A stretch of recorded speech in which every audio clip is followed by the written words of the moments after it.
government, and civil society. The summit being organized by the Kerala Development and Innovation Strategic Council, KDISC, at Hotel Grand Hyatt, Bolgatti, Kochi, will provide a vibrant platform for thought leaders, policymakers, industry captains, skills, innovation, employment,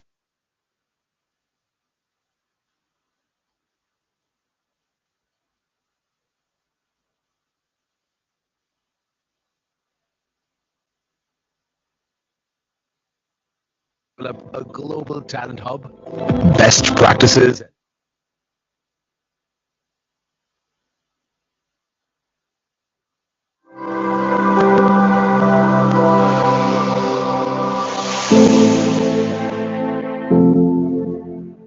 Kerala, famous as God's own country for its lush land.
connect ideas, dreams, a creative platform to talent really wines. So today, we are not celebrating a seminar, we are shaping on the future where Kerala shines on the global stage at Primars. So, and now, ladies and gentlemen, we are just about to start an exciting seminar on the topic building skills for the healthcare workspace. So this event is designed to give us an opportunity to explore our goal. And now I'm kindly requesting all the dignitaries to kindly come to this dais. And first and foremost, it's our immense pleasure to call Max Counts, the International Program Manager, the Dynamic Learning Service Limited. It's a really pleasure to call our one and only Max. Let's give him a warm applause.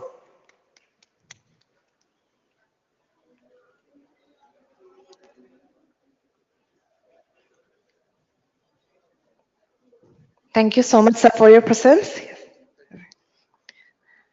And next, it's our really pleasure to welcome the one and only Mona Gupta, the CEO, Home Management and Caregiver Sector Skills Counselor.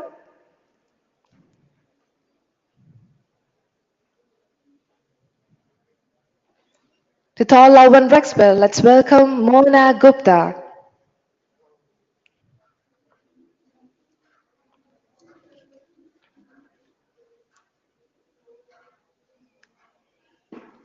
Kindly requesting please be seated, ma'am.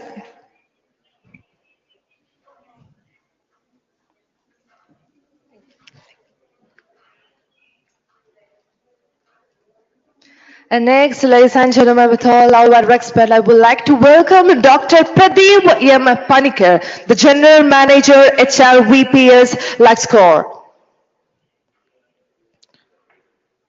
We would like to welcome Dr. Pradeep M. Panikar. Warm applause. Thank you.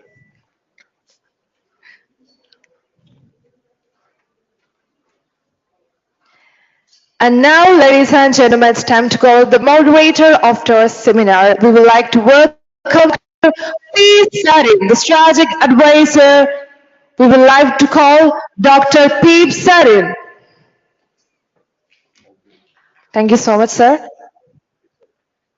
And our session is about to begin.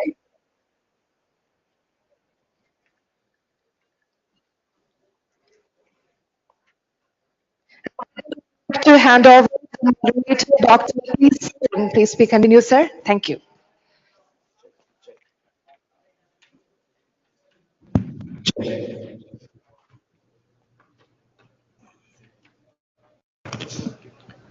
Good morning, all. Welcome to the second day of Skill Summit. We are into the first session of Venue 4, Venture Bay, where we will be discussing about the care for careers topic, where healthcare as an emerging skill sector, as well as the chances for Kerala, as well as prospects for Kerala in this particular, we can call it an industry in this sector. So we are having three eminent personalities amongst us. I will start with Mr. Max. Max, good morning. Welcome to Kerala. This is not your first trip to Kerala, I guess. Is this your first trip to Kerala? No. I've been to Kerala once before. Okay. Yeah, so I'm very happy to be back. It's a very beautiful place. And I went to Muna last time. It's up in the mountains, so yeah, it was very beautiful. Max, talking about your background, can you please introduce to us about what you do at Dynamic Learning Services as International Program Manager and how you connected to the healthcare industry as such? Yeah, so our company, Dynamic Learning Services, is a registered training organization operating in Australia. We're a family-based company, so my father established our business 25 years ago. And throughout those 25 years, we've been delivering vocational education and training both in Australia and overseas. We deliver over 20 qualifications in a wide range of sectors, ranging from aged care to civil construction, real estate, hospitality, retail, but one of the main areas of focus over the past 10 years has been aged care. So we see aged care as a big, You call it age care. yeah, we call it aged care. Okay, okay. I think here in India you might call it geriatric care. Yeah, Yeah, yes. yeah. So yeah, we see aged care as a big global issue at the moment. There's many aging populations around the world, and we have a vision to create a large global caregiver workforce, and we see India as a place to do that. So yeah, that's one of the purposes of my visit here to India is to establish partnerships with existing educational institutions, government entities, and hospitals to deliver our aged care program in collaboration with people here. And our aged care program is accredited by the Australian government. So, because of Australia's global reputation in vocational education, our program is also recognised in many different parts of the world, including Europe, the Middle East, Canada, and New Zealand. So, at the end of our program, we also provide placement assistance for employment in those various locations. Right. I will get back to you on this care economy and how Kerala's uh, skill prospects will fit into the scheme of things in the second round. Okay. Good morning, ma'am. Good morning, Mona, ma'am. Ma'am, you are CEO, Home Management and Caregivers Skill Council. Now, can you elaborate on what the Skill Council is all about, and where are you based out of, um, and a bit more on this particular home management part? So, good morning, everybody. Uh, Home Management and Caregiver Sector Skill Council is the only council at the national level set up under the aegis of the Ministry of Skill Development that deals in skilling under the care economy. And today, we have a sense of pride because care economy has been identified as one of the three largest growing sectors. So early what was thought of as unpaid and informal, not requiring skilling, has come of age. So there are many factors that we covered, but home management and caregiver. Home management is completely about taking care of your homes sanitation, cleaning, housekeeping, cooking, management. Home management has become a big task. What was again thought as unpaid was done with familial members. The family used to do it, but global and internal migration, growing aging population, children migrating, it has necessitated that we need to outsource this. And so we have two aspects. One is the home management, which I just explained, and caregivers is completely about lifelong care. So we also call it lifelong care. And this starts from the day the child is conceived in the womb of the mother. So it's prenatal, postnatal care, and it goes on to end of life care. And we also distinguish it a little bit from healthcare. It is a part of care. The care economy is the umbrella under which we have clinical care is when the person falls sick and needs hospitalization and nursing. But 90% of our lives, we need non-clinical care. We need looking after, be it children, babies, or elderly. So this is what our segment addresses. And also, as Mr. Dilip Chinoy was also mentioning yesterday and to us today, the only council where we started from level one, so that everybody can enter, making it entry easy for people and also to progress to level 7. And happy to share that the universities and colleges, even from Kerala, are coming forward to have a BVOC in this area. So that is from Right. Thank you, ma'am. Thank you for that introduction part. Moving on to our third participant here, Mr. Pradeep Panikar, who happens to be the General Manager HR of VPS Lakeshore. Good morning, Pradeep. VPS Lakeshore is not just a Kerala brand, no, it's a global brand, I guess. You have presence in GCC, maybe in Africa as well, I guess. Now, you are the General Manager representing the HR division. So, what are the challenges that you are faced with when you recruit young talents in in healthcare workforce? First of all, good morning to you all, and thank you for giving me an opportunity to sit in this dais. Well, I represent VP's Lakeshore Hospital, which is, as Dr. rightly mentioned, it's a global brand now, owned by Dr. Shamshir Wailil, and he is having his own brand in Burjil, that is Burjil Holdings in Abu Dhabi, having 3 or 4 hospitals.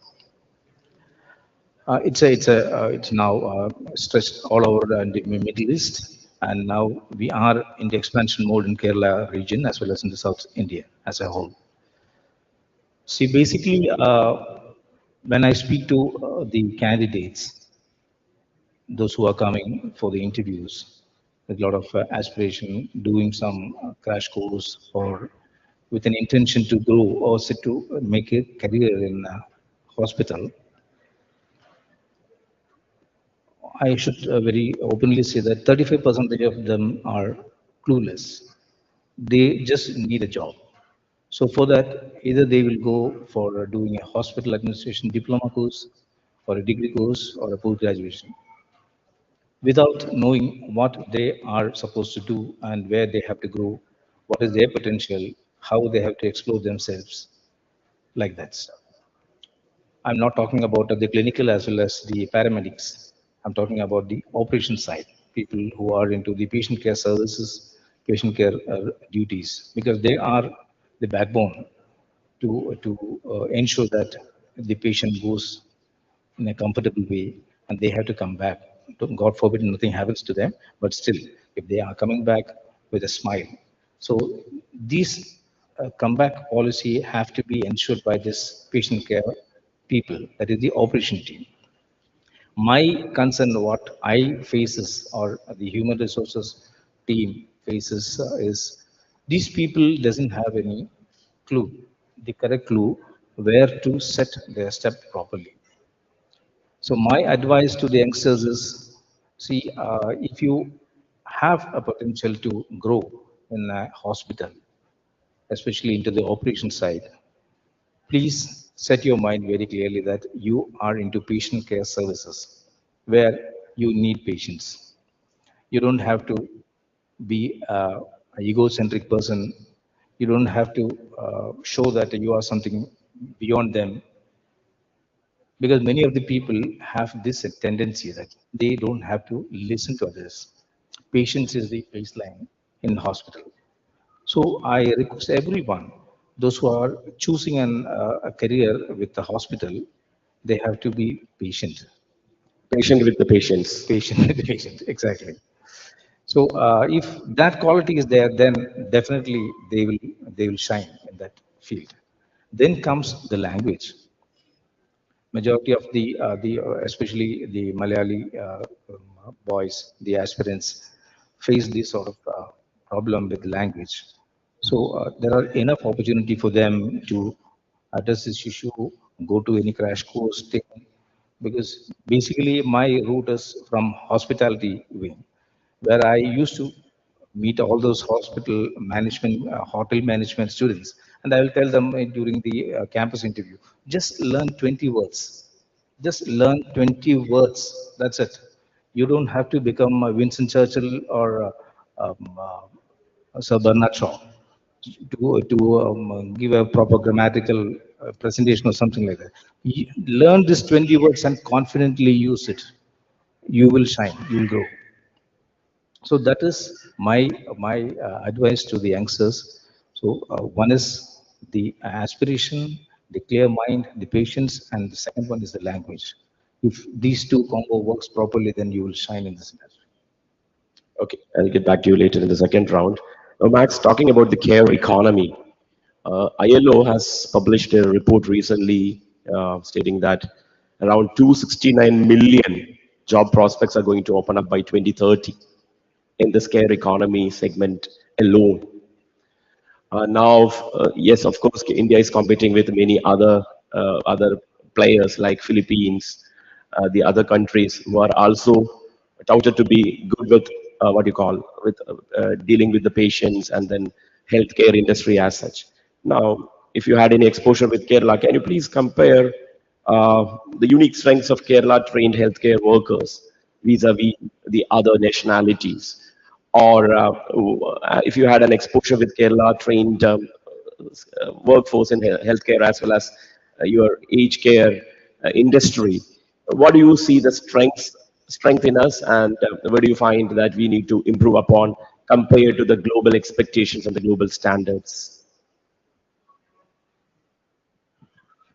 Yeah, I think I read a statistic recently that a third of the global workforce comes from India. So hopefully someone can fact check me on that, but that's quite incredible from our perspective.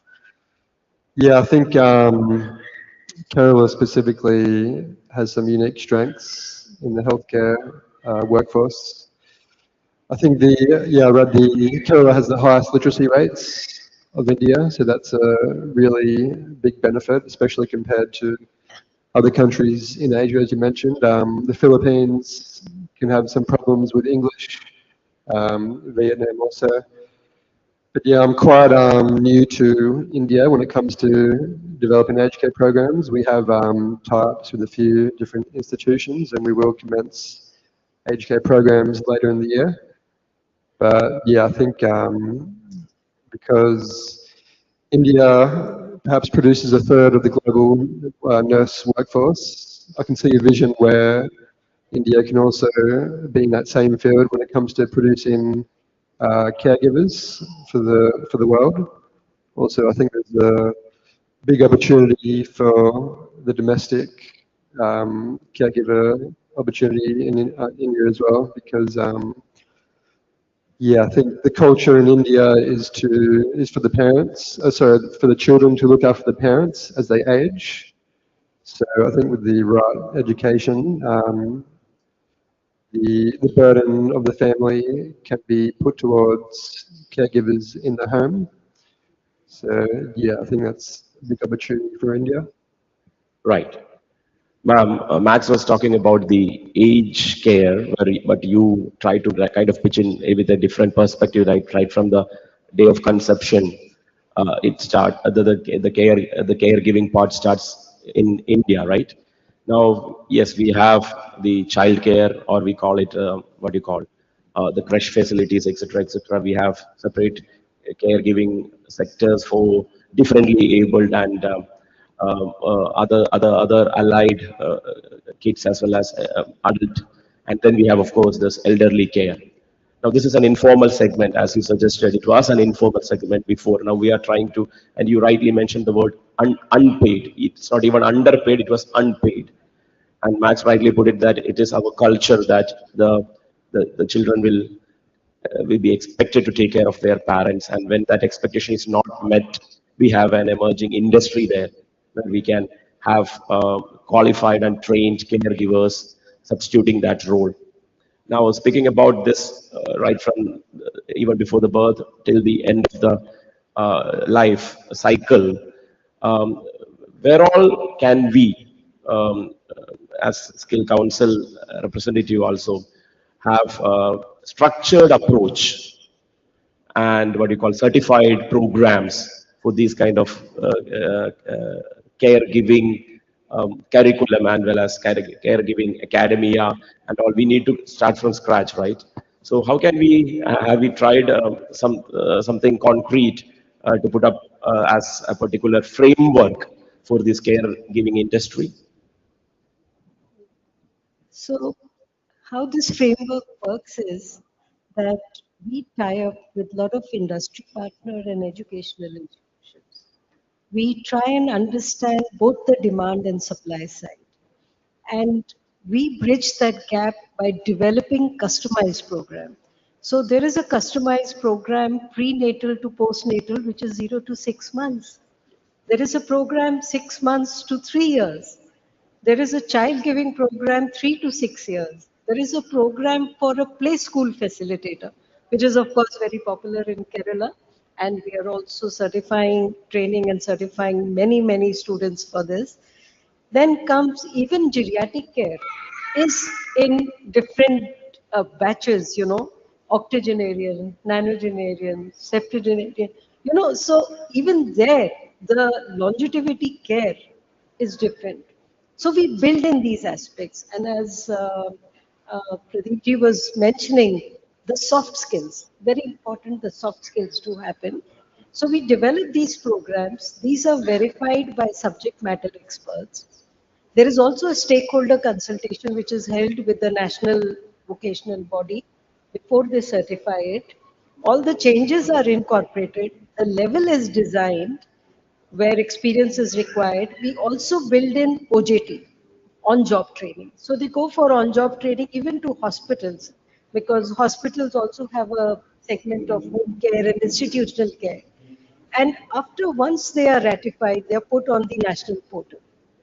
We speak to the state governments, we talk to the central governments, the Department of WCD, MOSJE, because here I would like to add that care economy or care work has two distinct aspects even for India.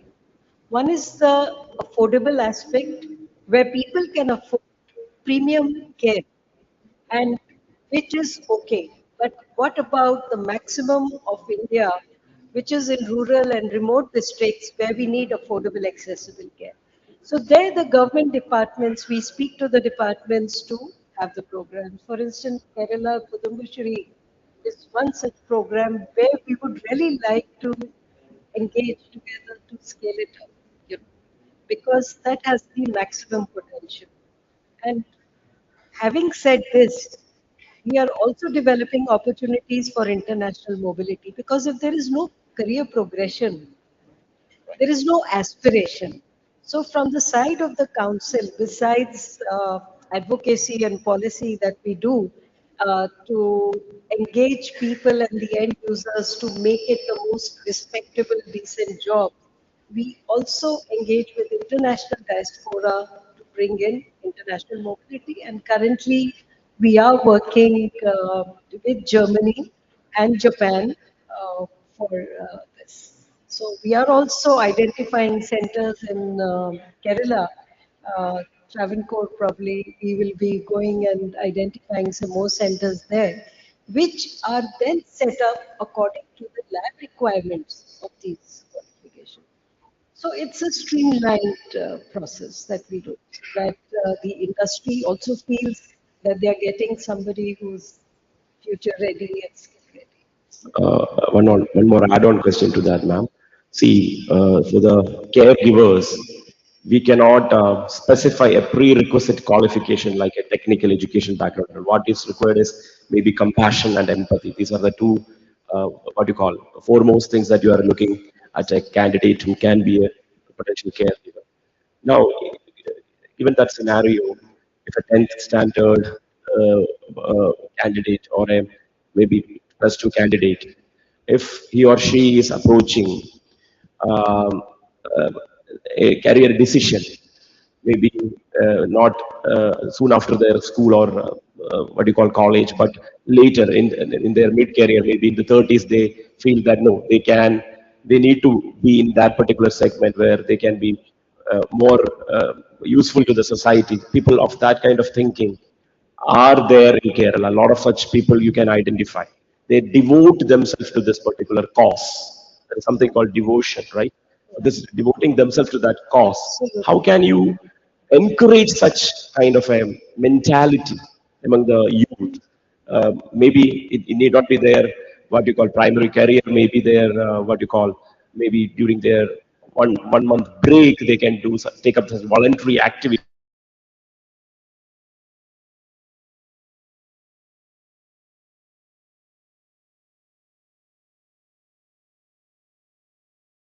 Very good part of these levels. And as I mentioned, we started only councils that started from level one. Level one is actually school dropouts.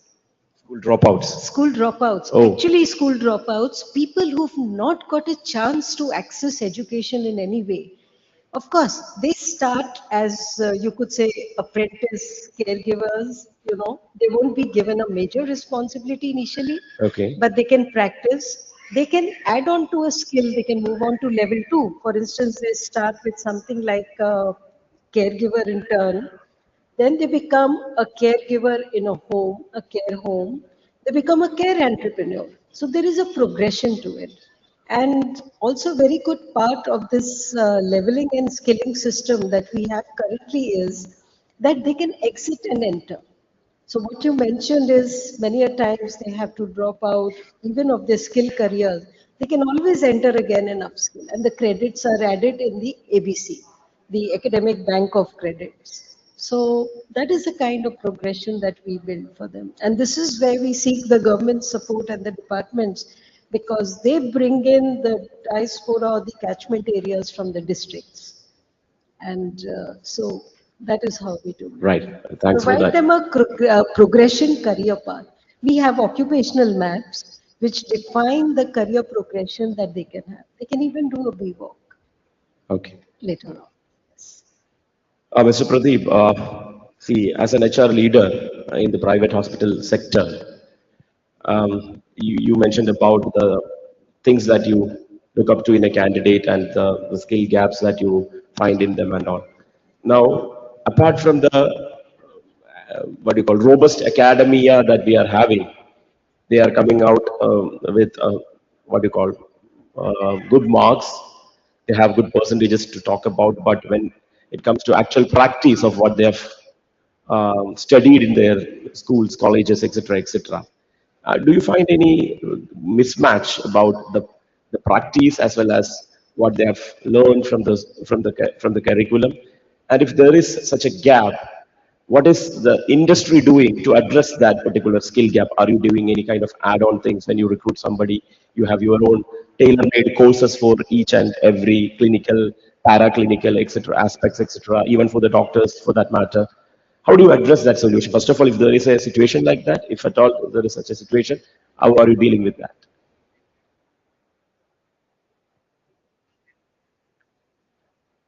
Well, about addressing the tailor-made program or to add on their skill sets. For as I mentioned, the other category, non-clinical category, we have our own training department where we have tailor-made programs throughout the year because training is a continuous education for them.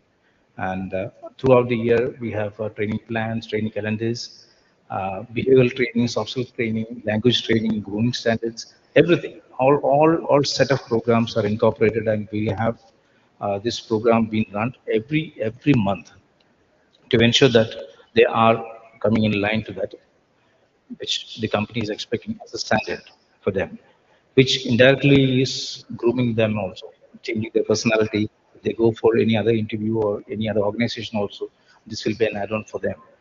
So in that way, we have structured training programs being rolled out throughout the year.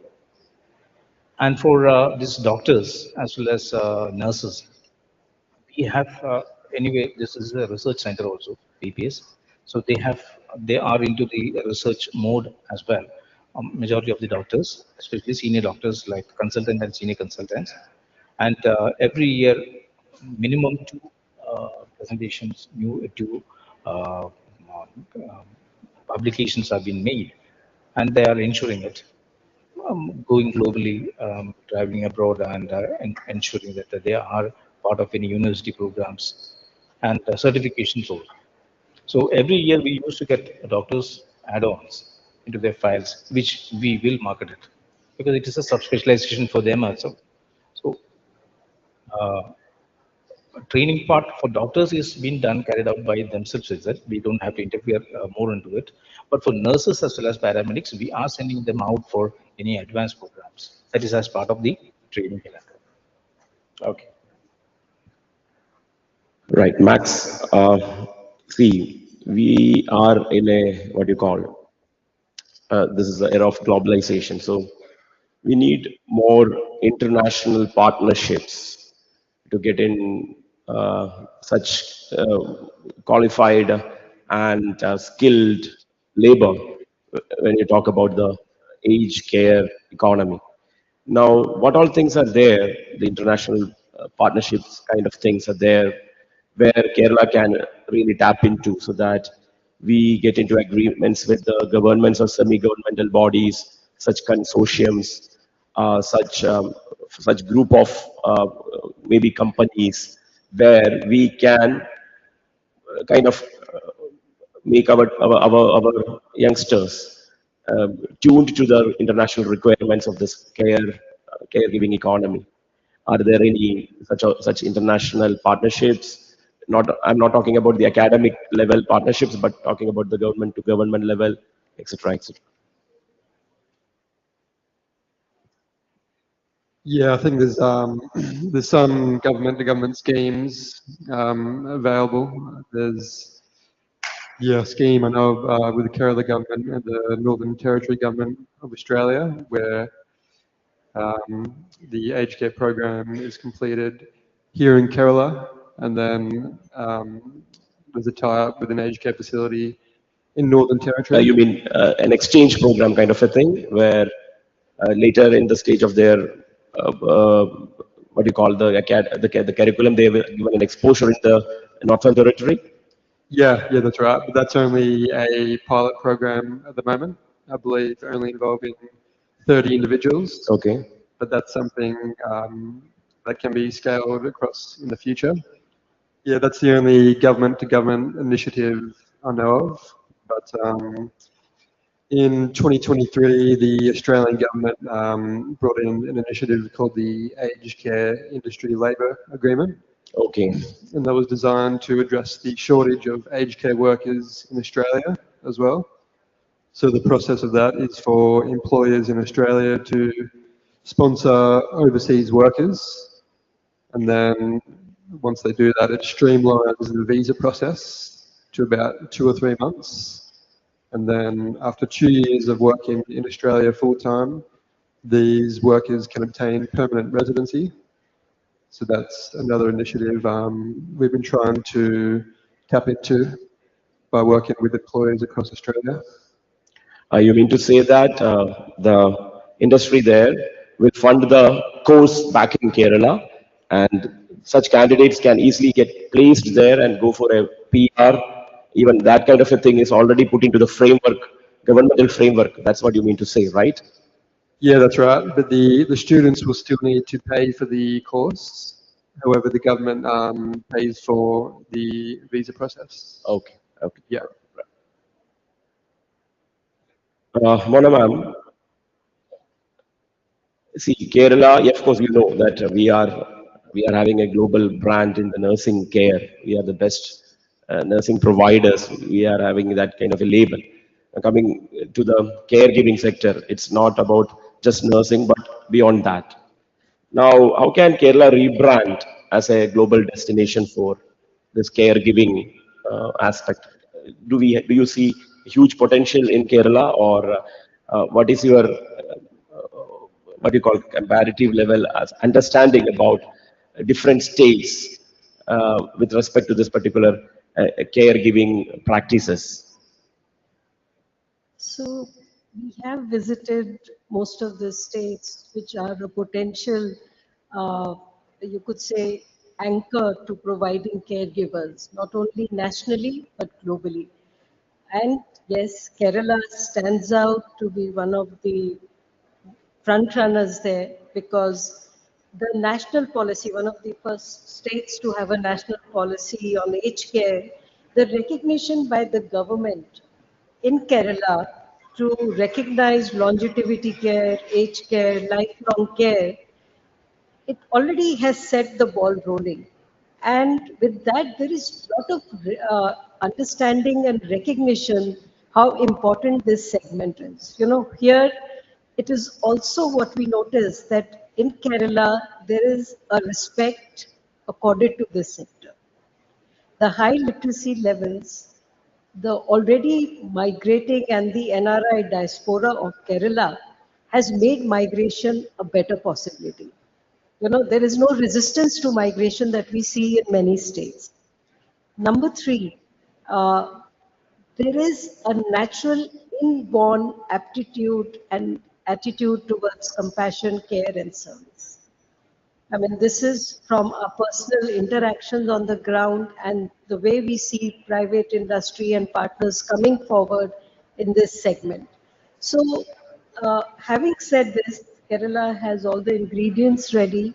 I think we just need to scale it up that in fact Kerala itself has a high dependency ratio. The aging population is above the national average. It's almost double, and even the number of elderlies are going to double. So the fact that even global chains are looking at anchoring for caregivers in India, Kerala has a very good opportunity. And we have also had some case studies where students are going to Germany. We've also had cases where they returned. They returned very fast. So we tried to do an analysis and find out what happened exactly is basically because the cultural integration did not happen. So the pre-departure trainings are now being amplified. We are also introducing, entry gate assessment. An entry gate assessment along with the parents to see whether the student or the person is ready to migrate. So that is going to help this a lot. And I think maybe a year down the line, by this time, I should be able to also give some data from the ground because we are actually working. Now, to add on to your explanation, ma'am, Kerala, we are having a palliative care grid. It's the first of its kind in the world And you're itself, I ready. guess. We call it Yes. Kerala Care. It's a government Yes. of Kerala initiative. So it's actually a caregiving grid that we are trying to develop. So similarly, I guess we have a scope to develop such a grid for the aged care or the entire what you call caregiving sector, right? Yes, that's right. And as I said, these programs These are and all community driven. That's one another aspect of Kerala. that's very important because we cannot forget the caregiving need of the country itself. And also, what we've seen now, while we have been mobilizing for foreign countries, India itself is a growth story. Right. So its mobilization is becoming harder. People are happier to be also at home. Sorry. So it's not that they don't want to migrate to Australia or Germany. There is a huge segment who would love to do that. But what I'm seeing is that this is a very interesting development. And I think with the community needs, especially in the rural segment, now a lot of SHE groups are being trained. Self-help groups are being trained in this segment. So what were earlier known as Anganwadi workers and caregivers are now also being upskilled to become professional caregivers. I mean, they can always move out. So the concern of the Ministry of Women and Child was that if we train the Anganwadi workers, they will become care entrepreneurs. So we said, why not? You know, I mean, they always have a very good chance of moving. They can even migrate overseas. So I think the groundwork in Kerala particularly is ready. I would say that. Thank you, ma'am. Pradeep, you were talking about your own experience of 35 percentage of the people who are not up to the expectations when you recruit, right? Now, what we want to, through this Vijnana Keralam initiative, as well as our own making the youth job ready campaign, we call it a job ready campaign. So, such candidates, when they are in their colleges, clinical, paramedical, as well as nursing, etc., when they are in their colleges, how can the industry help these colleges, be in the government sector or the private sector, to have a collaboration, then make them ready for the job. Okay, by the time they pass out their colleges, I'm not talking about the on-the-job training, because most of them are in their colleges for more than 4 years. You talk about any such courses in medical field, it's more than 3 to 4 years, right? So at least 3 years they are there. During those 3 years, how can the industry, the private players, get into a consortia kind of a thing and then dictate, not dictate, but put across the demands that you are looking, and then make them job ready as soon as they are out of their colleges? Is there any such initiative, or you are keen to come up with such a thing, or what is the particular mood in the industry as such? To explain that question, I have attended a lot of campus recruitments during my tenure with hotels. So wherever I go, I used to tell the program coordinators as well as the placement coordinators that please include an external faculty into the curriculum, because there are already a set of teachers who have basic knowledge about that particular topic, and they will be delivering it throughout for any batch, any courses. So they are not aware what is happening outside. So I used to tell the dean as well as the principal or the placement coordinator, please include an external faculty for at least a week, once in a week, so that the students will get a broad exposure what is happening outside, what are the changes happening outside, what is the demand outside, rather than studying the standard topics within the college campus. One. Uh, I think the Kutikanam Marine Institute, they have already included an external faculty into the program. So likewise, if government sponsor program or government institution also can incorporate any industry experts into the curriculum on a regular basis, it will change the mindset of the students. Right. I'm talking about that particular aspect because it cannot be a supply side change. It has to be demand driven. You should demand this kind of things. Then only the government can react. Government, you cannot expect the government to be proactive, though Kerala is proactive in many segments. So such kind of demand should come from the industry so that we can give it a push. Right, rightly said. So that exactly this is the requirement from us. As my co-speakers were mentioning about those people who are moving outside India. See, the nursing sector is the major area where the international demand is always there. 2 months back, when I attended a seminar in Le Méridien, see, there was nurses, international presence were there.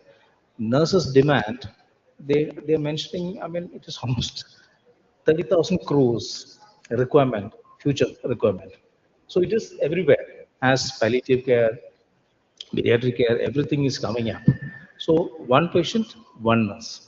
1:1 proportion is going to happen. So scope is, I mean, unimaginable. Nursing care as well as physio area is the maximum demand area. Physiotherapy, because every palliative care require a physiotherapist as well. So it is a combo. Uh, just imagine Cochin City right now. Today we have got Cochin, within Cochin City itself, 25 palliative cares are working with doctors, paramedics, full team. They address any requirement. If you call from Prestige apartment, yeah, they will be there within 5 minutes time. So they have got package. So it is a big industry. Scope is tremendous. The only thing is that you have to equip the right people with the right kind of attitude as well as skill sets. Thank you. Now we are open for questions. We can shoot questions to the speakers. You can ask them about your doubts or your observations on what they discussed here. So please, questions, please. Mic there.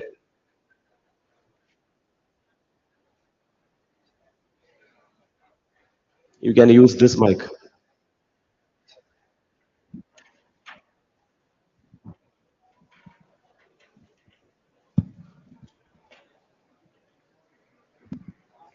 Good morning. I'm Mini. Uh, I'm an HR professional with almost 3 decades of industry experience.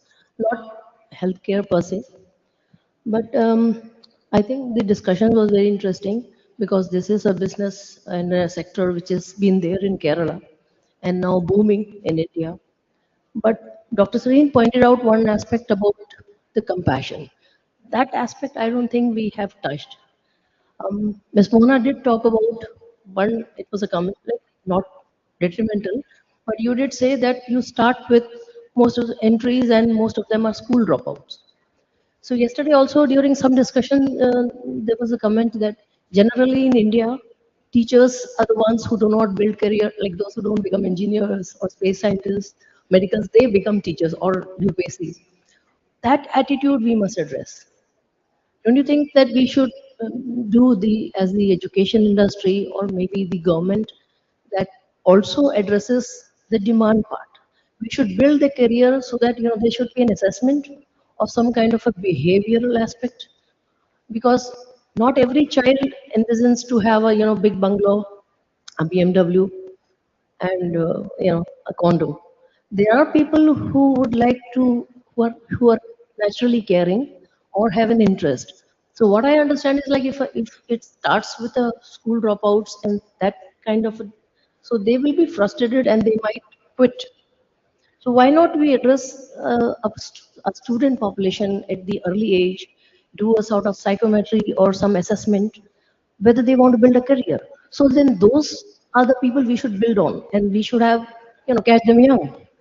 So you take people who are with care things. If we address that kind of a thing, if there is something like that from government or from education, so then that compassion thing will be inbuilt, and then the industry will be something with long term, not dropouts. Right. I got your question, but a slight clarification from my end before I go to Mona ma'am. See, what she mentioned was that even the school No, dropouts, no, that's what I said. That is not right, detrimental. I yes, just took from that right, point. ma'am, please. But that's a ground reality. We don't see people offer on their own opting for that course, Yes, which is very less. right. It is there, but it's very less. We should do something to address that. Thank you. Okay. So, as I also mentioned, that this sector needs to be seen and accorded the decency and respect which we accord to every other sector. And I keep saying it whenever I'm, getting a chance to talk on this. Why don't we respect our caregivers the same way we respect teachers, doctors, nurses? And the day we start doing that, and mind you, this is happening in many countries over the world. This is not that it's not happening. It's just that we are on the way, but we need to be there faster. And yes, compassion very important. Also, I would just like to give you an example. In India, we have come from times where a girl was a mother by the age of 16, 17, right? So compassion was very naturally in them. And you know what we've noticed? That when we have a diaspora of learners who are coming from absolutely no education, their intent to learn, care, and adopt is equally good. Because as you rightly said, they are not looking at a home or a prosperity at that point in time. They are just looking for a bridge to work. They're looking for an opportunity to work. And that is why we have built this progression also. Today, if they're sitting in India and drawing a certain salary, when they go overseas, they earn 6 times that salary. Within a year, they are able to build a home and educate their children in Kerala or in India, any state of India. So, compassion, no doubt. But if I understand your question correctly, the school children are adopting our programs. The colleges and universities, so the awakening is there. The awakening is there that it is no longer being looked down. Of course, it's a long road. I'm not saying I'm not being overly optimistic here, but it is a long road. And we need to accord it that. And this will come with skilling. Because even in our skilling programs, we continuously teach the students how to care for themselves, their self-respect, their dignity, their safety. We're talking about that. So that they're already aware when they go out and they start. Thank you, ma'am. We can have one last question, I guess. One last question, if at all there are any. Hello, good morning. Yes. Thank you very much for this lovely discussion. Thoroughly enjoyed your learning about your thoughts and insights. I'm Shreya Singh. I represent Australian institutions here in India. I'm keen to hear your thoughts on not just to Max, but even to the gentleman and the lady. Um, Keen to hear your thoughts on internationalization and skilling, especially through co-curriculum development and joint certification with international university partners or knowledge partners. Thank you.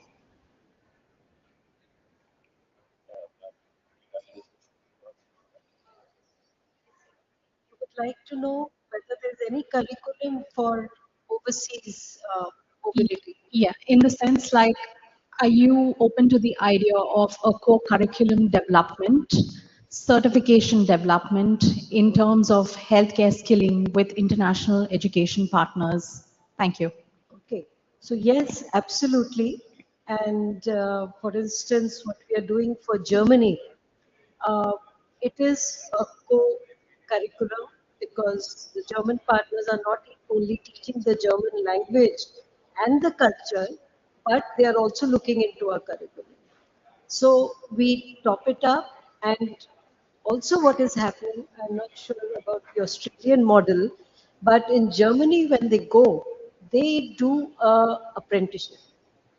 So when they do an apprenticeship, wherever is the learning gap, they are also paid during that apprenticeship. They are actually building on that learning. And so culture training, pre-departure training incorporates all those aspects. But development of a co-curriculum and co-certification is already being discussed. In fact, we are thinking of if we can have an ASEAN certification, which holds together for all those countries. But what is the impediment? The impediment is the cost. Even for a government to fund that program, for instance, say Kerala government has to fund that program, the costs are very high because these lab setting up costs. So we really need to look at the financial aspects of co-curriculum and co-certification. It's definitely on the cards. Thank you all. I think we are done with our 1 hour session. Now moving on to the next formalities, please. And thank you so much for an amazing section. The knowledge and the passion you have shared made an lasting impact. We are really grateful for the time efforts you spent with us. Thank you so much once again. And ladies and gentlemen, to express our gratitude, we would like to present a small token of appreciation. And I would like to welcome VKC Rasag, the chairman CII Kerala. We would like to welcome VKZ Rasak sir to the podium to present a small memento to our distinguished dignitaries. Yes, now I need a warm applause, please, everyone.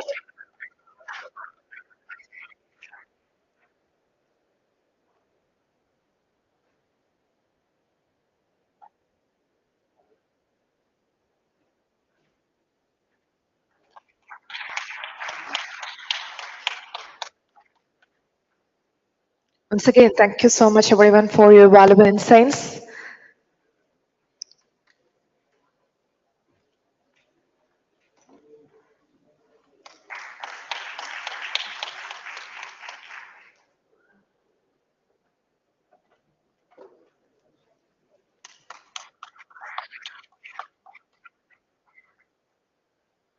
Kindly requesting all the dignitaries. Thank you so much for your presence.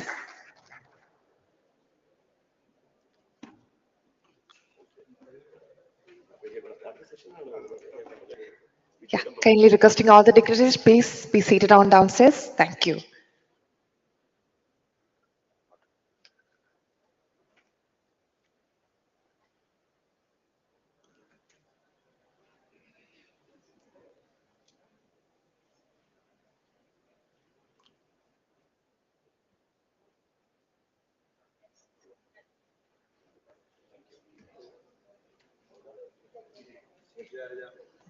Thank you. And now, ladies and gentlemen, we are next moving to start our next session. Kindly request everyone, please be seated and make yourself comfortable.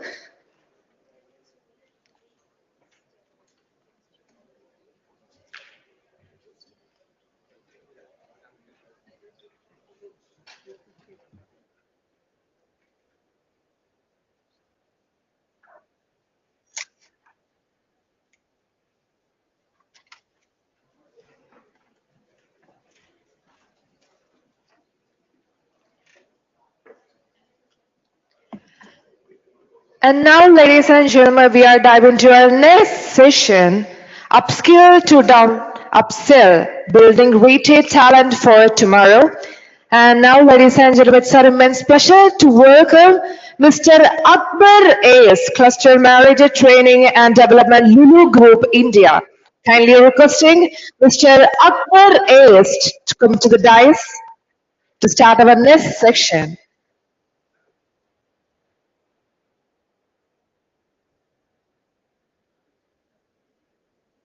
We are really delighted to welcome you. No problem, yeah.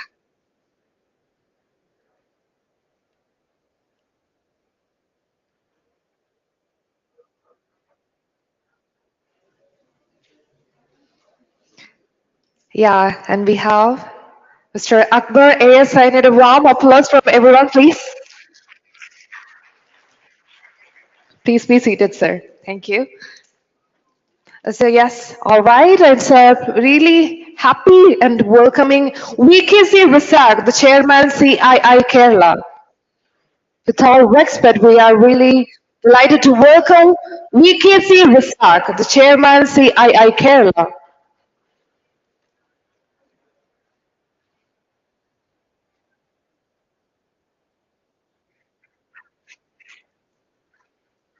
And now, ladies and gentlemen, we are just moving to call our moderator of the section, which is Narayan, the Associate Professor, CMD. And now we are just moving to a section, kindly giving our mic to Mr. Biju S. Narayanan. Yes, we are moving to a section. Thank you. Thank you. Once again, good morning, everybody. Welcome to this session. It's titled Upskill to Upsell, Building Retail Talent for Tomorrow. As we all know, the retail industry is not just about selling products. It is about creating experiences, building relationships, and leveraging technology. India's retail sector is booming. We have $900 billion worth of a retail industry, which provides 10% to the GDP and employs 8% of the people. And it is said that by 2030, 50 million jobs are coming in the retail sector. But as they say in the superhero movies, uh, with growth comes great challenges. And here, the challenge is the skill gap. And to address this issue, we have Sri VKC Razak, who is the managing director of the VKC group of companies, which is a 2,100 crore plus conglomerate with units in 20 plus units in the country.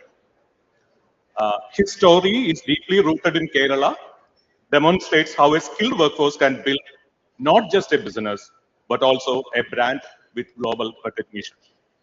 And we also have Sri Akbar AS, Cluster Manager, Training and Development of the Lulu Group, representing one of the largest retail ecosystems in India, where customer experience and retail standards are benchmarked across cities. Together, we will try to explore how upskilling leads to enhanced upskilling, how technology is reshaping training needs, and how Kerala can position itself as a retail talent powerhouse. So, Rasad sir, I would like to start with you. Uh, as the chairman of the BKC brand, chairman and managing director of the BKC brand, what are the top three non-negotiable skills you expect from your workforce, especially in the front line and the logistics part? See, before going to this topic, I would like to just set a current situation. And first of all, thank you for giving this opportunity to be part of this panel. So, as you all know, we are moving in a very fast changing world. When things were taken 100 years for change in previous days, it is like maybe overnight things are changing in current scenario. So the skill set or the what you call the capability or things are also requirements are also changing accordingly. See that what was relevant for skill earlier is not very relevant in these days. So it's completely what you call very dynamic. You can say there's nothing standing still. So that skill itself is what you call in a big major question, and what skill and how to skill is coming to a very question mark. So, according to me, the major thing like a candidate should have is one is common sense. Other one is the team playing, what do you call that capability. See, currently you cannot do, or you are, I mean, can't perform a job like if you are doing it alone. And the last one is like ability to focus on certain that particular thing. So, if you come back to our curriculum or whatever we are going current stages, see, it is mostly kind of a single player kind of a system what we are following. I mean, how to beat the other one? How can I be number one? It's not how can we be number one. So the basic element of what you call the thought process or the what we have putting on the what you call a current child or this thing is being in question now. You take any what you call current job. If you now you mentioned about sales and logistics, that itself is two different jobs now. And earlier, you know that in the hospital, like there was people sitting here. If you go back to few years, most of the major hospital was run by a certain. Mostly, you can say it was missionary hospitals, and mostly we were all approaching a generalist doctor. But now the entire scenario has changed. Everything has to come to speciality. But now it is more than that. It is super speciality. So and everything is changing. So what you need to do is, see, you have to go with the what you call current world, and you cannot fix anything for an education or whatever it is. You cannot fix anything. You have to be very agile and to adapt to the specific situation. So once you are ready, I can in for us or for all the what you call traditional businesses. See, what we used to have is, see, we used to have a set of people who are very committed, who are very what you call they are do anything for their organization. But currently, that kind of commitment or this one will not work alone. You need a skill which is developed from the latest situation to go along with. That is why the what the traditional or what you find the difference between, suppose you see the Marwadi community, they completely they don't what you call mind changing their entire workforce overnight. But we don't do that because certain other what you call element which we carry forward along with us. So, but we need to see a method where we can take both together. So this is what my I would say that skills means it has to be specific. And thing is, everything for everything, these 3 points, common sense and work together and ability to focus, I think will come a part of all the skills. It's not a skills by education or skills by kind of course or something like that. So it has to come from right from the KG time. Upskilling is possible No, in see, for these. any job, actually, see, that is once you have these things, then the rest everything is automatically what you call. See, when somebody coming to your retail store, see, you know what is the. You have to observe him. You have to focus on him. You have to understand what is in his pocket. Earlier, he used to come with a maybe 100 rupees, 200 rupees, or 500 rupees with him. But now with the changing what you call world, he don't have that limitation because he have the UPI or he had the credit card few years back. Now he have the UPI. Yes. So thing is that whether can you convert him to a higher level, or you can take him to a different product, or you can sell him one more product for which he has not come. So this is something which you have to get when you if you have all these qualities, automatically you will come to that. Okay. That kind of thing. So we have to observe the candidate or observe the customer, and you have to pitch with him. If suppose somebody is coming with 100 rupees, there is no point in showing him 300 or 500 rupees product. Or if he's 1,000 rupees, there's no point in him showing him 5,000 or 10,000. So you have to see, I mean, what is his what you call buying capacity. So that is observing or focusing on him, and just understand with two, three communication what is his what you call why is in your store, or why he has come to you. So this is something which we should train the people, and it has to be like it has to come from the beginning. I mean, it's not one day you cannot impart this kind of a learning to somebody. Yes. Okay. Thank you. And coming to you, Akbar, the same question. Yeah. Lulu Mall is a benchmark for modern retail, as we all know. Absolutely. So, what are the top skills you look for in your retail workforce, and what all could be the skill gaps at present? All right. Before I come to the question, first of all, initially I would like to greet Rasak sir and Vijay sir and all the dignitaries who are here, because it's an absolute honor for me to be here and share the stage with you all. Now, coming to the question regarding the skills which we require, as I would absolutely agree with Rasak sir, which he said, because the skills are absolutely changing, because the skills which were required 10 years ago are not the skills which we require today. So, talking from a retail perspective, I would absolutely say that, as Biju sir rightly said, retail, Lulu, we have set a benchmark, but our benchmark is not actually focused, the number of figures which we do the sales. The benchmark which we set is actually on the service culture. Because when a customer who, or as a person who comes to Lulu, he's not, no, I won't say that he is coming for the product, because the same product which he gets in Lulu, he will get somewhere else as well. But the customer who comes to Lulu or into any, which I say that this should be the same perspective for everyone, for every retailers. The customer shouldn't be coming to your organization just for the product. He should come to that organization for an experience. When he leaves that organization, when he leaves that outlet, or when he leaves Lulu, or let it be XYZ, whichever outlet it is, he should feel that, all right, I have got an experience over here. And this experience is the one factor which should be driving the customer back to your outlet again. And if we as a retailers, if we are not able to give that sort of an experience to the customer, we cannot experience that one particular client to come to your organization again, and we cannot blame anyone for not having a business.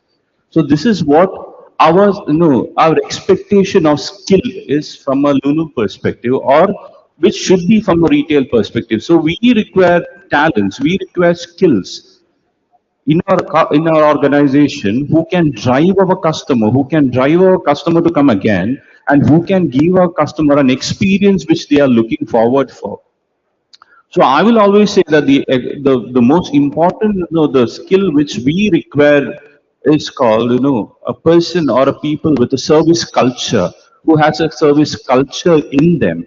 So I won't say that, it will, everyone has that sort of, a skill, but we can from the grassroots level, I won't say that it can be changed in all of a sudden, the culture. We can, teach a person to speak. We can teach a person to speak English in a crash course. That can be done. We can teach a person regarding some skill sort of a stuff. But the most important thing, the service culture, it's a part of an upbringing. It should come from the very grassroots levels. From the schools itself, we need to teach them how to behave to a person, how to behave with and how to behave in a society, how to respond in a society. So what we teach from this, from the initial stage of schooling itself, that reflects when they come to an organization. ഇതാണ് ശരിക്കും പറഞ്ഞാൽ ഒരു organisation വരുമ്പോഴത്തേക്കും this is what is going to reflect. Service culture cannot be, I cannot, bring them into a classroom and teach them now this is what it is. I can teach them but to a certain level. But if it is from the initial stage itself, that is rooted in that person, and that reflects when he comes to the flow. Now, this is the first and most important skill which I, as from a retail perspective, is expecting from a person. The next, everything could be taught. The second thing is called the communication, because in retail we cannot, or retail or any business I will say, we cannot run without communication. It's very easy to bring one customer to an outlet, But until and unless the person who is standing in front of them, if he doesn't communicate, you will not be able to achieve anything. The business is gone.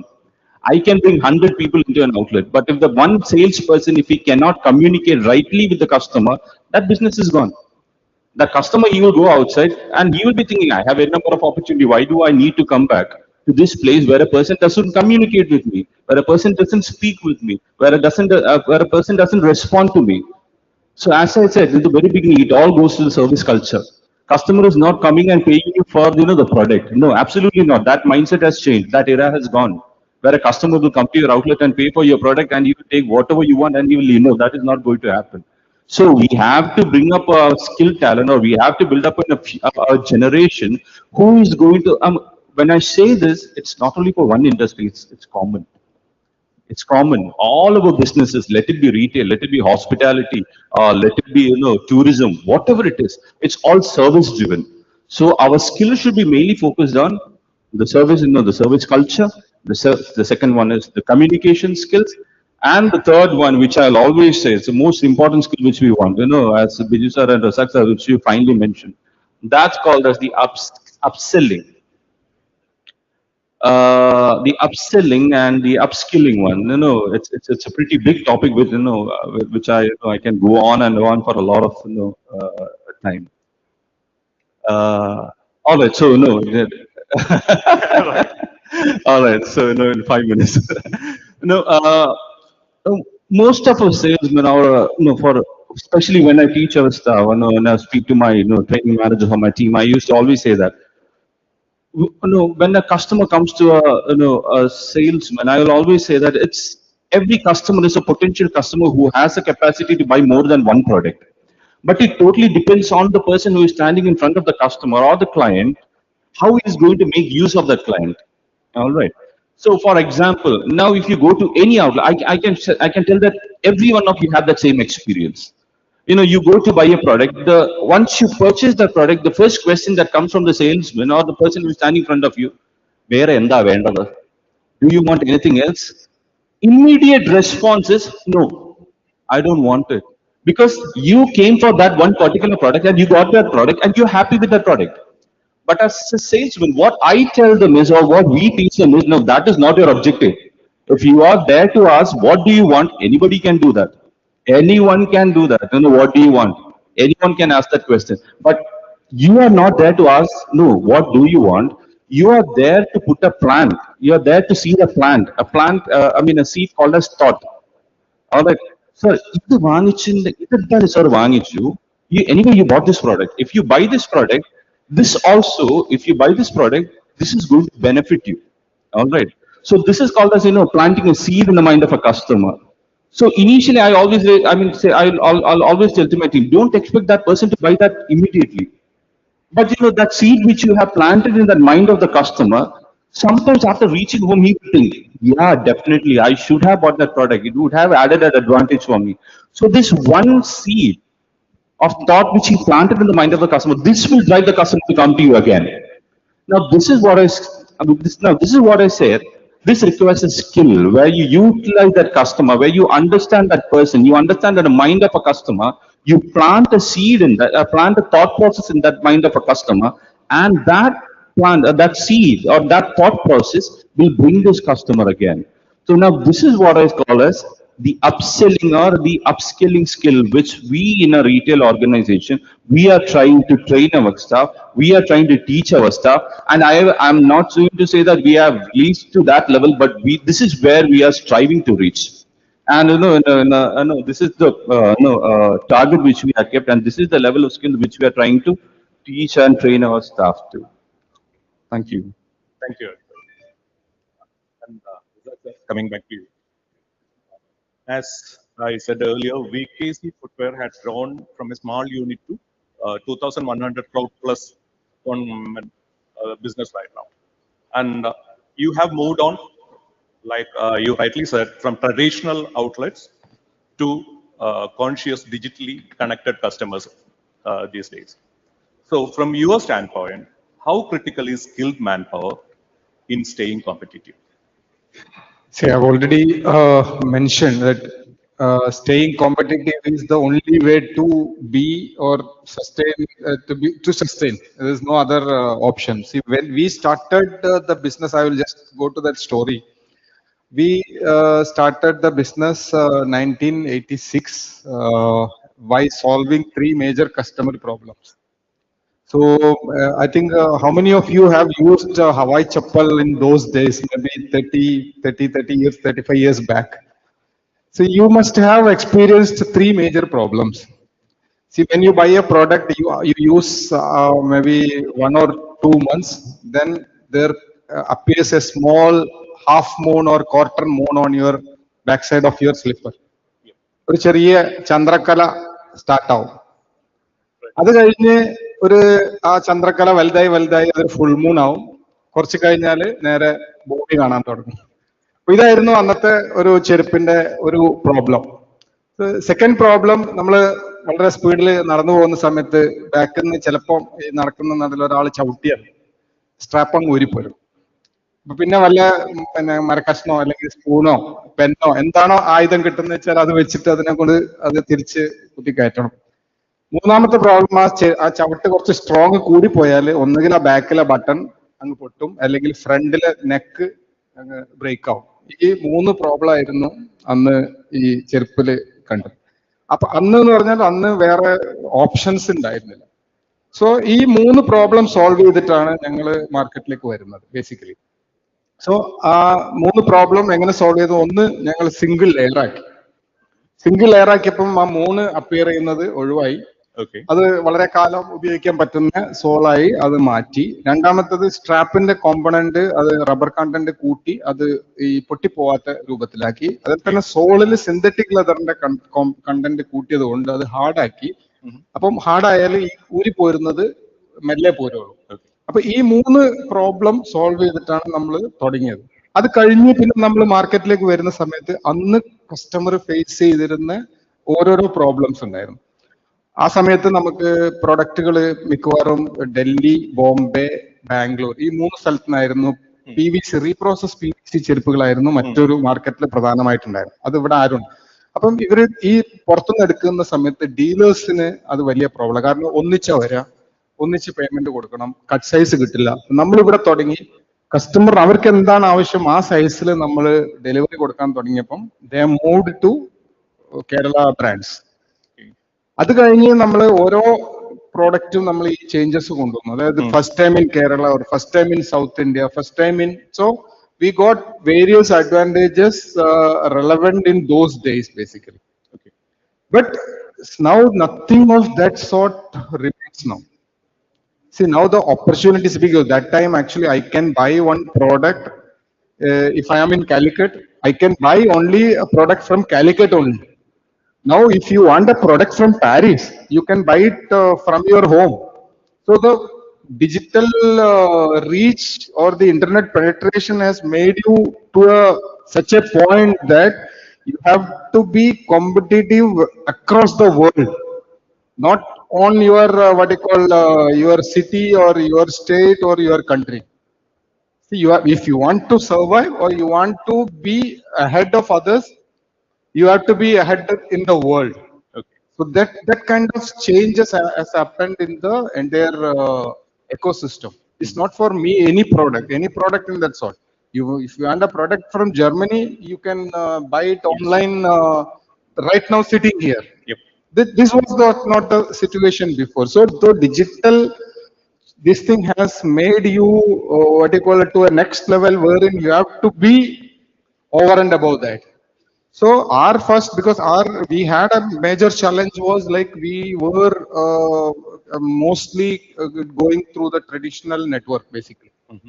So the traditional network, the traditional, there is a shop, so he has certain set of customers, people go and buy from him. So changing them to digital was a very tough task, but we did it, and we now connected almost 150,000 retailers on our application. So these 150,000 people can order goods to a wholesaler, and wholesaler can order the goods to us. So it's complete network we have connected. Only to the consumer we have not connected, but soon we are coming to that also. That's good. So, but currently the thing is like, see, we have to think of new things where you can engage customers and you can attract customers. For that, you need to be updated, Yeah. very what you call, and you have to be, as I told you, we have to be very special in all those. Earlier, you can go to the doctor, an MBBS doctor, and there is a family doctor. Definitely, you go and get the whatever medicine. He will give you medicine for all the what you call illness you have, be it head to toe. There's no nothing this thing. But now, no. Somebody told that there is a specialist for left eye and there is a specialist for right eye. പണ്ടൊരു ചുവന്ന വെള്ളം മാത്രമേ അതെ, ഒരൊറ്റ ചുവന്ന വെള്ളം, രണ്ട് ഗുളികയും, ഇപ്പം നമ്മുടെ ധർമാശുപത്രി എന്ന് പറഞ്ഞ ഹോസ്പിറ്റൽ എല്ലാത്തിനും ഒരുമായിരുന്നു. So that situation has changed now. So along with that, you need to skill your people also. See, this is what, see, when the business grows, you cannot run that alone or with your thought process. You need to have a same kind of team around you to work the way you think or the way the world think. So this is where we are finding challenge, and we have to definitely address that. And I mean, we are addressing it, but it is at different level. And there again, we have to mix those what you call, I told you, like the new skills. So maybe I will be having a person who is heading the sales for maybe for last 10 years.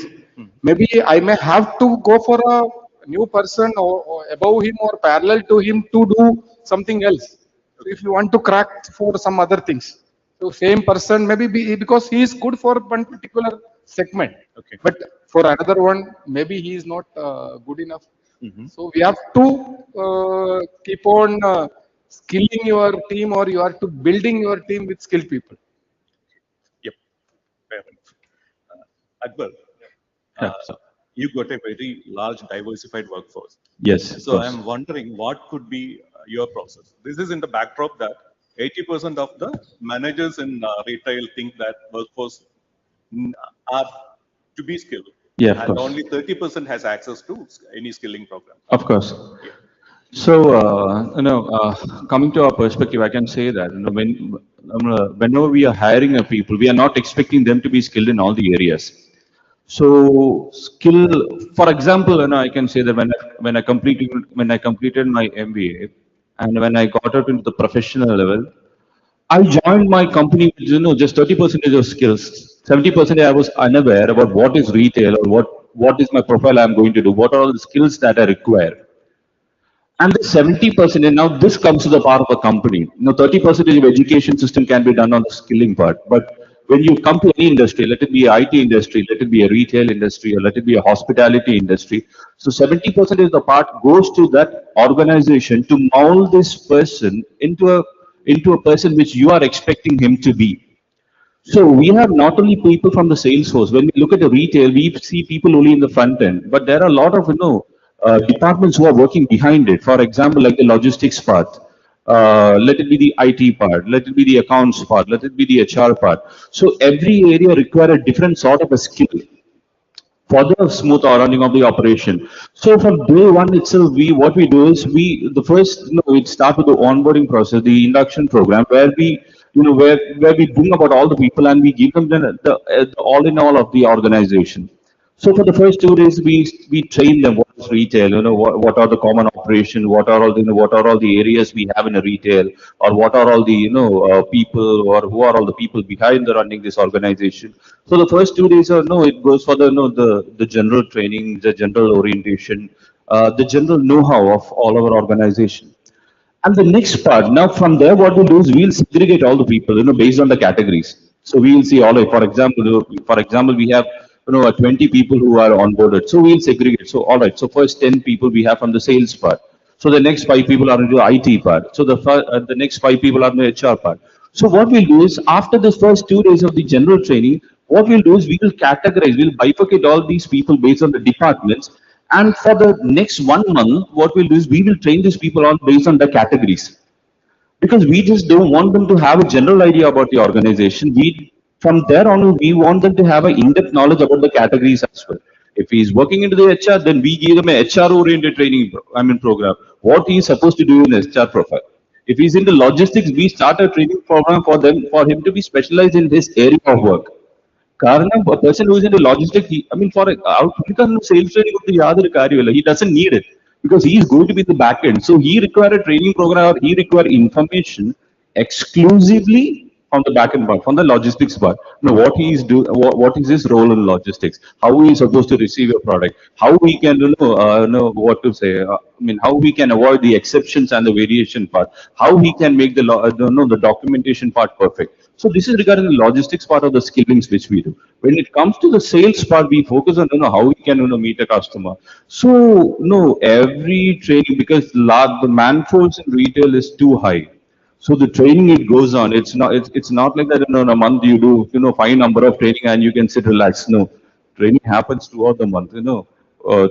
Today, for example, if a person who joins today for the next 3 months, he will be continuously. He himself might wonder in the Devam and every day on the chadi. But this is our requirement because we want to mold that person into a sort of person which we require. അപ്പോൾ ഇന്നലെ വരെയുള്ള കാര്യം നമ്മൾ പറയും മോനെ ഇന്നലെ വരെ ഇങ്ങനെയൊക്കെ ആയിരുന്നു so forget that.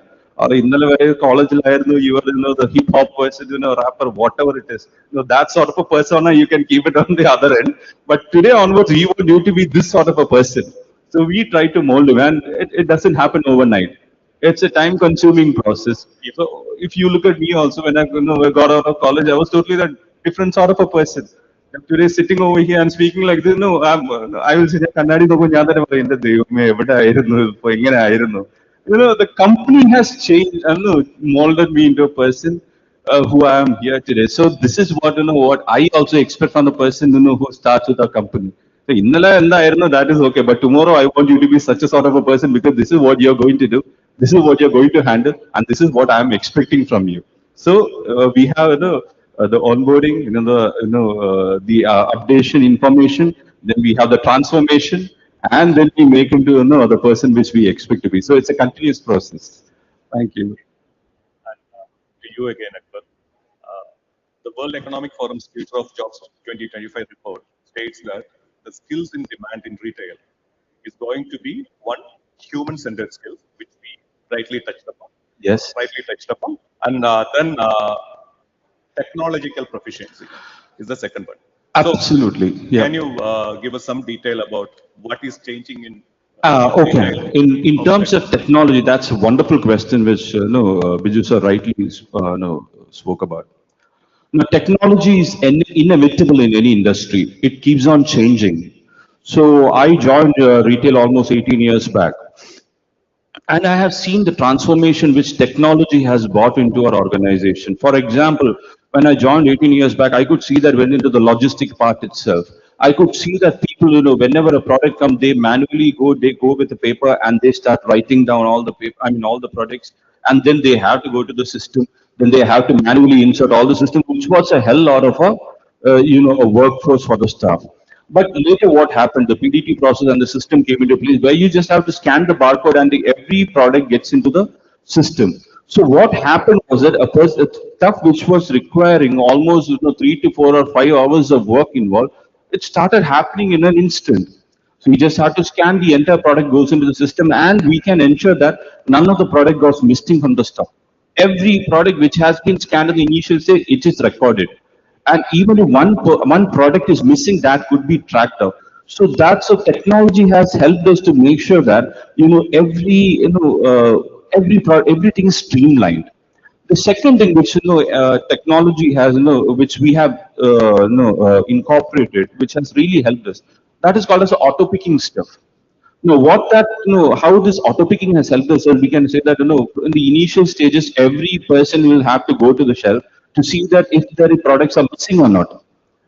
If the stock has gone low, so what he'll have to manually give an order, then only the order will come. If he misses that one stock, that means that the product is not on the shelf.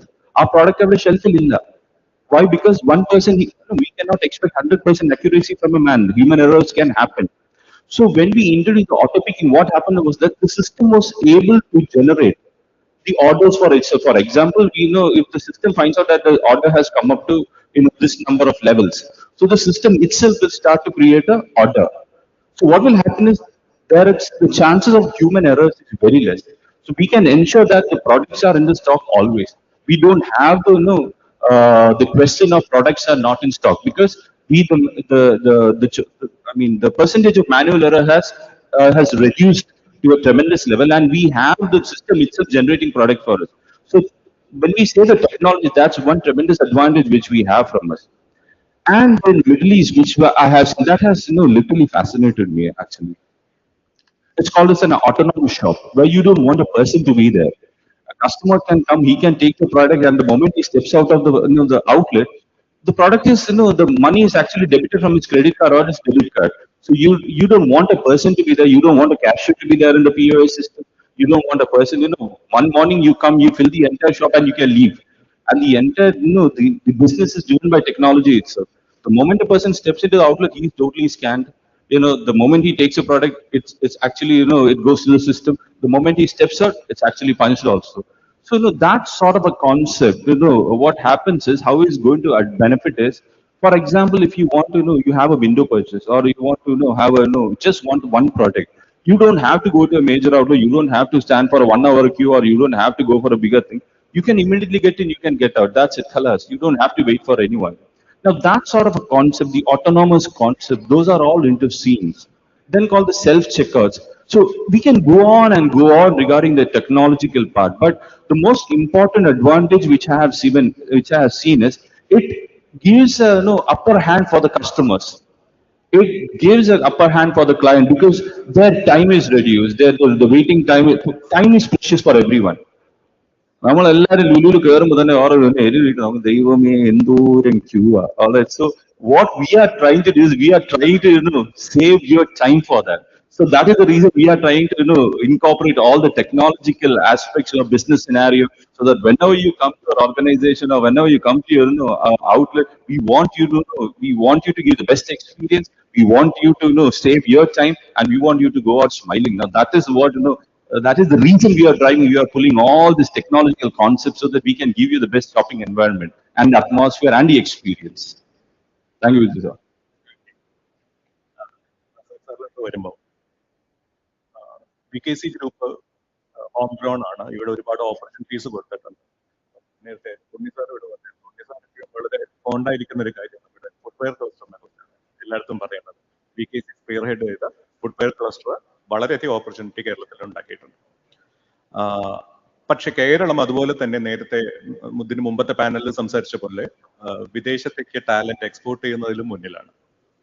അപ്പൊ ഇതില് നമുക്ക് എന്താണ് ഇവിടെ ഒരു talent build ചെയ്യാൻ, globally competitive talent build ചെയ്യാൻ എന്താണ് ഇവിടെ ചെയ്യാൻ പറ്റുക, അതില് ഇൻഡസ്ട്രിക്ക് എന്ത് ചെയ്യാൻ പറ്റും, അക്കാഡമിയൊക്കെ എങ്ങനെ സപ്പോർട്ട് ചെയ്യാൻ പറ്റും എന്നുള്ളത്.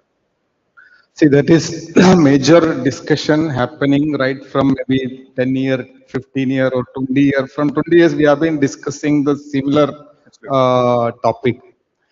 But I think we are still, I think there is a gap in identifying where we are lacking. See, the thing is, everybody know that our, what do you call, brain strength or the skill set or the knowledge in our, especially from Kerala, is very, very, very high. And people coming out of these IITs, IIMs, all the major technical institutes are going abroad. Why? Because there is no opportunity for them to, what you call, make use of their brain over here, to either to use that or to make a product or to do as research or imparting that skill to somebody else. So definitely they are looking for opportunities abroad where they can upskill their knowledge, what they have gained. Plus, there are a lot of other benefits also.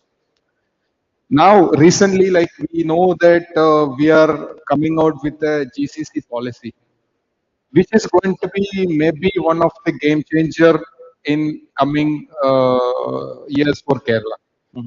So that means, see, GCC, we don't need, and we have certain what you call deficiencies by kind of what you call our geographical thing. We cannot have any kind of a major or large industries because of our land scarcity. You cannot find in footwear itself. Everybody now what talking about like Tamil Nadu has attracted almost 25 30,000 crores of investment from major footwear giants. Why not in Kerala? Why Kerala can't do it? Kerala cannot do it. We are not what you call. We don't have that kind of 500 acres or 300 acres of land in one particular compound, and that also can be given on a long-term lease. I don't think it is not feasible for Kerala. So what we have to do is we have to think of these GCCs, all the what you call testing or some specialty centers. We have a virology lab coming up. So we have to focus on these kind of specialty what you call cells or global capability centers to establish in India and in Kerala and recruit people for that. So that is going to be a game changer. And once I think I understand that we are aiming four-digit numbers as soon as possible to be established in Kerala. Yes. So I think there is our what you call future. So we have people, we have a very good talent. So once they have this kind of a facility to work here, I think, as you know, at the time of COVID or any other time, people felt that Kerala is the best place to live. There's no doubt about it. Everybody wanted to come back. Now, if you see all the major companies have started looking Kerala as a what do you call a hub for their manufacturing. We can take Zoho, where it is being operated. It's in a village in Tamil Nadu. So now the thing is like it's not a village or city because Kerala is the largest city in the world. Because from one end of Trivandrum to the other end of Kasargod, you cannot find a kind of a village in between. So if we can have a Danda care in Kerala, and somebody I was told that some major company is going to have a what do you call office in Kalamasheri, which is a village near Kalamasheri constituency. So that means people are now looking at Kerala as a hub for this kind of specialty investment. And I think we need to facilitate that for the future students and bringing them back to India. In the last, actually, we had an educational conclave in which Sir was also there. See, instead of brain drain, we are thinking of brain gain. So that is people are wanted to come back if they have an opportunity here, definitely, because being after studying what you call in detail or going in detail, they don't want to waste their time or what you call their brain over here. So once we have a facilities over here, definitely we are going to make a benefit out of it, and I think to some extent we are going to benefit on that. And see, definitely what you call the shift will happen. See, earlier we know that from here people were going to GCCs mostly for jobs. Why? Now people are coming from Bengal or UP or to Kerala for working. Why? See, they find this place much better rewarding than their state. See, if you now earlier we used to get maybe 20, 25 years instead of these Bengalis, mostly people were from Tamil Nadu were doing those activities. If you just go back and think, why Tamil Nadu stopped supplying manpower to Kerala? Because the opportunities in Tamil Nadu became better, so they had their second generation or their students started getting educated, they're getting better jobs. So automatically that flow stopped. So it's a what you call a natural principle. When there is a high level, things will flow to the low level. So you cannot reverse it. So what to reverse it, you have to make this up. Then only it will come back. Flow will reverse. So these are the certain things which we need to focus and work very closely. And there, the institution, as you said, the role of institutions are very important. See, we need to work with the institutions like industry and institution. Working should be very close and again, the system where we work now with the educational curriculum. See, by the time we decide that, okay, we will change the curriculum, the technology have changed. So the agility what with which the system work now, it's not still not enough. We have to have a very what you call instant changes happening within the curriculum also, because today I have studied, I came out, maybe the complete equipment itself has become obsolete. So this is the current system. So we have to have a very close, and again, major problem is our universities and industry is not at all connected. See, the pattern, number of patents happened in India and or commercialized in India, the rate is very low. It's not only Kerala, other places also. The number of patents in the highest is in Israel. See, now they work with the industry, and there again there is a clear system. Okay, I mean whatever I develop, there is a income coming for the university.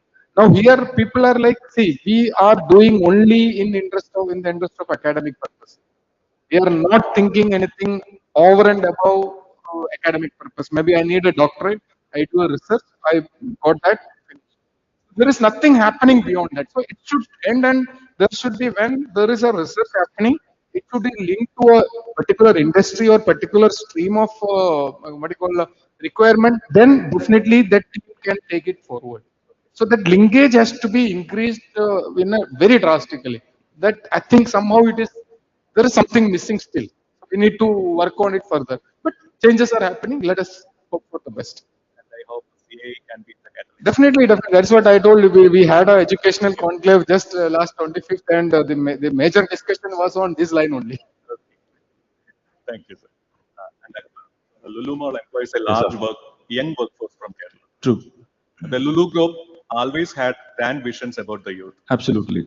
So, how do you see Kerala youth position, not just for local employment, same question basically, Yeah, but absolutely. also for retail career in the Middle East? Absolutely. Now, it's actually, when I say about youth, it's actually, a long-term vision which we are speaking about. It's not a short-term vision. And what I see in our youth today is this one thing called as the shortage of vision. I'm not speaking about everyone, but to a certain extent, our youth lack that, a focus or lack of that vision. From my experience, let me give you one example. Whenever I used to speak, sit and speak with an employee, I used to ask him, "What are you here for? Why are you working for?" So the immediate question, lots, any number of time have faces. Sir, I need to buy an iPhone and a bike. When I was in Middle East, sir, എനിക്കൊരു iPhone വാങ്ങണം ഒരു ബൈക്കും വാങ്ങണം. പക്ഷെ വാങ്ങിച്ചാൽ ഞാൻ നാട്ടിൽ പോകും. നാട്ടിൽ പോയിട്ടോ sir, വരുന്ന വഴി വെച്ച് നമുക്ക് കാണാം. So it, even though it's a funny statement, but still, it used to pick me at time. I used to think, what is our youth heading towards? What is their sort of vision? What are they looking up for, or what do they think their future holds for them? Whenever I used to think for them, I used to think about our MD. Long back, he used to tell about the incident, one incident in his life, which he always used to tell when meetings and all. He used to say that when he started his business, back in the 1960s and 1970s, there was no so much of luxuries for him because he started at a very scratch level.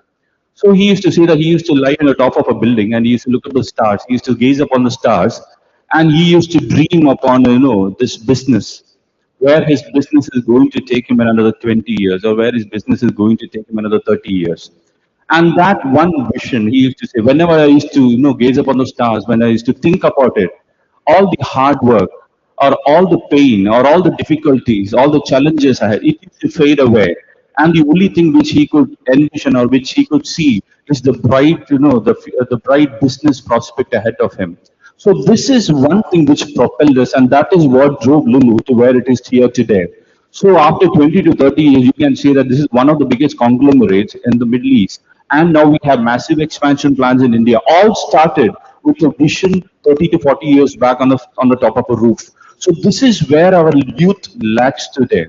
So whenever I speak with our youth, I used to tell them, don't limit yourself to a mobile and a bike. No, that is not here you are here for. No, don't think about 1 or 2 years ahead. You need to think about your future, which is 20 years ahead of you. If Rasak sir is sitting here in front of you and is speaking, all these things, that doesn't mean that it all happened in the blink of an eye. It's years of hard work. It's years of, the commitment, the years of dedication. So future, no, for our youth today, it's all instant noodles. It's like the Maggie, 5 minutes it all happened. Everybody who drops out of a college, they want to be in this position. Soon after they drop out of the college, they want to be in the seat. That is not going to happen. It requires a lot of commitment. It requires a lot of hard work. It requires a lot of dedication. It requires a lot of planning in your work. So every youth, for them, I can say that this is what I know from the day one. I tell to my, employees who join.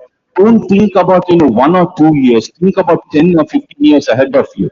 So this is what your plan should be. If you don't do that, every 2 years you will be switching from one company to another company to another company. You will be starting from base level to base level, and you will never reach anywhere. So you need to have that vision. Whenever you drop out of college, whenever you're starting your career, let it be retail, let it be hospitality, let it be IT, let it be automobile, let it be whichever industry it is.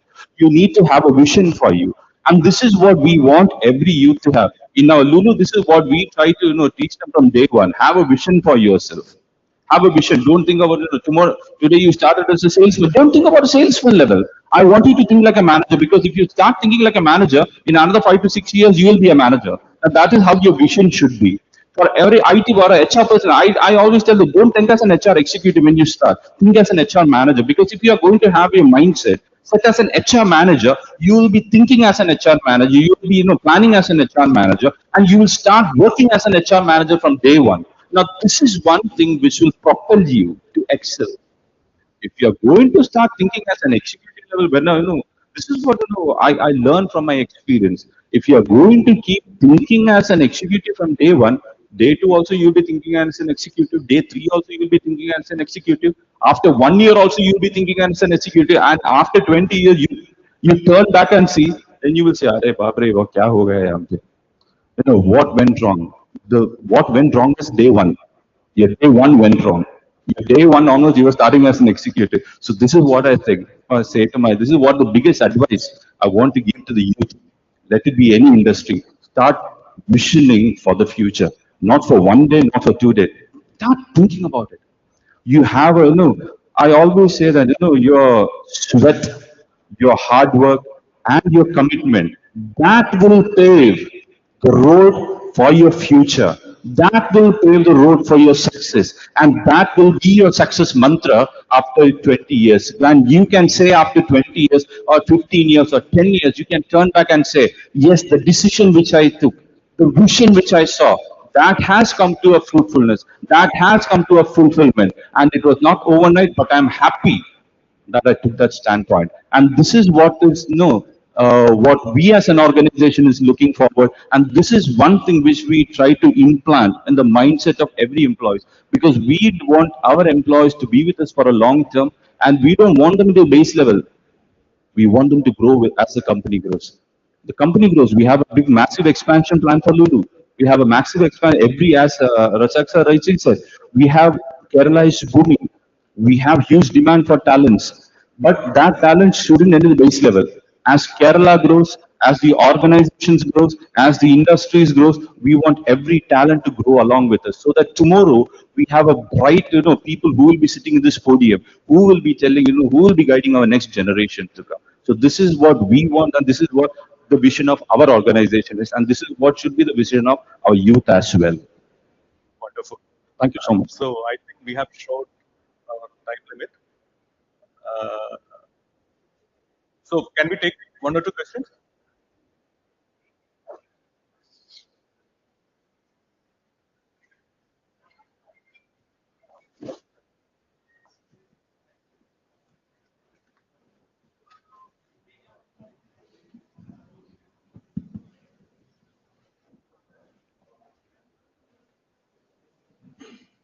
Hello, എൻ്റെ പേര് സ്വാലിഹനാണ്. ഞാൻ college അധ്യാപകനാണ്, MS കല്ലടി കോളേജിൽ. എനിക്ക് 2 ചോദ്യം ഉണ്ടായിരുന്നു. ഒന്ന് ആർക്ക് വേണമെങ്കിലും ടേക്ക് ചെയ്യാം.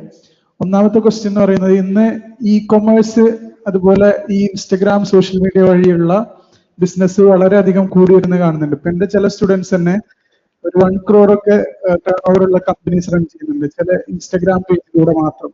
അതായത് മൊബൈൽസ് വിറ്റിട്ടോ, ഐഫോൺ ദുബായിൽ നിന്ന് വരുത്തിയിട്ട് ഇവിടെ സെല് ചെയ്യുന്ന ഒരു പരിപാടി. ഒന്നത്. പിന്നെ ചില കുട്ടികളെ ഈ പിന്നെ ഡ്രസ്സിന്റെ മറ്റേ കോയമ്പത്തൂർ നിന്നൊക്കെ കൊണ്ടുവന്നിട്ട് ഒരു ഇൻസ്റ്റഗ്രാം, അവർക്കൊരു പ്ലാറ്റ്ഫോം ഫീയോ അങ്ങനെ ഒന്നുമില്ല. ചില ആളുകൾ ഇപ്പോൾ ബൾക്കായിട്ട് പർച്ചേസ് ചെയ്തിട്ട് ഇ കൊമേഴ്സ് പ്ലാറ്റ്ഫോമുകളിൽ സെല് ചെയ്യുന്നത് കാണുന്നുണ്ട്. ഇപ്പോൾ ആമസോൺ അല്ലെങ്കിൽ ഫ്ലിപ്കാർട്ട് പോലത്തെ ഇപ്പം ഒരു എമർജി ചെയ്ത് വരുന്നുണ്ട്. അപ്പം ഇതിന്റെ ഒരു സാധ്യത എത്രത്തോളമാണ് എന്നുള്ളതാണ് ഇനി അതിന്റെ ഒരു ട്രെൻഡ് വരുമോ എന്നുള്ളൊരു സംശയമുണ്ട്. അതിലെ കുട്ടികളെ എത്രത്തോളം നമുക്ക് സപ്പോർട്ട് ചെയ്യാൻ പറ്റും, അല്ലെങ്കിൽ അതിന്റെ ഒരു സാധ്യത ഉണ്ട്. ഒന്നതാണ്. രണ്ടാമത്തെ ഒരു കാര്യം, ഇപ്പോ നേരത്തെ പറഞ്ഞ ടെക്നോളജി ഒരുപാട് ഇവോൾവ് ആയിക്കൊണ്ടിരിക്കുന്നുണ്ട്.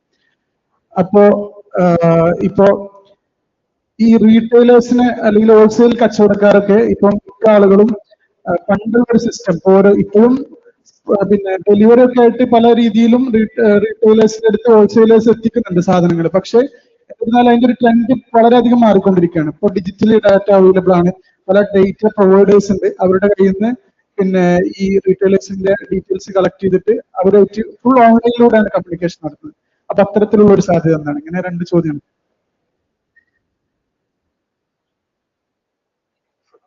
ഒരു പാർട്ട് ഞാൻ പറയാം. സി കറന്റ്ലി നമ്മൾ വേൾഡ് തലത്തിൽ നോക്കിക്കഴിഞ്ഞാൽ online I mean current India ആദ്യത്തെ ഒരു റീസെന്റ് ആയിട്ട് വന്നിട്ടുള്ള ഒരു report I think economic times ആണെന്ന് തോന്നുന്നു. The share of what you call traditional network, wholesale company, wholesale retail is coming down. So adoru reality aanu. So where it is going, like structured retails, Lulu Mall or any other sector. So aa oru change serious ആയിട്ട് നടക്കുന്നുണ്ട്. അതിന്റെ ഒരു first best ഇപ്പോൾ പെട്ടെന്ന് നിങ്ങൾക്ക് എടുക്കാൻ പറ്റുന്ന ഒരു എക്സാമ്പിൾ ആണ് സുഡിയോ. കുറഞ്ഞ വർഷം കൊണ്ട് അവർ എത്ര ഗ്രോ ചെയ്തു എന്നുള്ളത് ഒന്ന് ഗൂഗിൾ ചെയ്ത് നോക്കിയാൽ മതി. സോ ആ ഒരു സ്ട്രക്ചറിലേക്ക് കാര്യങ്ങൾ മാറുന്നുണ്ട്. ഇപ്പൊ വേൾഡ് വൈഡ് നോക്കിക്കഴിഞ്ഞാൽ ഈ മിഡിൽമെൻ ബിസിനസ് വളരെ എന്താ പറയാ താഴോട്ട് പോയിക്കൊണ്ടിരിക്കുകയാണ്. ഒരു വലിയ ചാലഞ്ച് നമ്മൾ ഇന്ത്യയിൽ ഫേസ് ചെയ്യുന്നതെന്ന് പറഞ്ഞാൽ ലോജിസ്റ്റിക് കോസ്റ്റ് ഇതിൽ മീറ്റ് ചെയ്യാത്ത ഒരൊറ്റ കാരണം കൊണ്ടാണ് നമ്മുടെ ഇവിടെ ആ ഒരു എന്താ പറയാ മറ്റുള്ള കൺട്രികളിൽ ഇത് പോകുന്ന പോലെ നമ്മുടെ സിസ്റ്റം വരാത്തത്.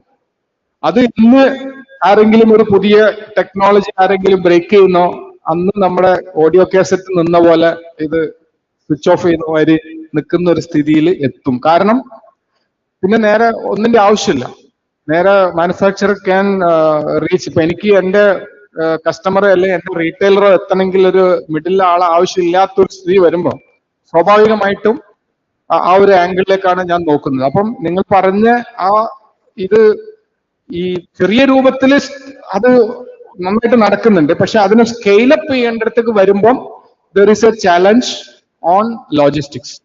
So that is the major thing. C ultimately നമ്മള് കസ്റ്റമർ മാറിയിട്ടില്ല, നമ്മൾ മനുഷ്യന്മാര് മാറിയിട്ടില്ല. എന്താണ്, നമ്മളിപ്പോ സന്തോഷം വന്നാൽ ചിരിക്കും, സങ്കടം വന്ന കാര്യം. അത് 100 വർഷം മുമ്പേയും അല്ലെങ്കിൽ 1000 വർഷം മുമ്പേയും ഇപ്പോഴും ഫ്യൂച്ചറിലും അങ്ങനെ തന്നെ ആകാൻ പോകുന്നത്. ബേസിക് മാറിയിട്ടില്ല. ടെക്നോളജിയാണ് അല്ലെങ്കിൽ മറ്റുള്ള കാര്യങ്ങളാണ് നമ്മുടെ മാറ്റി ചിന്തിക്കുന്നത്. അപ്പൊ അതിൽ നമ്മൾ എത്രത്തോളം അപ്ഡേറ്റഡ് ആണോ അതില് നമുക്ക് ചാൻസസ്, എല്ലാത്തിലും ആ ചാൻസസ് ഉണ്ട്. ഇപ്പൊ ഞങ്ങളെ സംബന്ധിച്ചിടത്തോളം ഞങ്ങള് ഇപ്പൊ കസ്റ്റമർ, ഞാൻ നേരത്തെ പറഞ്ഞു, നേരത്തെ മേലത്തെ ലെയർ ഈ തേഞ്ഞു പോകുന്നതായിരുന്നു അന്നത്തെ ഒരു പ്രോബ്ലം. ഇന്ന് നിങ്ങൾ ഫേസ് ചെയ്യുന്ന ഒരു പ്രോബ്ലം എന്താ? ചെരുപ്പ് കൊണ്ടുള്ള പ്രോബ്ലം എന്താ? എന്തെങ്കിലും ഒരു പ്രോബ്ലം വരാൻ പറ്റുമോ? നിങ്ങൾ വീട്ടിൽ ഇപ്പൊ ചെരുപ്പ് ഉപയോഗിച്ച് കഴിഞ്ഞാൽ നിങ്ങൾ എന്താ ചെയ്യാ? എവിടെ കളയും? അതൊരു ചാലഞ്ച് അല്ലേ? ഞങ്ങൾ അതിന്റെ ഒരു സൊല്യൂഷൻ ഉണ്ടാക്കാനുള്ള പരിപാടിയിലാണ്. അത് ഞങ്ങളിപ്പോ തിരുവനന്തപുരത്ത് ഒരു പൈലറ്റ് റൺ ചെയ്യുന്നുണ്ട്. നിങ്ങൾ ഒരു പുതിയ VKC ഒരു പുതിയ ജോഡി ചെരുപ്പ് വാങ്ങിക്കുമ്പോൾ നിങ്ങളെ പഴയ ഒരു ജോഡി ചെരുപ്പ്, അത് ഏത് ബ്രാൻഡ് ആയാലും, അത് റെസ്പോൺസിബിൾ ആയിട്ട് ഡിസ്പോസ് ചെയ്യാനുള്ള ഒരു ഉത്തരവാദിത്വം ഏറ്റെടുക്കുക എന്നുള്ള ഒരു ചുമതല അതിന്റെ ഒരു പൈലറ്റ് റൺ തിരുവനന്തപുരത്ത് നടന്നിട്ടുണ്ട്, തിരുവനന്തപുരം കോർപ്പറേഷനിൽ. സോ ശുചിത്വ മിഷന്റെ ഒരു കത്താണ് നമുക്ക് ഇതിനൊരു സീഡ് ഇട്ട് തന്നത്. കാരണം ഇതൊരു വലിയ ചലഞ്ച് ആവുന്നുണ്ട്. അതായത് ഈ നമ്മുടെ ഓവറോൾ വേസ്റ്റ്, സോളിഡ് വേസ്റ്റ് മാനേജ്മെന്റിൽ major issue is there is major component is footwear. So Jose sir wrote a letter to all the manufacturers, and we took what you call an initiative, and the pilot run is started in Trivandrum. If you check there is a website called www.zerofootmarks.com. അതിൽ ഞങ്ങളിപ്പോൾ എത്ര കടകളിൽ നിന്ന് connect ചെയ്തു, എത്ര pair collect ചെയ്തു എന്നുള്ള data അതിൽ കാണിക്കുന്നുണ്ട്. So if it is successful, we will roll out to entire Kerala and entire India. So that's what our solution. So wherever, I mean, we provide some solution, we use some technology, there is a chance for building business. Second part, I think. Absolutely. As you have mentioned about the deliveries and all this, the logistics parts. When it comes to retail, let it be, let it be, let it be general. Technology has eased us. It has eased us a lot. The manpower, for example, what you were supposed to do for the next 5 hours, that has come down to another 5 or 10 minutes. So technology is not going to, as many of us think it's going to replace. No, it's not going to replace. It's going to reduce. It's going to ease our work to a certain extent. And നേരത്തെ പറഞ്ഞ പോലെ ഷോപ്പിംഗിൽ തന്നെ, so let's come to the online platforms. Sir പറഞ്ഞതുപോലെ എനിക്കിപ്പോൾ ഇന്ത്യയിൽ ഇരുന്നുകൊണ്ട് തന്നെ, if I want to buy a product from Paris, or if I want to buy from Middle East, if I want to buy, it's easy. It has brought the geographies nearer.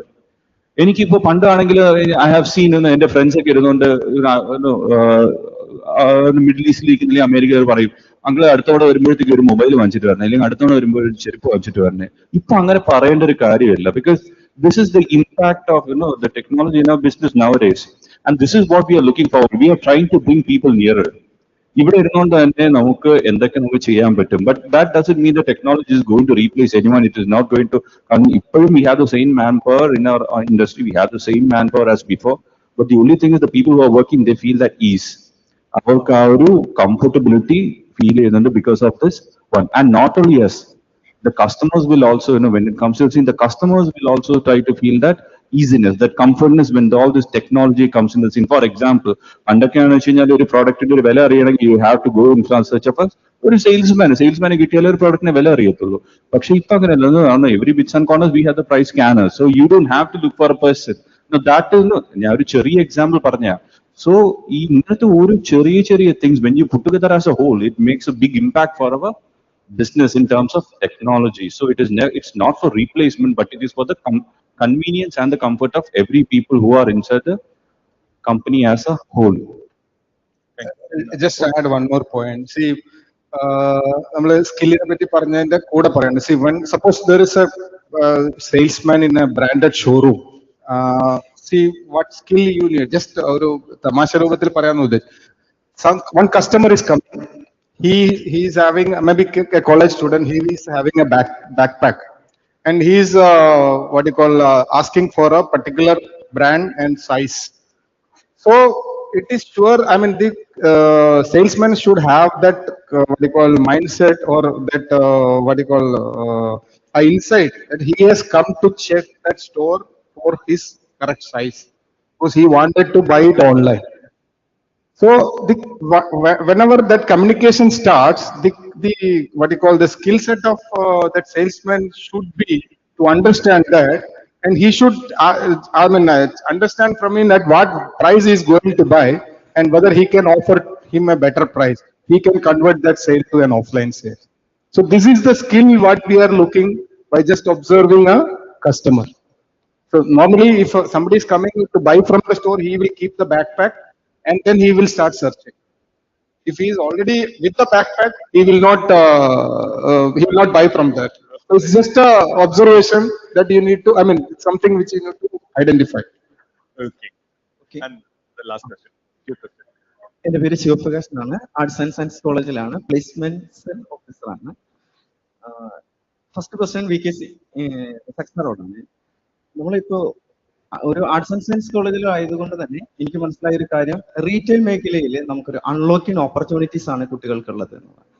പക്ഷേ വളരെ നല്ല competent ആണെങ്കിൽ പോലും ഈ കുട്ടികൾ engineering college അല്ലെങ്കിൽ technical കോഴ്സുകൾ പഠിക്കുന്ന സ്റ്റുഡൻസിനെ പോലെ നമുക്കൊരു ഇന്റേൺഷിപ്പ് സൗകര്യങ്ങളൊന്നും ഈ തരത്തിലുള്ള കോഴ്സുകൾക്ക് ഇവിടെ അവൈലബിൾ അല്ല നമ്മുടെ കേരളത്തിൽ.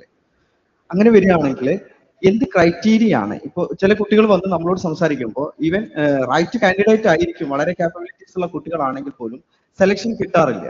അങ്ങനെ വരികയാണെങ്കിൽ നമ്മൾക്ക് എന്ത് മന്ത്രമാണ് നമുക്ക് അവർക്ക് പറഞ്ഞു കൊടുക്കാനുള്ള ഒരു ഇന്റർവ്യൂ അറ്റൻഡ് ചെയ്യുന്ന സമയത്താണെങ്കിലും ഒരു സെലക്ഷൻ അല്ലെങ്കിൽ എവിക്റ്റ് ആവുന്നതിന് നിങ്ങൾ എന്താണ് കൺസിഡർ ചെയ്യുന്നത്, മെജോറിറ്റിയിൽ നിങ്ങൾ എന്ത് കൺസിഡർ ചെയ്തുകൊണ്ടാണ് ഇവരെ സെലക്ട് ചെയ്യുന്നത് അല്ലെങ്കിൽ മറ്റു കുട്ടികളെ എവിക്റ്റ് ചെയ്യുന്നത് എന്നുള്ളതാണ് ഒരു ക്വസ്റ്റ്യൻ സാറിനോട്. രണ്ടാമത്തെ ക്വസ്റ്റ്യൻ അക്ബർ സാറിനോടാണ്. നമ്മളിപ്പോ ഒരു സ്കിൽ എൻഹാൻസിങ് പ്രോഗ്രാം പോലും ചെയ്യുമ്പോഴും നമ്മളിപ്പോ കുറച്ച് വർഷങ്ങൾക്ക് മുമ്പ് നമ്മുടെ ലുലു നാട്ടികയിൽ നടത്തിയ ഒരു ഇന്റർവ്യൂ, ഒരു ഹയറിംഗിൽ ഒരു ക്രൗഡ് നമ്മൾ അവിടെ ഉണ്ടായിരുന്നു. അത് നമ്മൾ മീഡിയകളിലൊക്കെ വന്നതാണ്. അത്രയും നമ്മളിപ്പോ സാറിന് വളരെ ഇമ്പോർട്ടന്റ് ഒരു ക്വസ്റ്റ്യൻ ബിജു സാറിന് ഉണ്ടായിരുന്നു. നമ്മൾ നല്ല ക്വാളിറ്റിയുള്ള എഡ്യൂക്കേറ്റഡ് ആയിട്ടുള്ള സ്കിൽഡ് ആയിട്ടുള്ള പേഴ്സൺസുകൾ ഇപ്പോഴും നമ്മൾ എക്സ്പോർട്ട് ചെയ്തുകൊണ്ടേ ഇരിക്കുകയാണ് ഫോറിൻ രാജ്യങ്ങളിലേക്ക്. എന്നിരുന്നാലും നമ്മളുടെ ലുലുവിന് എങ്ങനെ കഴിഞ്ഞു ഇത്രയും ക്രൗഡ് ഈ ഹയറിംഗ് ടൈമിൽ ഇത്രയും ക്രൗഡ് ക്രിയേറ്റ് ചെയ്യാൻ എന്നുള്ളത്, അതിന് സാർ എങ്ങനെ നോക്കി കാണുന്നു എന്നുള്ളൊരു ചോദ്യമാണ് എനിക്ക് അക്ബർ സാറിനോട് ചോദിക്കാനുള്ളത്. അതോടൊപ്പം തന്നെ നമ്മൾക്ക് ഈ കുട്ടികളെ ഇത്രയും ആപ്ലിക്കേഷൻ ലുലുവിലേക്ക് സ്റ്റിമുലേറ്റ് ചെയ്യാൻ ഇപ്പോഴും ചില ഫൗണ്ടേഴ്സുകളും ചില കമ്പനികളും റൈറ്റ് പേഴ്സണെ കണ്ടെത്തുന്നതിൽ പരാജയപ്പെടാറുണ്ട്. പക്ഷെ ലുലു എങ്ങനെയാണ് ഈ ഇത്തരത്തിൽ ആളുകളെ റൈറ്റ് കാൻഡിഡേറ്റിനെ ഇങ്ങനെ സ്റ്റിമുലേറ്റ് ചെയ്യുന്നത്, ഈ റിക്രൂട്ടിംഗ് ടൈമിലേക്ക് സ്റ്റിമുലേറ്റ് ചെയ്യുന്നതിന്റെ ഒരു സക്സസ് മന്ത്രം കൂടി ഒന്ന് ഷെയർ ചെയ്യാം. Thank you. ഫസ്റ്റ് ഞാൻ ഒരു സിനിമയിലേക്ക് ക്ഷണിക്കാം. അത് വിയറ്റ്നാം കോളനി കണ്ടിട്ടുണ്ടല്ലേ? പഴയ വിയറ്റ്നാം കോളനിയിൽ മോഹൻലാലിന് ആ പർട്ടിക്കുലർ ജോബിന് എടുക്കാനുള്ള കാരണം എന്തായിരുന്നു? അത് ഒരു കോളനി ഒഴിപ്പിക്കാൻ വേണ്ടിയിട്ടാണ് മോഹൻലാലിനെ കൊണ്ടുപോയത്. അപ്പോൾ അദ്ദേഹത്തിന് ഡ്രാമയിൽ കിട്ടിയിട്ടുള്ള സർട്ടിഫിക്കറ്റ് ആണ് അദ്ദേഹത്തിന് ആ ജോലിയിലേക്ക് ക്ഷണിച്ചത്. അപ്പൊ ഏത് ജോലിയാണോ നമ്മൾ എടുക്കാൻ ഉദ്ദേശിക്കുന്നത്, റിക്രൂട്ട് ചെയ്യാൻ ഉദ്ദേശിക്കുന്നത്, അതിന് സൂട്ടബിൾ ആയിട്ടുള്ള ക്വാളിറ്റി എഡ്യൂക്കേഷണൽ ഡിഗ്രി അല്ലെങ്കിൽ അതൊരു എന്താ പറയുക ഒരു മിനിമം റിക്വയർമെന്റ് ആയിട്ട് മാറിക്കഴിഞ്ഞിട്ടുണ്ട്. ആ ചെയ്യാനുള്ള തയ്യാറെടുപ്പ് അല്ലെങ്കിൽ അതിലുള്ള പാഷനാണ് ഇവിടെ പ്രധാനമായിട്ടും നോക്കുന്നത്. ഇപ്പൊ അതിൽ ആർട്സ് ആണോ സയൻസ് ആണോ എന്നുള്ള ഒരു പ്രശ്നമേ വരുന്നില്ല. ഒരു ജോലി അതിപ്പോ നിങ്ങൾ പറഞ്ഞ റീറ്റെയിൽ മേഖലയിൽ ഏറ്റവും കൂടുതൽ സാധ്യത ഉള്ള ഒരു സമയമാണ്. അപ്പം നമ്മൾക്ക് പല ഫോറത്തിലും ആളെ കിട്ടുന്നില്ല എന്നുള്ള പരാതിയാണ്. പക്ഷെ എന്താണ് പ്രോബ്ലം? നേരത്തെ പറഞ്ഞു വരും, നമ്മുടെ അംബിഷൻ നമുക്ക് വന്ന അന്ന് പിറ്റേന്ന് നമ്മള് പിന്നെ വേറൊരു തോട്ട് പ്രോസസ്സാണ് നമ്മളെ മുന്നോട്ട് നയിക്കുന്നത്. അപ്പൊ അത് മാറി എന്ത് ജോലിയും എടുക്കാൻ അല്ലെങ്കിൽ എന്ത് ജോലി എന്ന് പറഞ്ഞാൽ റീസണബിൾ ആയിട്ടുള്ള എന്ത് ജോലിയും എടുക്കാൻ തയ്യാറാവുക, എങ്ങനെയാണോ അതിൽ നമ്മൾ സ്കില്ല് ചെയ്യാൻ വേണ്ടിയിട്ട് നമുക്ക് പറ്റുക, അതായിരിക്കണം നമ്മുടെ ഫോക്കസ്. അത് മിസ് ചെയ്യുന്നത് അവിടെയാണ് നമ്മൾ ഈ ഗ്യാപ്പ് ഫീൽ ചെയ്യുന്നത്. ഇപ്പം നേരത്തെ പറഞ്ഞു ഒരു ഇന്റർവ്യൂ ചോദിക്കുക എന്താണ് വേണ്ടത്, എനിക്കൊരു ഐഫോൺ മേടിക്കണം, എനിക്കൊരു ബൈക്ക് മേടിക്കണം. അപ്പം ആ വളരെ ഷോർട്ടായിട്ടുള്ള ഈ അംബിഷൻസ് ആണ് ഇത് ഡ്രൈവ് ചെയ്യുന്നത്. സ്വാഭാവികമായിട്ടും ഇപ്പൊ ഞങ്ങളടുത്ത് ഒരാൾ വന്ന് എനിക്ക് 1 വർഷം എക്സ്പീരിയൻസ് കിട്ടി, അടുത്ത പ്രാവശ്യം ഗൾഫിലേക്ക് പോകണം, ഞങ്ങൾ അയാളെ റിക്രൂട്ട് ചെയ്യില്ല. കാരണം എന്താ? അയാളെ ഒരു നല്ലൊരു കാൻഡിഡേറ്റ് ആയിട്ട് 6 മാസം അയാളുടെ മേളിൽ സ്പെൻഡ് ചെയ്യണം. 6 മാസം അദ്ദേഹത്തെ ട്രെയിൻ ചെയ്യുമ്പോഴേ നമുക്കൊരു ഇൻപുട്ട് കിട്ടാൻ തുടങ്ങും, അല്ലെങ്കിൽ 3 months മിനിമം. അപ്പൊ സ്വാഭാവികമായിട്ടും 1 വർഷം കഴിഞ്ഞ് പോകും എന്നുള്ള ഒരു മെന്റാലിറ്റി ഉള്ള ആളെ ആരെങ്കിലും ഇന്റർവ്യൂ ചെയ്യില്ല. സോ നമ്മൾ അവിടെ ടേക്കിംഗ് ദിസ് ഡാറ്റ നമ്മൾ ഡയറക്റ്റ് ആയിട്ട് ചോദിക്കുകയല്ലേ ചെയ്യാം. അത് ഡിഫറെന്റ് വേകളുണ്ട് അത് എടുക്കാനുള്ള. അപ്പം അത് ഒന്ന് ഇന്റർവ്യൂ പ്രിപ്പയർ ചെയ്യിപ്പിക്കാം കുട്ടികളെ. We have to seed them what you should look for, അല്ലെങ്കിൽ എന്തായിരിക്കണം നിങ്ങളെ ഒരു ഇതിന് പോകുന്ന സമയത്ത് what you should be reply. So അതൊരു എഡ്യൂക്കേഷൻ സൈഡ്. ബട്ട് അത് റിപ്ലൈയിൽ മാത്രം പോരാ, we have to make sure that it is happening. So arts science എന്നുള്ളത് കൊണ്ട് മിസ്സാകും എന്നുള്ള അഭിപ്രായമില്ല. Then another plan is like if anybody is ready in particular, for example, retail selling, we have ASAP for special skilling. You can take a bunch of your students, you can associate with any of the industries and you can train the people and send them for job. There are very good opportunities. Okay, thank you, sir. Transforming lives through skilling proposition was the fantabulous topic. Skill. Reskill to upskill to skill through unlearning methodology. How? Unlearning methodology. Then only we can upskill. How effectively disruptive technology for the enhancement of economy. Country, we are in developing. Every time developing. Developed economy to foster developed economy. how well disruptive technologies can, this skilling proposition, you can give a formula of what we should do so that as per your guidance, we are ready to work. There is no what you call any technology. See what the technology what may work for Kerala or what may work for India. It's completely different, or the thought process itself is different. We cannot apply it as what you call 1:1 ratio. But what you apply it in India and what we apply it in US. There's a interface difference. What is the difference? Is, see, transition of developing to developed economy. Why it is not a developed economy you are facing? Because of the lack of, there's a gap. Mr. was saying, former minister was still gap. Industry 5.0, everybody, I am playing the European Union with interface, but still we are far behind. So to overrule, surpass that inefficiency, how well we can transform the skilling through fostering a proposition of knowledge intelligence. See, that is not. I mean, only if the industry decides. See, I'll just go back. What is the percentage of what you call money spent on budgetary on skilling or this kind of education in India and abroad? So this is the difference. See, we are not what you call promoting research. How many patents we have? How many patents India is holding? No, we are far behind. That is what the countries like China, I think every what do you call day, multiple patents are registered. Other developed countries, I told you, Israel is holding the largest one of the universities out of the universities. Israel is number one. So we are not spending or we are not connecting the universities with the Exactly, industry. sir. We have to revise that now, sir. Revamp. How we should revamp that proposal. That's what. That is why there has to be changes, mindset, unlearning from both sides. That is the thing. Like from the university, Government is sitting. no. See, that is somebody from government. we are. I am also part of government. Global government. You can. We are doing that. This is itself is a part of. I mean, of that thought process to imbibe that thought process. So definitely, everybody I think has to come in a same thought process. Definitely, it will happen. Thought process. Thought process. Yeah. Thought process. Okay. Thank you, gentlemen, for your time. And sorry for overshooting our time. Yeah. Please.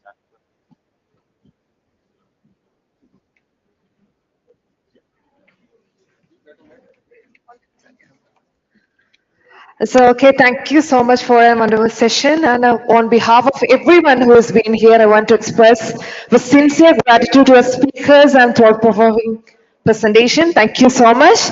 And as a symbol of our profound thanks, we would like to present a memento to our speakers and moderator. And currently, may I please call Mr. Dinesh Dor, Assistant General Manager, KDIST. Please come forward and present the memento to our speakers and moderator. And let's give me a warm applause, please. Kindly requesting you. Once again, thank you so much for your valuable insights.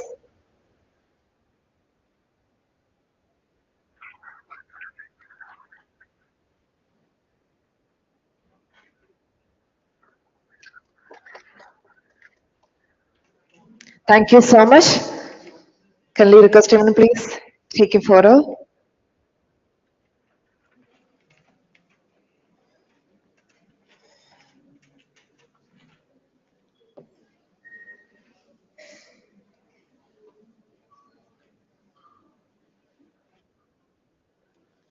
Yes, kindly requesting all the dignitaries, please be seated. Yes, thank you.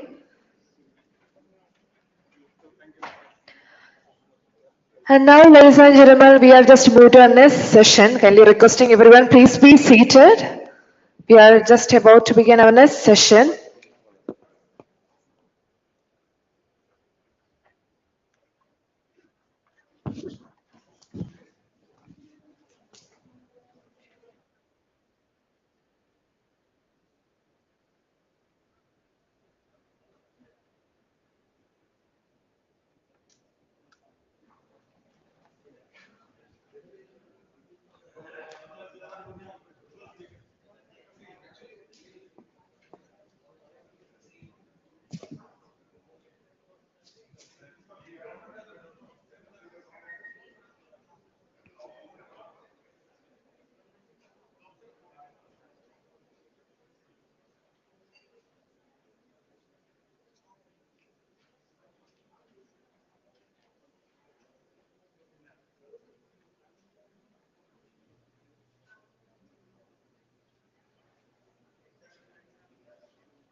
And now, ladies and gentlemen, we are just about to begin our next session. Kindly requesting all, all the employees from the Connect, please kindly come forward and please be seated.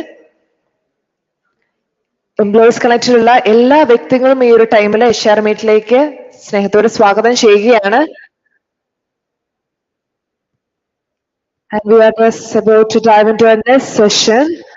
Employees മീറ്റിലുള്ള എല്ലാ മെമ്പേഴ്സും kindly requesting everyone please be seated. Yes.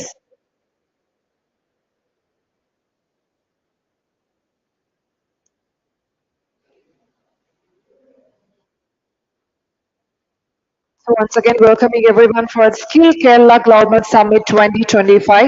നമ്മുടെ next സെക്ഷനിലേക്ക് നമ്മൾ കടക്കാൻ പോവുകയാണ്.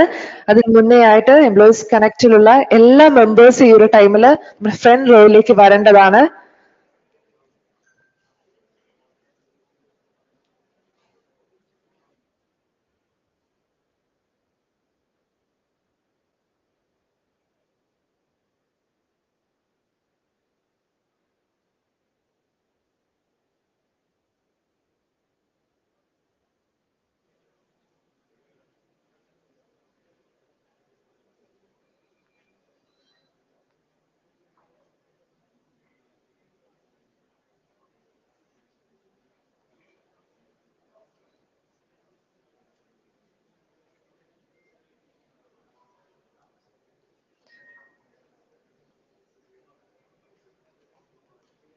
So yes, all right. So it immense pleasure to welcome all the members from the Employees Connect. Please be seated.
Welcome to this very important event of the Skill Summit.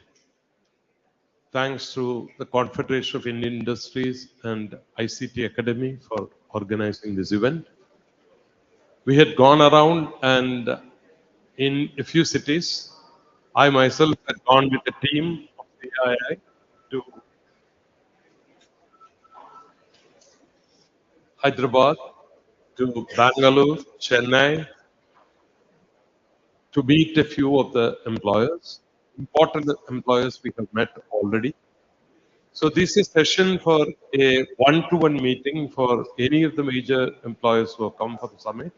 We had circulated an expression of interest to those who are interested in proposing opportunities for the major skill campaign which Vijnana Kerala is going to launch the coming few months. We have already initiated the program with this skill summit. The objective is basically to ensure that we will be in a position to provide meaningful employment to all the students who are currently running their final year classes. 5.5 lakh of these students in ITIs, in polytechnics, in engineering colleges, in arts and science colleges, and the paramedical nursing institutions, the business schools, all these institutions together.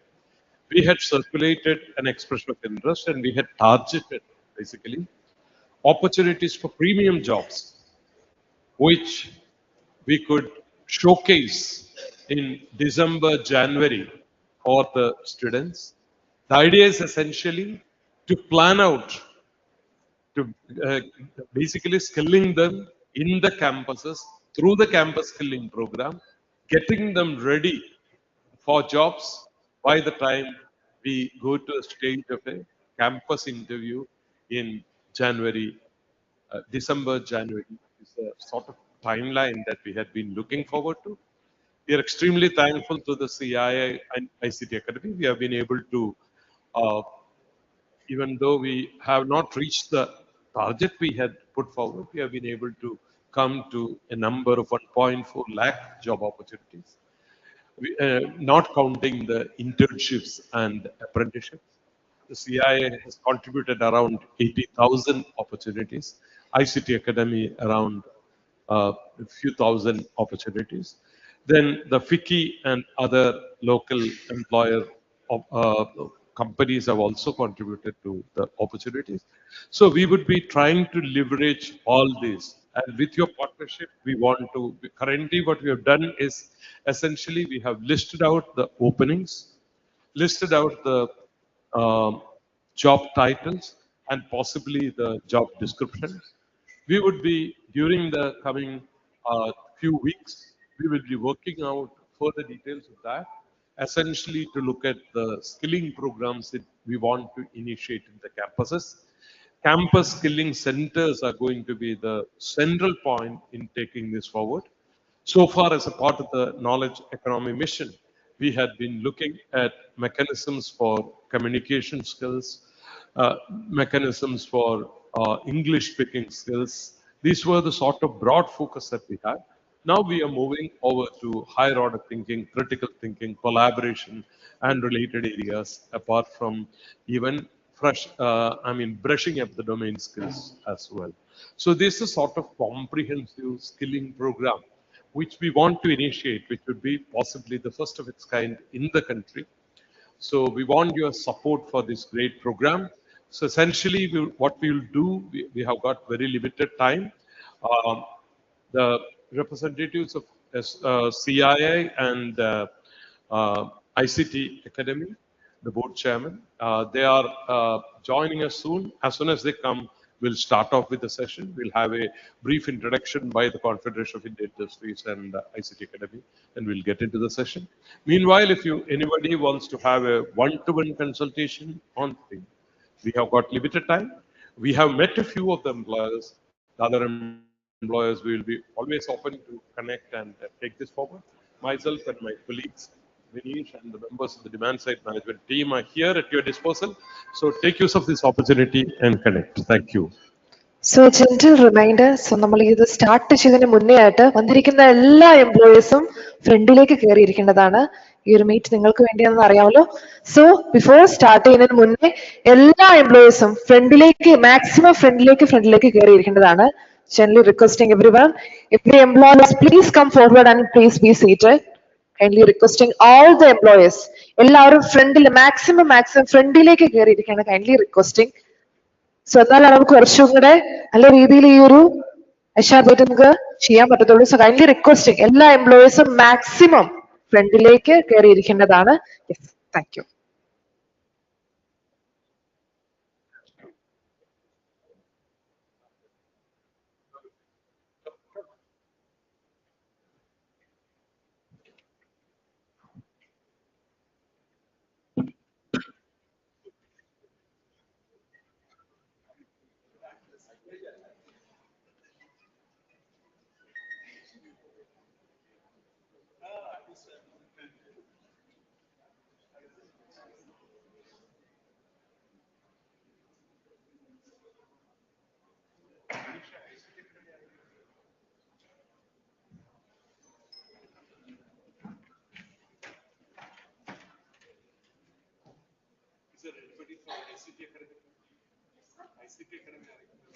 എന്തോ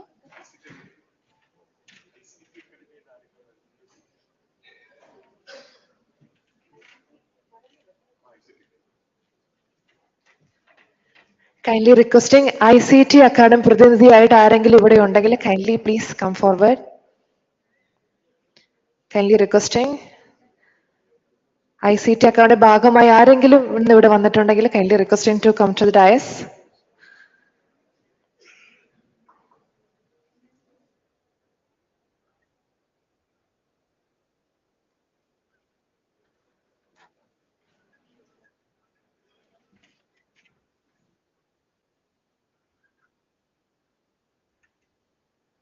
Once again, welcoming all the dignitaries on the dais. Yes, we are just dive into a section. Thank you.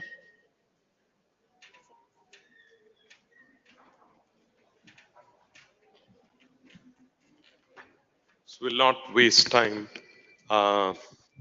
So as I had initiated, we are all moving towards the campus skilling program, targeting employment for the 5.5 lakh students.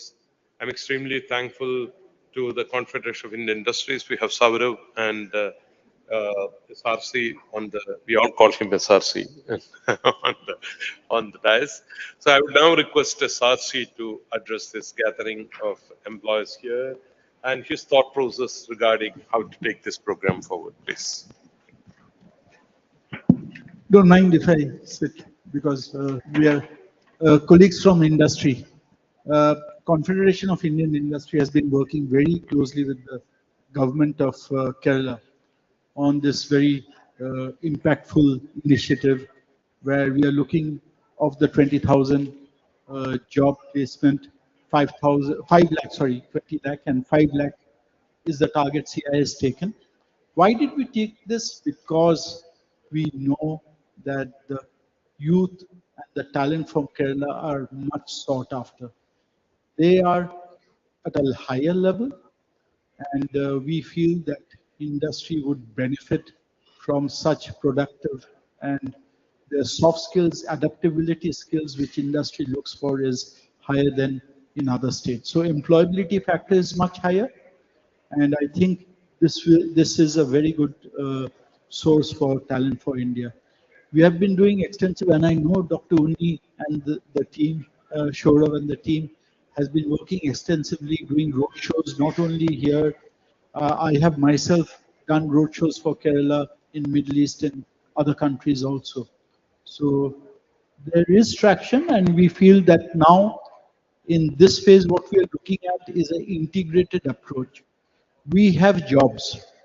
So how do we get industrial courses into the academic instituted?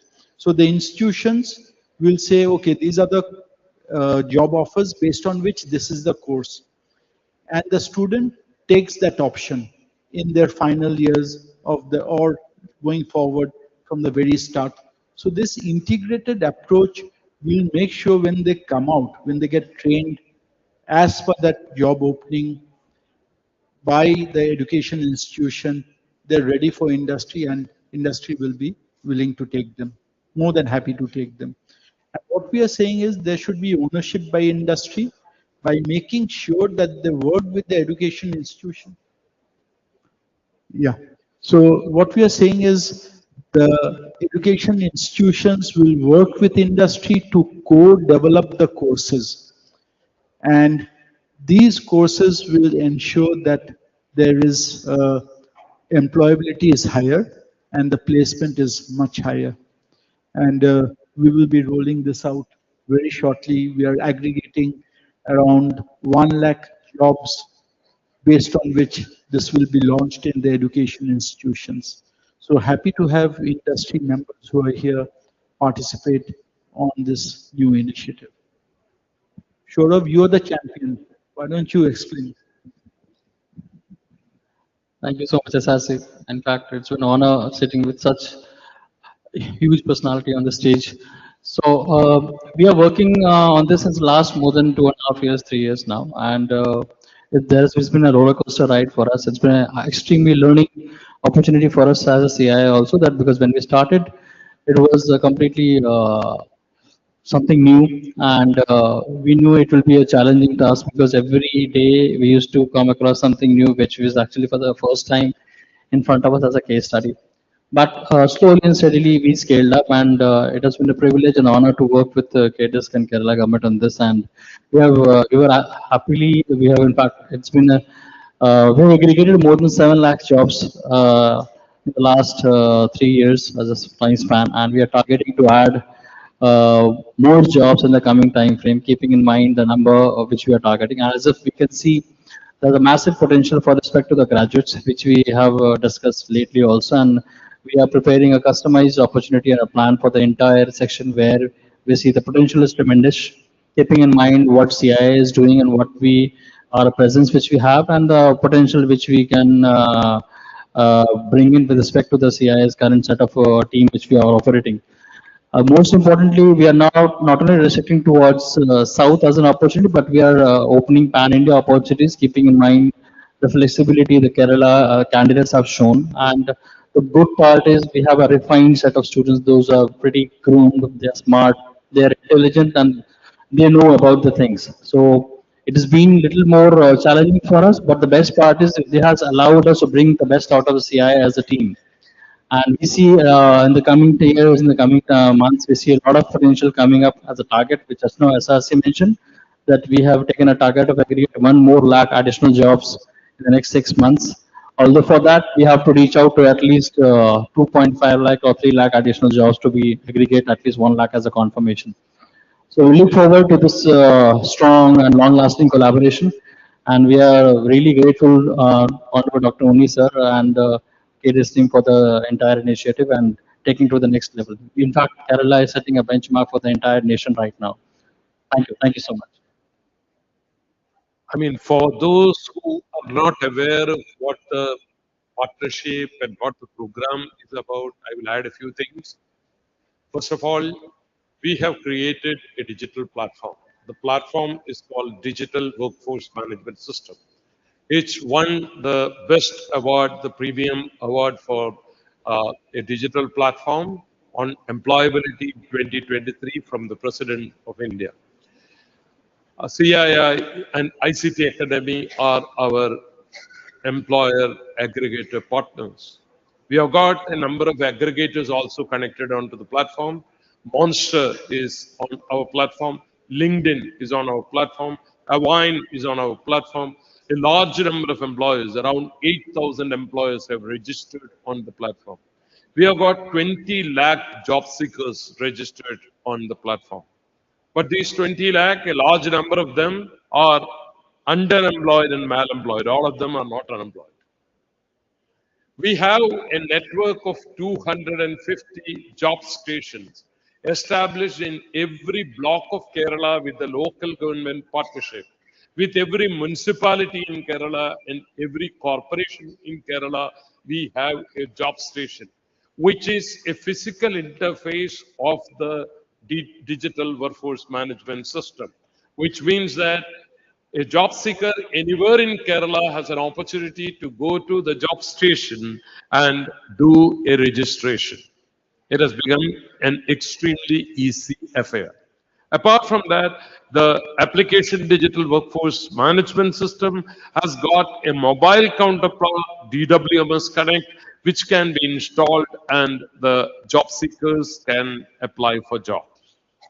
We bring regularly around 4 lakh jobs onto the platform, which includes the job fairable jobs, which come primarily from CII and ICT Academy, and quite a lot of non-job fairable jobs, which are brought in by the platform partners like Monster and LinkedIn. So this is how the whole thing is structured. Apart from this, we have initiated a very silent initiative. Every Saturday, there is a virtual job fair, which makes use of the SDPK platform, Skill Development Platform Kerala, which is a wide area network, electronic network, which connects the employers from anywhere in the country to the job seekers virtually. So this had been going on for the last 30 weeks. So the job seekers come to the computer labs. They connect with the employers virtually in Bangalore, in Chennai, in Bombay, in Delhi. They get connected. And the interviews happen over the electronic network.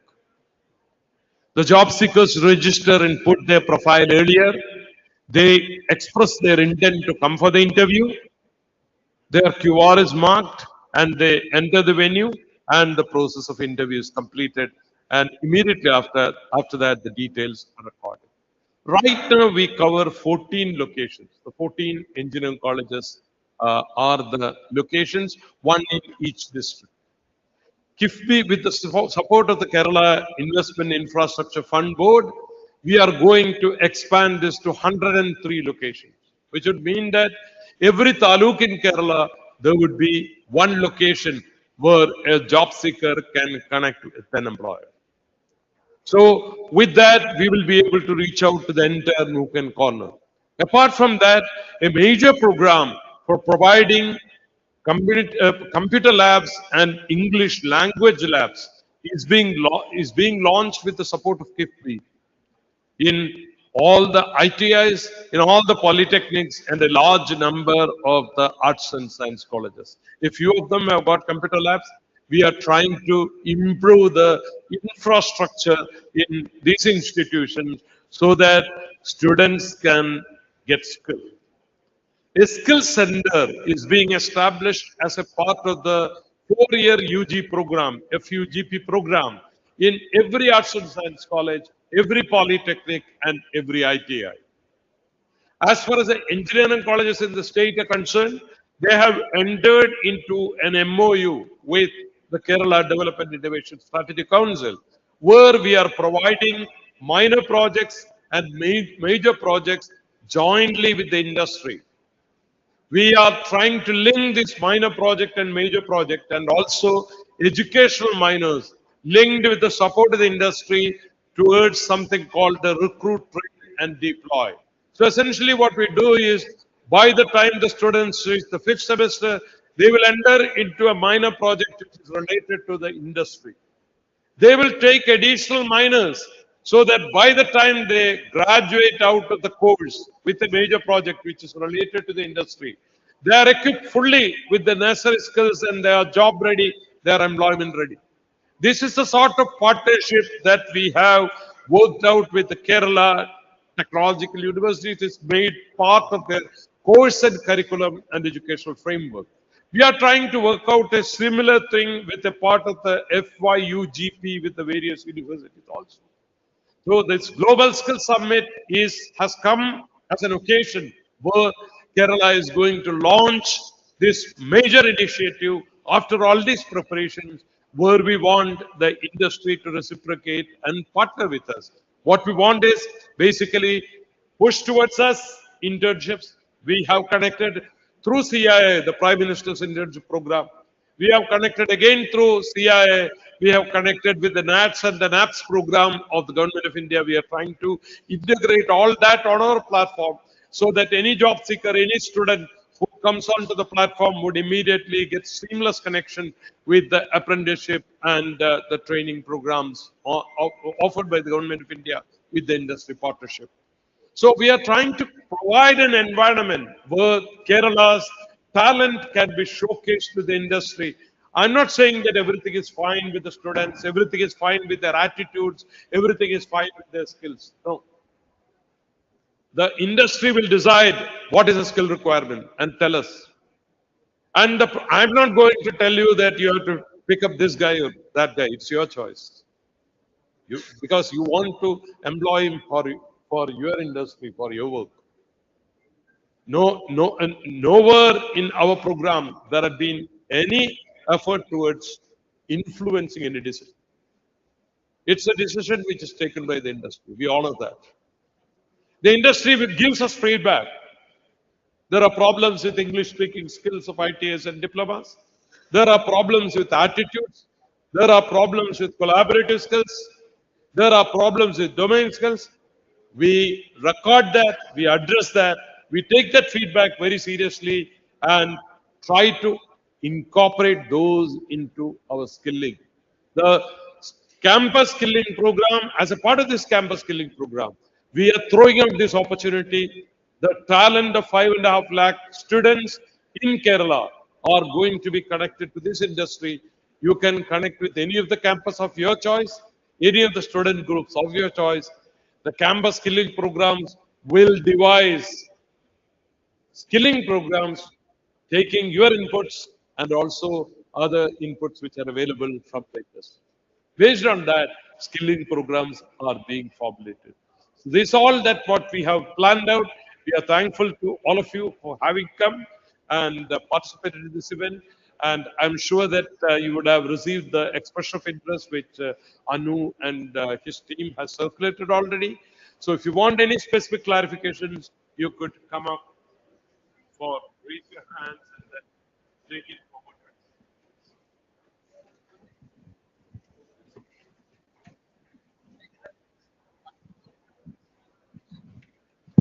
Hello, yeah, I'm audible. So first of all, big kudos to Government of Kerala for this skilling initiative. And myself, Rafi, HR Director from Avine, one of your partner with the Government of Kerala actually. I think we signed the MOU last year, yeah. So from our experience of working with, especially with the platform, especially in the last 1.5 years, we did some decent number of job posting, but the participation from the students was extremely less. And if I compare this with any other platform in the market, because for me, when I look at this is an effort and time matters a lot. So if I post a job, I think after waiting almost 15 days, the total number of application I received was just 15. Whereas if it was done in any other platform, this would have been at least 200 to 300. This was an entry level job. So I see some trouble with the supply side. When I say supply side, the students actually don't know how famous is this platform with the students and how are they, making use of it actually. So it's an experience from the last 1 year. Yeah, thank you. Good point, Reis, because there is no point in saying that everything is fine and just saying hi hi and then finishing off. One of the major issues that we have been facing is in terms of mobilization. As I said, that we have 20 lakh people who are mobilized on the platform. We had been originally thinking that this is perfectly fine. But the reality of the Kerala's labor market is different.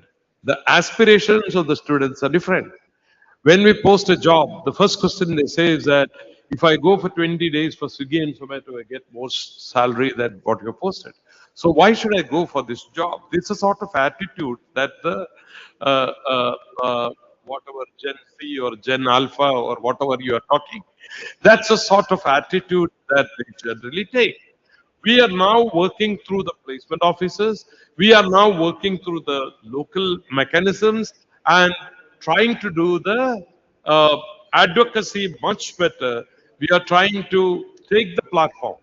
I told you that we have an award-winning platform. That's all fine. But the extent of popularity of that among the students. There had been challenges. That is why we have now made an initiative. We have connected with the entire academic community. We have all the placement officers connected. We have the quality assurance staff members connected. We have made it a campus program. The important reason why the teachers have come to us on board is because many of the arts and science colleges and engineering colleges, now there are no students. Most of them are going abroad. So there is a compulsion on the part of the management and the college teachers also to look at this very seriously.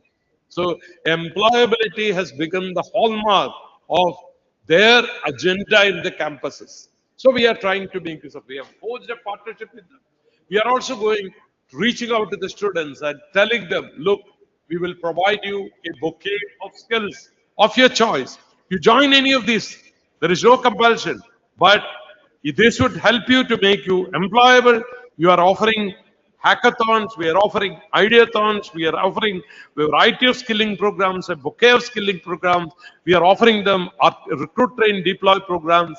So a variety of such things are being offered, and we are also taking the community along.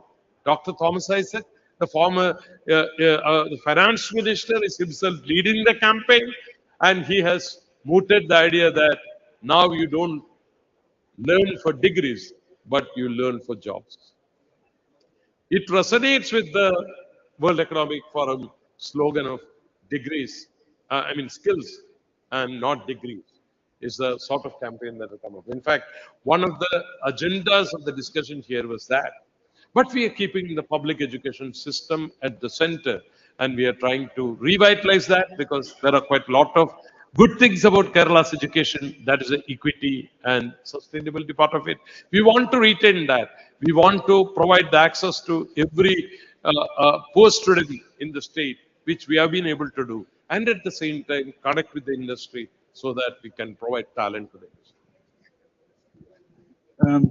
What from CI we will do, the local team will connect with you. Focused, curated job drives for your requirement. We have been doing it very successfully. I know there are challenges, but if we know exactly the job role, the location, etc., all the details, we'll do job drives for you. Thank you. Sir, another point from the experience of working with placement cell offices in Arts and Science College, it's again from our experience, their understanding of job landscape is very limited. So most of the time, students have better understanding, and placement cell offices are not able to bring it to the notice of students. Because especially if I take from a Bangalore ecosystem, because Avigna is based out of Bangalore. So there are jobs like operation jobs in Swiggy, Zomato. These are well-paid jobs, 30, 40K plus at the beginning level. And this can be done by anyone being BA History or BA Malayalam. We don't even count any of this actually. So it could be anyone who have a problem-solving skill, good communication skill. And whereas the placement cell officer doesn't have any clue about this kind of job in the market, which can actually be, if they are aware of this, actually the students in the BA, BSc, that kind of generic degrees in Arts and Science College, they can be trained and upskilled for that, and that could be a good pitching point for them actually. This is again from the experience. Yes. I'm coming from financial service industry. I was a manager of ICC Prudential, and financial services at least 33-40%, maybe 30% job required, and most of the insurance companies required in the sales side. So I recruit people from major MBA colleges and all these things to sell our insurance products, but we miserably failed. The reason is very simple. The initial contracting with the institution with the student, giving a very rosy picture of the job market. One of the major business schools in the undergraduate and postgraduate business, this thing, they are giving you salaries because their fees is very high, maybe 3 lakhs, 4 lakhs rupees. I'm talking about BBA and MBA. So they say that, people, they are joining that they require a salary structure of 25,000, 30,000 rupees at the beginning itself. So we used to give 18,000 rupees as a startup, but they will never. We are giving a lot of training also for the person who are coming into the sales side. But unfortunately, sales is a taboo to every business school. Even I contacted my colleagues who are the head of the department of MBA school. These people are telling that sales is a very bad job because without sales, no industry can grow. So I request Unikrishna sir to take this challenge because sales is a very creative job. Without sales, nobody can. Here in this hall itself, Kerala is making a sales to the other industry leaders to get placement. So bottom drastic changes have to come from the government as well as CIA, Kerala Management Association, all these associations that sales is a major job and the profile have to be properly given. Thank you. A very valid point because unfortunately the business schools, all of them focus on, say, marketing is a rosy job and not the sales. But we all know that industry the world over works differently. If you don't have sales, then there is no wealth creation. So that is well known. But unfortunately, the Kerala labor force has got very different preferences. Whatever studies have been done by the Center for Development Studies very clearly indicate that the Kerala labor force is risk averse. Number two, their focus is on traditional jobs. They don't look at emerging jobs. They are not ready to take risk. These are all realities which we have to face. So we will have to work out this. And so, I mean, it goes on trolls that, I mean, even if you get the job of a sweeper and if it is in government and if it's a salary is assured, then that is better. Is a sort of attitude which goes even for the postgraduate. That is very unfortunate. We will have to actually change this attitude. And you know that we have 20 lakh people registered on our platform, but the number of people who are registered on the PSC website is 8 crore, which means that then every person who applies, there are 20 or 30 job applications have been put. If you take the number of students who are going for the bank examination, that would come to another few crores. So that's a sort of comparison and the sort of situation that we are in. So we have to gradually transform this. I fully appreciate the point that you raised. Yeah, good afternoon, sir. This is Shine. I am from MRF Tires. Like to thank CII for their wonderful effort that you have taken, okay, to augment resources for us, especially for our Kottayam and other plants. The point I would like to make here is, it's only a complimentary what the earlier speakers have told. We have people, they come, they come with a project in mind, either cell phone project or a bike project, and they vanish after maybe few months of their work with us. So we would like to maybe ask you to intervene on imparting training for what did they expect from this job. We have to train even the placement coordinators to give an orientation about, okay, what is that the boys should expect in an industry. Okay, because MRF offers a lot of opportunities for the first timers, especially from the rural youth, to get the first step in the corporate. Okay, so we don't want this to die a natural death. Unless we do a collective effort, we will not be able to cherish this effort. It's very important because unfortunately people think that factory jobs are all jobs where people sit within an air conditioned environment, a dusty environment, a clean room. This is the sort of dream of many of the students. They don't think that there will be dust in the factory floor. There will be, I mean, heavy machinery. There will be jobs which require hard labor. I mean, people have been brought up with such sort of impression of the work floor and the industry which needs to be transformed. We would have to look at OJT. We have to look at on-the-job trainings. We have to look at apprentices, apprenticeships. We have to look at internships. We have a track of all these together. We understand that there is a requirement for transformation of the job seeker also accepting the reality as it is and then look for opportunities around that.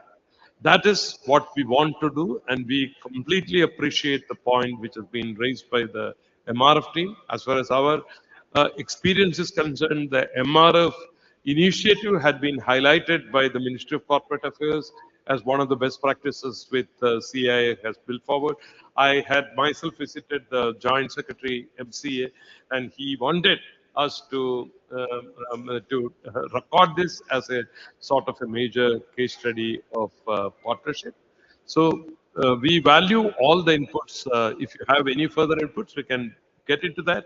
Otherwise, we might not have time to exchange all the UIs because around 80, 83 companies are there. So we'll have a sort of a group session where all of you come up and then show your expression of interest, and we'll have a group photo and then disperse. Before that, any specific points if you would like to add, please add.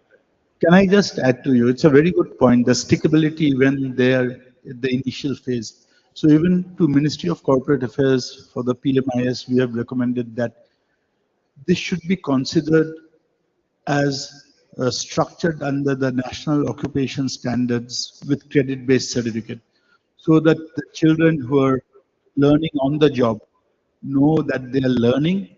It's an education time, and there's a assessment and certification. So maybe with MRF and others who are wanting, we'll work with you for a curated course which the children will do while they're working in your establishment. So that will ensure that the stickability of the candidate is more, that they know that there's a valid credit-based certificate at the end of it. And once they do that, now they stay for the initial 3 months, 4 months, 6 months, they'll continue. So we hope to roll this out soon. As a part, yeah, please, I'll come to that. As a part of our improving the understanding of the job seekers, we have two problems. As you rightly pointed out, the placement officers, many of them, not all, but many of them don't have idea of what is a market. So they don't look at, some students have got, as he said, might have better idea about the job market. Now we also find a situation where students don't go through the job description clearly, thoroughly, and they come up with complaints saying that the company is taking us for a ride. They're not. So we have tried to build a detailed job description with almost all the details of the particular job, what is the nature of work and things like that. We have been trying to improve upon this. We are trying to see that the students will, it's not easy for us to ensure that the student goes through the job description and has highlighted the important points. But now we are trying to improve upon this process. Before each job fair, we want to have a mechanism whereby the job descriptions are presented to the job seekers also. We are trying to improve such sort of process so that there is a better feedback that is coming. We have created an extended DSM team. We have the Confederation of Indian Industries, which has got around 10, 12 of the team members continuously interacting with the industry. We have a demand side management team, which is stationed in KDIS, and we have now an extended demand side management team under the leadership of Narbu, Nitish, and the team. They will be also reaching out to the HR regularly. What we are trying to do is we are trying to tell the students also. Now, unfortunately, one of the features of the Gen Z and Gen Alpha is that they also think too high about themselves. So they have got their own problems when they are shortlisted, they are hired, so they start raising questions and things like that. So we are trying to improve upon the interface. We want to reach out to the companies. We want to find out further details of when the shortlisting happens. And we want to actually connect the students to them more meaningfully. What also happens is that many of the students who get selected, they don't join, wasting the entire effort. Many of the students who get shortlisted, after that, when they are called, they don't take up the mobile. So these are all issues which are working in actually works out in terms of what we are trying to do. So we are trying to address all these and to have a better community connect to ensure that the people who are selected actually join so that the effort of the HR and the effort of the team which does the background work become more meaningful, and we are in a position to get better talents by the time we complete the process. So that is what we're trying to do. Now we would hear from you, sir. Please. Can you pass on the mic, please? Mike.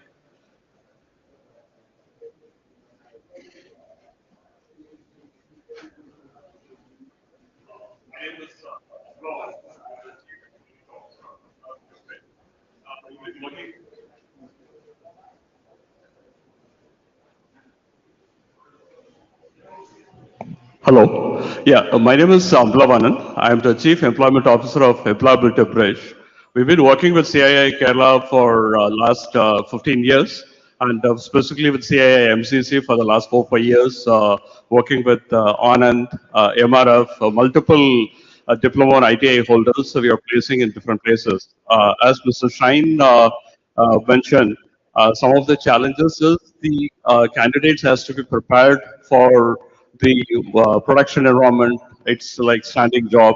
And actually, I just want to communicate that as per the new education policy, government, there's a new scheme called Learn and Earn, where you can take ITI or 10th, 12th or diploma candidates, and then you can do the normal production work and enrolled in a skill university, which eventually leads them to a BWalk in, whether it is depending upon whether they are working in a manufacturing, if it is they're working in MRF, they'll get a manufacturing technology.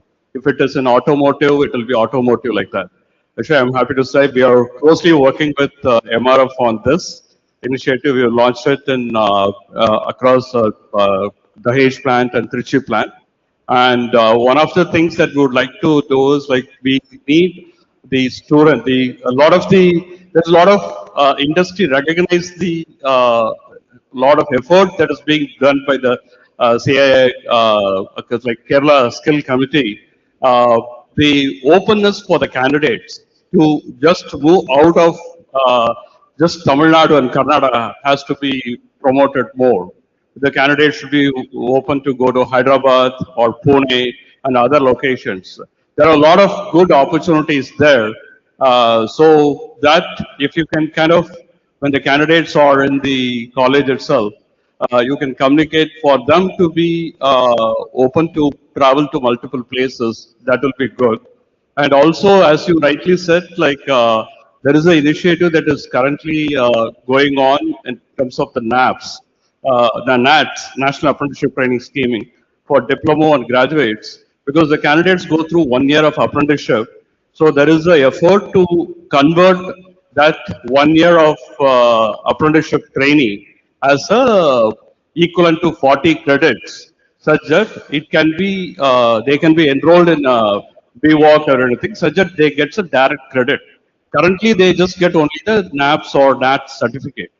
There is an initiative already going on. I think that's going to be formalized this year. So we are looking forward to working more closely with CII Kerala. Thank you. Thank you. Thank you for this very important input. We are aware about the initiatives of PWalk and on-the-job training learning, which would connect to a actual formal degree. And this is the beauty of the German system, which we are trying to emulate, which is talked about widely as a sort of a vocational initiative. So we are very keen on this. We had been working closely with L&T. We had already some discussions with NTTF on that in some of the locations where NTTF is involved. Then I'm now extremely happy to hear that the Employability Bridge is also working with this initiative. We would be happy to connect the MRF and other programs which we already run through Employability Bridge with some of these BWalk initiatives as well. Thank you. Yes, sir. Yeah, this is yes, sir, right, sir. Excuse me. Yeah, this is Aslam from LMS Corporate Services Private Limited, as the chairman and managing director. So we are working for multinational companies like Kia Motors and Tata Electronics, where they are manufacturing iPhone. So we are looking for bulk recruitment on female base. Yes, we last time we attended some job fairs, eventually, but we are not got that much of number because of that what our gentleman told, because of the segregation of the automobile industry and the manufacturing industries. If you can make it separate or on base of women empowerment, you can have some separate job melas and job fairs virtually and as well as in physically. So if you can provide that thing, so it's a best thing. And also it is not the far from here, it's a neighbor state, it's in Karnataka and Tamil Nadu. In Karnataka and Tamil Nadu, we have these industries. Give us the opportunity. We are working here past 5, 6 years. We are looking for the bulk requirement here now. Sir. Thank you very much. So wherever we have staffing agencies which are working on bulk recruitment, regular monthly sort of opportunities which come up, we have got plans for we can initiate special campaigns around that and then take this forward. I think we have our time is almost over, so we'll quickly have a group session where all the employers can join with us and then put their exhibit their expression of interest as a token of ownership of this program and partnering with the program. Thank you for spending the time with us. Great. Okay. Go down and then.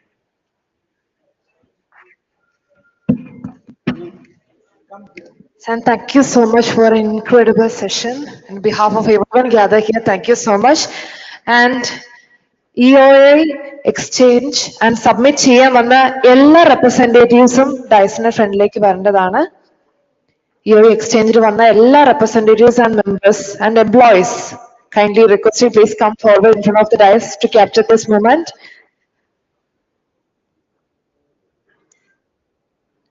EOA exchange submit ചെയ്യാൻ വന്ന എല്ലാവരും ഈ ഒരു നിമിഷം please come forward.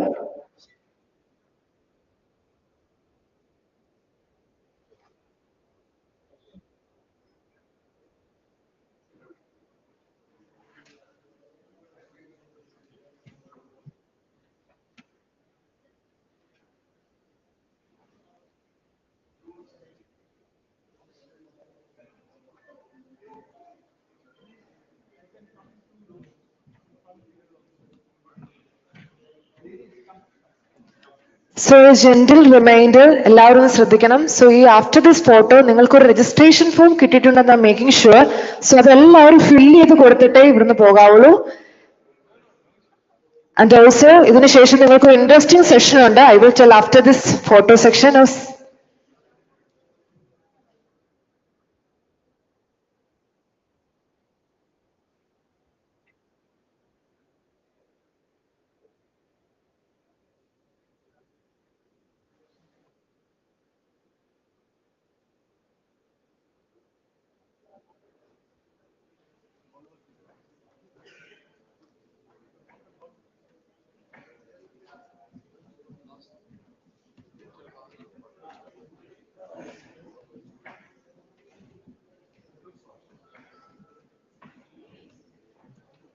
So once again gently reminding ഇതിന് ശേഷം നിങ്ങൾക്ക് registration form ഉണ്ട്. അത് fill ചെയ്തിട്ടേ എല്ലാവരും പോകാവുള്ളൂ.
I was, like all of you, I was cooped up in my house.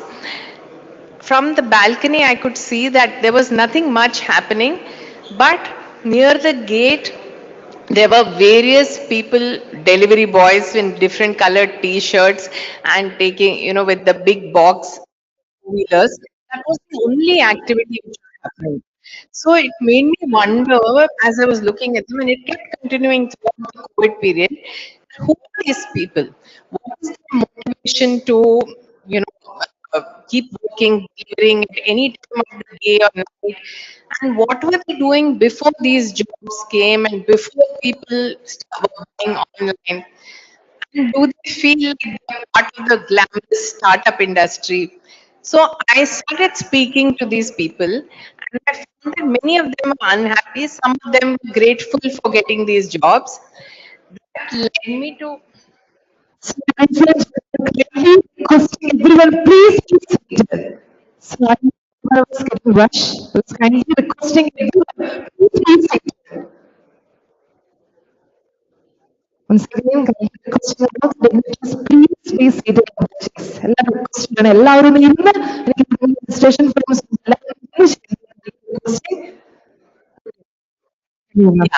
So when I started speaking to these workers, I realized that some of them, many of them are unhappy.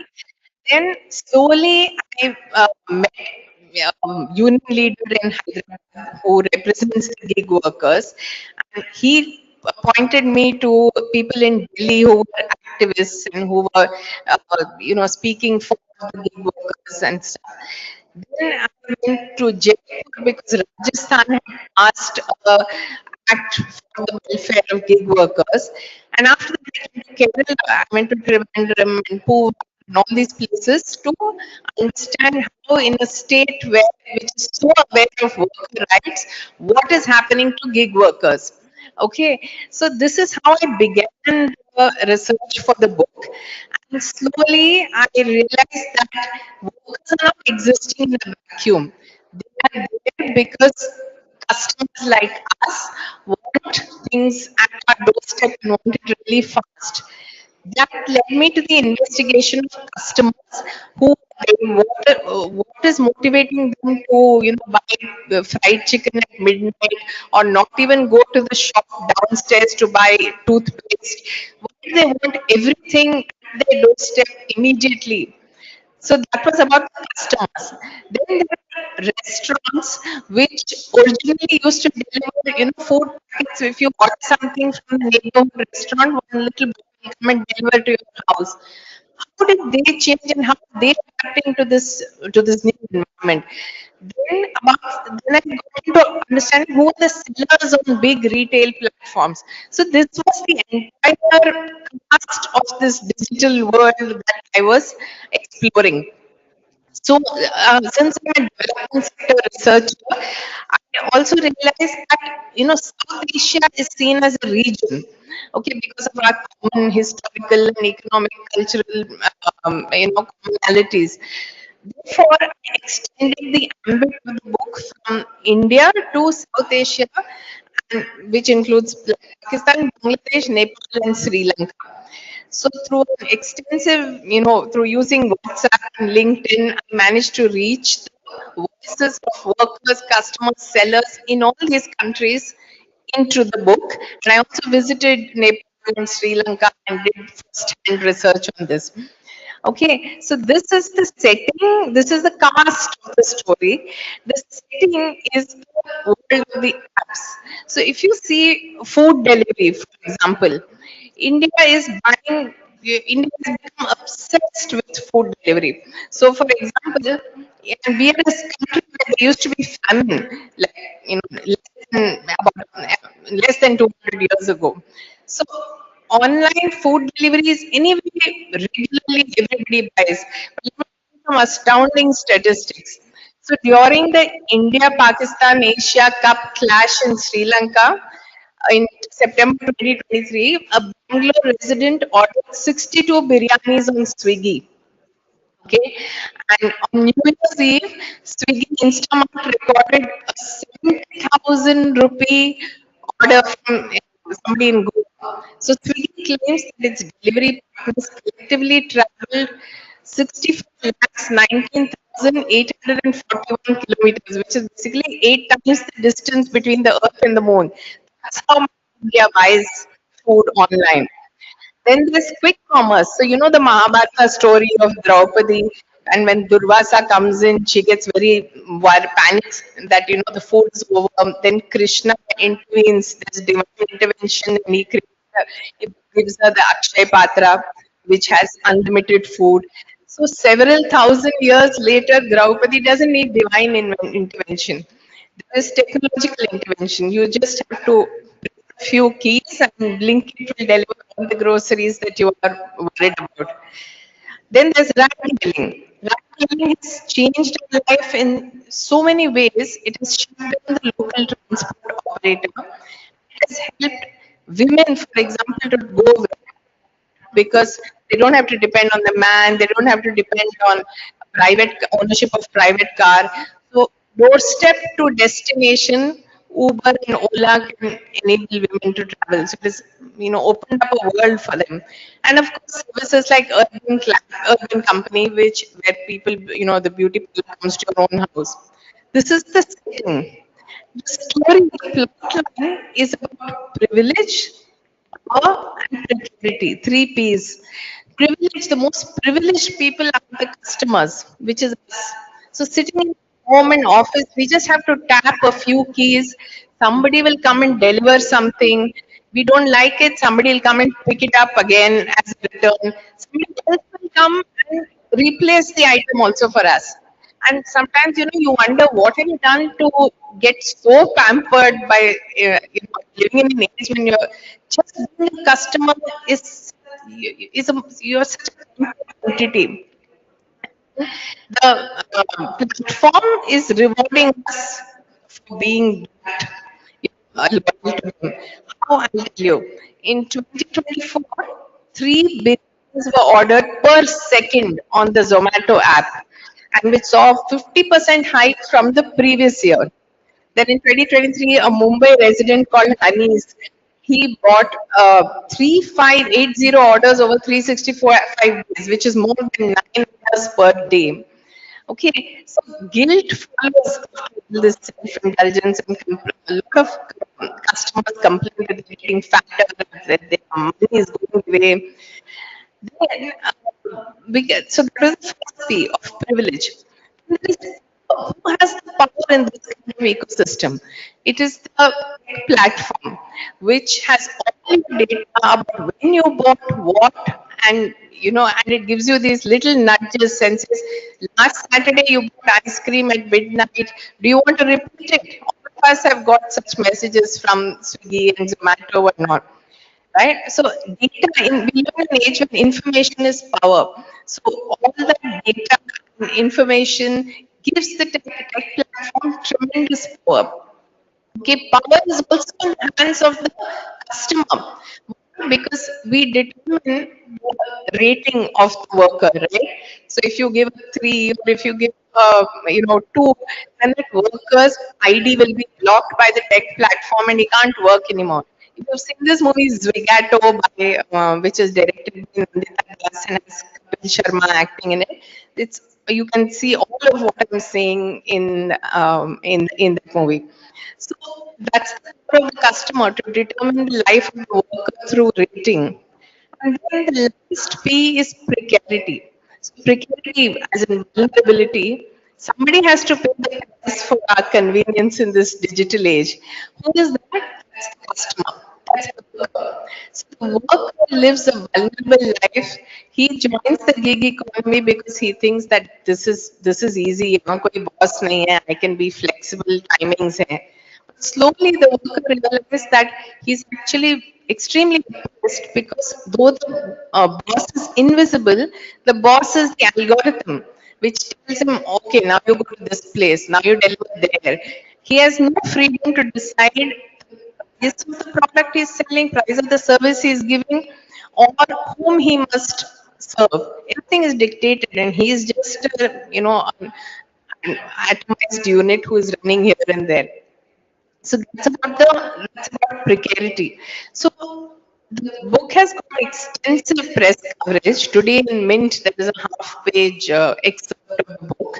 So, and the thing that people have loved is that though it is about technology and tech platforms and digital age, the chapters in the book, let me read out the chapters to you. Yeah, they are pleasure, guilt, gratitude, anger, freedom, oppression, anxiety, isolation, and courage.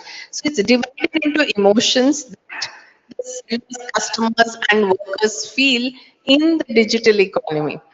And originally, I thought I would make it, just customers, sellers, and workers.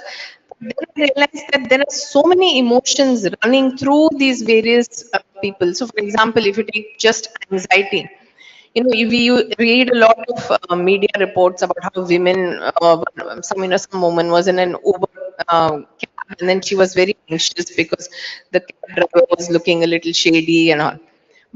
When I spoke to people in Delhi, they said they themselves are extremely anxious because some customers on Friday night and Saturday night get totally drunk and sit behind them, and women, men, whoever, and then they misbehave, they smoke, they even drink in the car. So anxiety cuts both ways, whether you're a driver, whether you're a customer. Similarly, gratitude. So there is an instance of a lady in Lahore who said, "I love the quick commerce app there, which is called Mart." She said, because every time I have to go out, I used to wear burqa just to go buy some bread or milk. Now I don't have to do that. I feel so free. Similarly, a beautician in Hyderabad had come to my house, said that she gets the money for whatever work she does in her account. Nobody in the family knows, and she's saving up to buy a house somewhere, and she's so happy that she has this opportunity. So, gratitude is an emotion that various people feel within this. So, here is the story of digital commerce. It's a contemporary story. It affects all our lives because we all use apps in different ways. But what lies behind that? What is the human stories? What the human stories behind that is absolutely was fascinating to write, and I've been told it's fascinating to read, and it really gives a different perspective about the times we live in. What are these apps which we take for granted so much? How do they really affect the way we work, the way we live, the way we earn, move, and buy things? It has completely changed, and this story is a reflection of that. I've also been told that the stories about the neighboring countries. Typically Bangladesh, Sri Lanka, Pakistan, Nepal. We only think of them even in terms of refugees or in terms of cricket. But this a review has written, I think yesterday, is the first book which shows the human side of regular people like us who live there, and how there is actually, if you take it at an emotional level, there are families there who think just like us. There are people there who buy these apps with as much enthusiasm. For example, a girl in Lahore told me that, my mother gets so angry that I spend so much time on buying food from outside, and they have these various apps there. So my mother gets so angry. She says, "Why don't you eat at home?" This kind of emotion you will find anywhere in could be Delhi, it could be Bombay.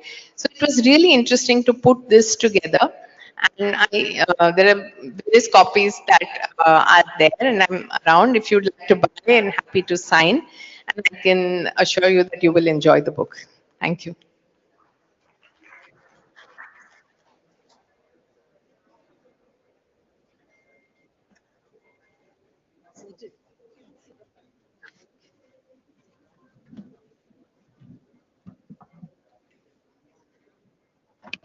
So that was a really amazing session.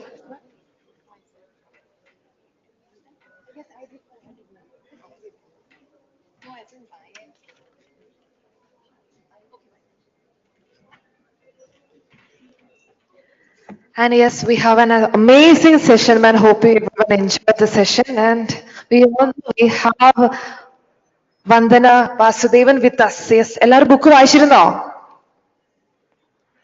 So എനിക്ക് വായിക്കാത്തവരുണ്ടെന്ന് തോന്നുന്നു. നമുക്ക് ആ ഒരു left side കോർണറിൽ നമുക്ക് book available ആണ്.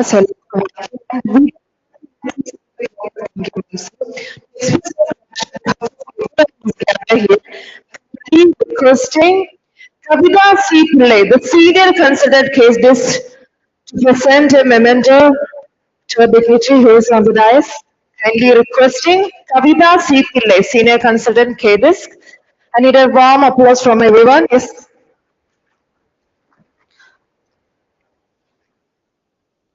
And yes, before we wrap up, gentle reminder to anyone making sure that we have our books on the hand. Yes.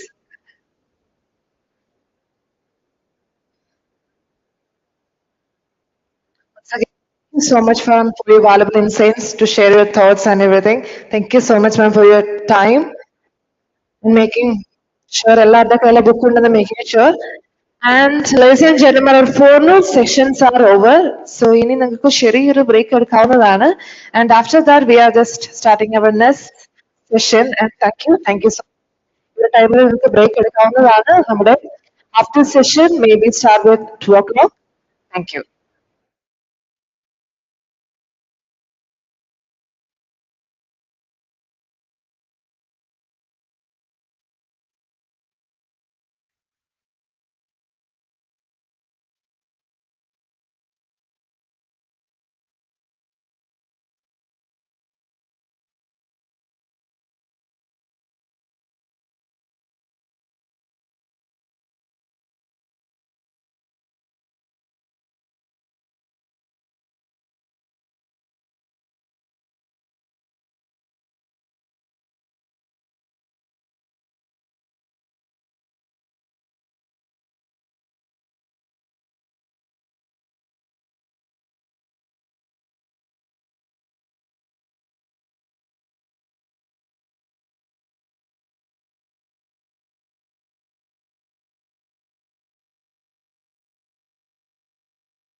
So, ladies and gentlemen, gentle reminder, our session is about to begin. Kindly requesting everybody, please be seated and make yourself comfortable.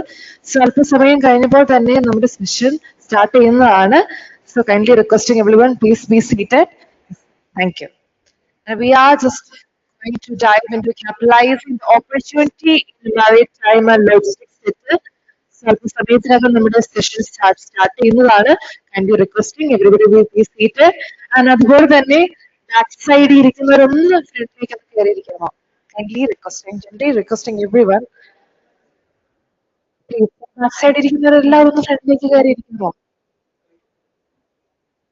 And requesting all the dignitaries, all the employees, please come forward and please be seated on their chairs. ഇരിക്കാമോ? ഒന്ന് ഫ്രണ്ടിലേക്ക് കയറിയിരിക്കാമോ maximum?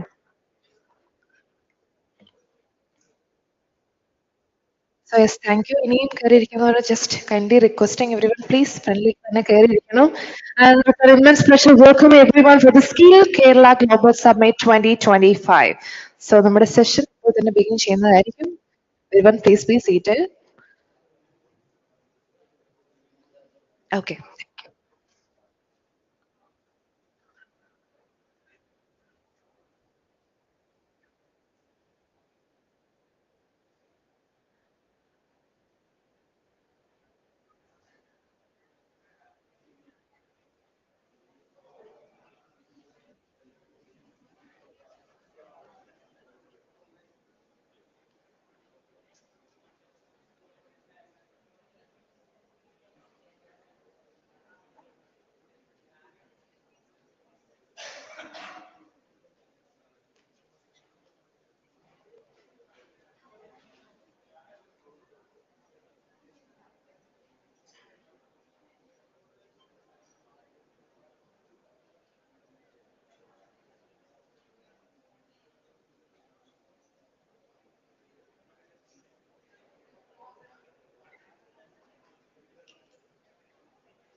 So, well, again, ladies and gentlemen, our session is about to begin. So, നമുക്ക് കുറച്ച് personalities കൂടെ join ചെയ്യാനുണ്ട് അതിന് വേണ്ടി നമ്മൾ wait ചെയ്യുന്നേ. Thank you so much for your time. And നമ്മുടെ സെഷൻ ബിഗിൻ ചെയ്യുന്ന മാക്സിമം ബാക്ക് സൈഡിൽ ഇരിക്കുന്ന എല്ലാവരും ഫ്രണ്ട് ലോയിലേക്ക് കയറി വരണമെന്ന് kindly requesting. Yes.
So once again, ladies and gentlemen, welcoming everyone for an amazing event. And I must know we have an amazing audience right here. Yes, now we are just going to dive into our next session, capitalizing the opportunity in maritime and logistics sector. And first and foremost, it's our Dr. Jayan Ashikan, Professor Maritime Government of Kerala. With a warm applause, and we welcoming Dr. Jayan Ashikan. Please be seated. Please be seated. on the dais. Thank you so much, sir. And it's an immense pleasure to welcome Mr. Sri Kumar K. Nair, the CEO of Indian International Seaport Limited. We have Mr. Sri Kumar K. Nair kindly requesting please be seated on the dais and a warm applause, please. And now, with all our warm respect, we would like to welcome Mr. Bipin Kayat, the CEO of the Deep World Coaching. We have Mr. Bipin Kayat. Thank you so much, sir. Please be seated. Yes. And now, we would like to welcome Mr. Prakash, Region Manager, Seahorse Group. With all respect, we would like to welcome Mr. Prakash. Thank you so much, sir, for your presence. Please be seated.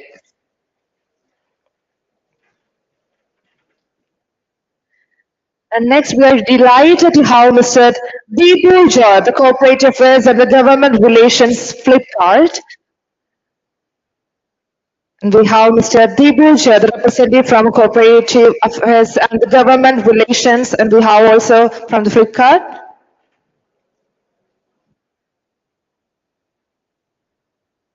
And now, ladies and gentlemen, it's our really happy to have our moderator with us, Dr. C. Unikrishnan Nair, the advisor, head maritime logistics sector counselor.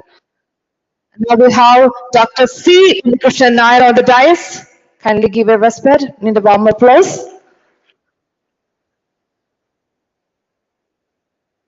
And now, ladies and gentlemen, we are just dive into a session. Kindly give a moderator mic, handing sir.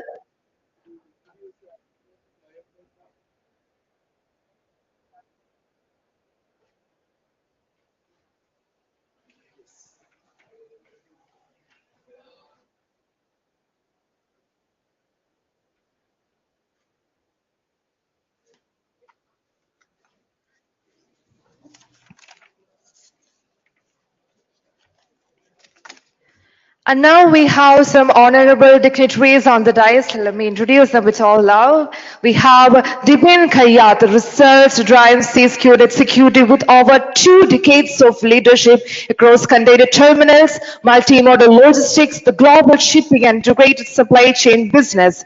Currently, he was the CEO of the DP World Cochin Container Terminal and previously led DP World Multimodal Logistics, Hyderabad at CEO. Thank you so much, sir, for your presence.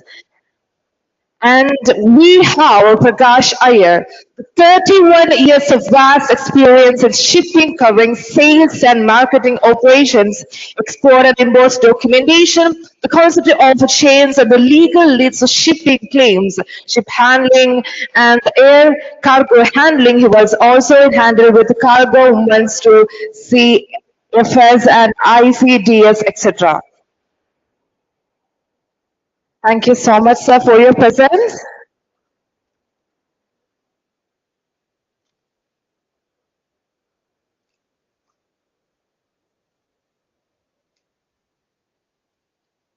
And now we also really love to introduce Dr. Deepu Thomas Roy, the Government and Corporate Affairs, and he was also the part of Crickback Group. Mr. Dr. Deepu is an experienced corporate affairs professional with over 12 years in government affairs, public policy, quiz management, and corporate communication. Before he joining Flipkart, Dr. Deepu served with a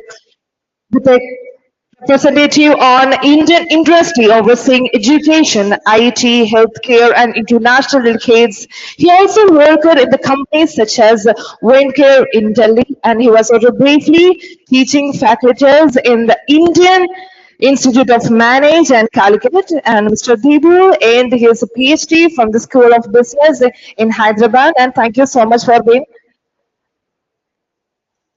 And next, we have Dr. Jane Achudan. So he already done a PhD in Jawaharlal Nehru University, New Delhi awarded, and was awarded in 24.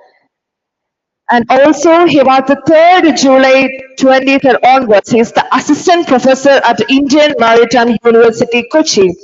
And also, he was an assistant professor in Christian University and really sorry, Christ University, and also the Christ University, Bengaluru. And he was also visiting the faculty, the Indian Society and International Law, New Delhi. He was postgraduate in diploma course in International Law and Diploma. And also, thank you so much for your presence. And also, we have Dr. C. Unikrishnan Nair. So when we talk about Dr. C. Unikrishnan, he has over 2 decades of service at the senior management level in major force sector. So he was also postgraduate in physics, MBA, and he was a PhD done in transport economics. He was also received advancing training in port management, and also he joined on Cochin Port Trust in 1996, while the Cochin Port, he held key responsibilities as Joint Director of Port-Based Special Economic Zone as a traffic manager. Is currently a member of Board of Search and Maritime Studies at Indian Maritime University. He has also served as a head maritime logistics of a logistics skill council. Thank you so much, sir. And now we will also have Sri Kumar K. Nair, the CEO of Vietnam International Seaport Limited. Yam Sri Kumar is a management professional with over 42 years of multidisciplinary experience, having worked in practically all states of India. He also including experience in the development and executions of large public infrastructure projects in the aviation sector, the port sector, and the industrial section, and the public unities. He has also worked in the industrial corridors, industrial parks, and sex and urban units and services. He also including roads, water, wastewater, solid management, and OPS networks. And now he has worked across the different geographical regions of India and has a lead teams from diverse culture and backgrounds. Thank you so much, sir.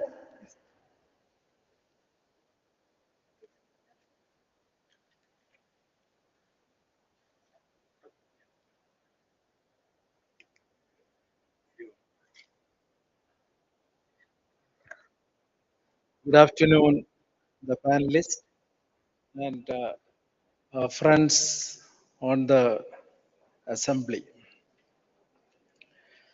Logistics is a social service. The more efficient, the more economic your logistics system is, the more industrial output happens, more industrial activity happens in your area. And that generates more employment.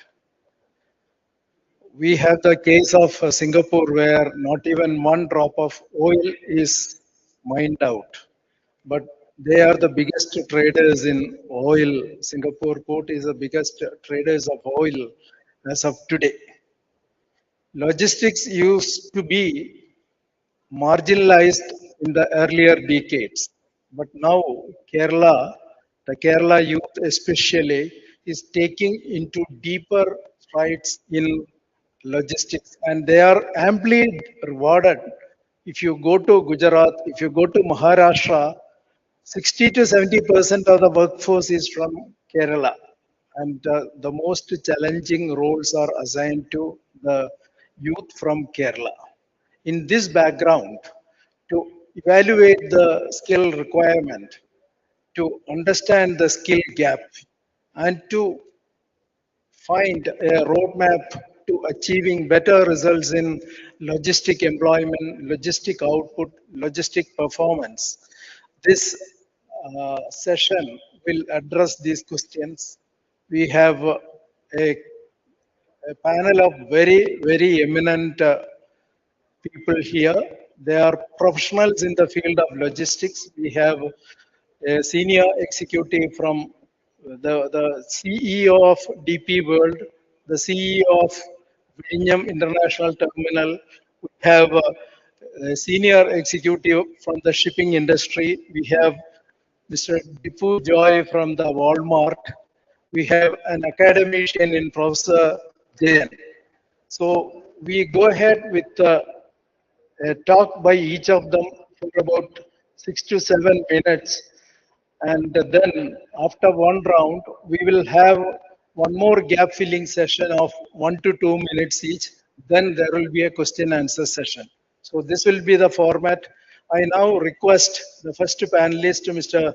Dibin Kayat, to come and present his views on the roles of youth, the roles and the functions in a container terminal, what is their career growth, and what can be the spin-off effects due to Valarpadam project in and around Cochin. Over to Mr. Dipin.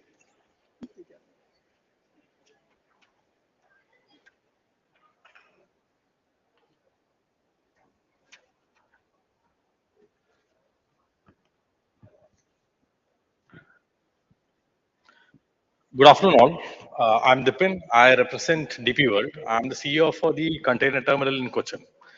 DP World, as such, operates about 5 container terminals in India, which cater to about 25% of the EXIM traffic moving out of India. Other than that, we are also present in the logistics field through our freight forwarding, through CFSs, ICDs, and all other ancillary services as well. In Cochin, as a container terminal, we operate only containers here, and for them, for this particular role, right? So there are a lot of job opportunities which we have at the terminal itself.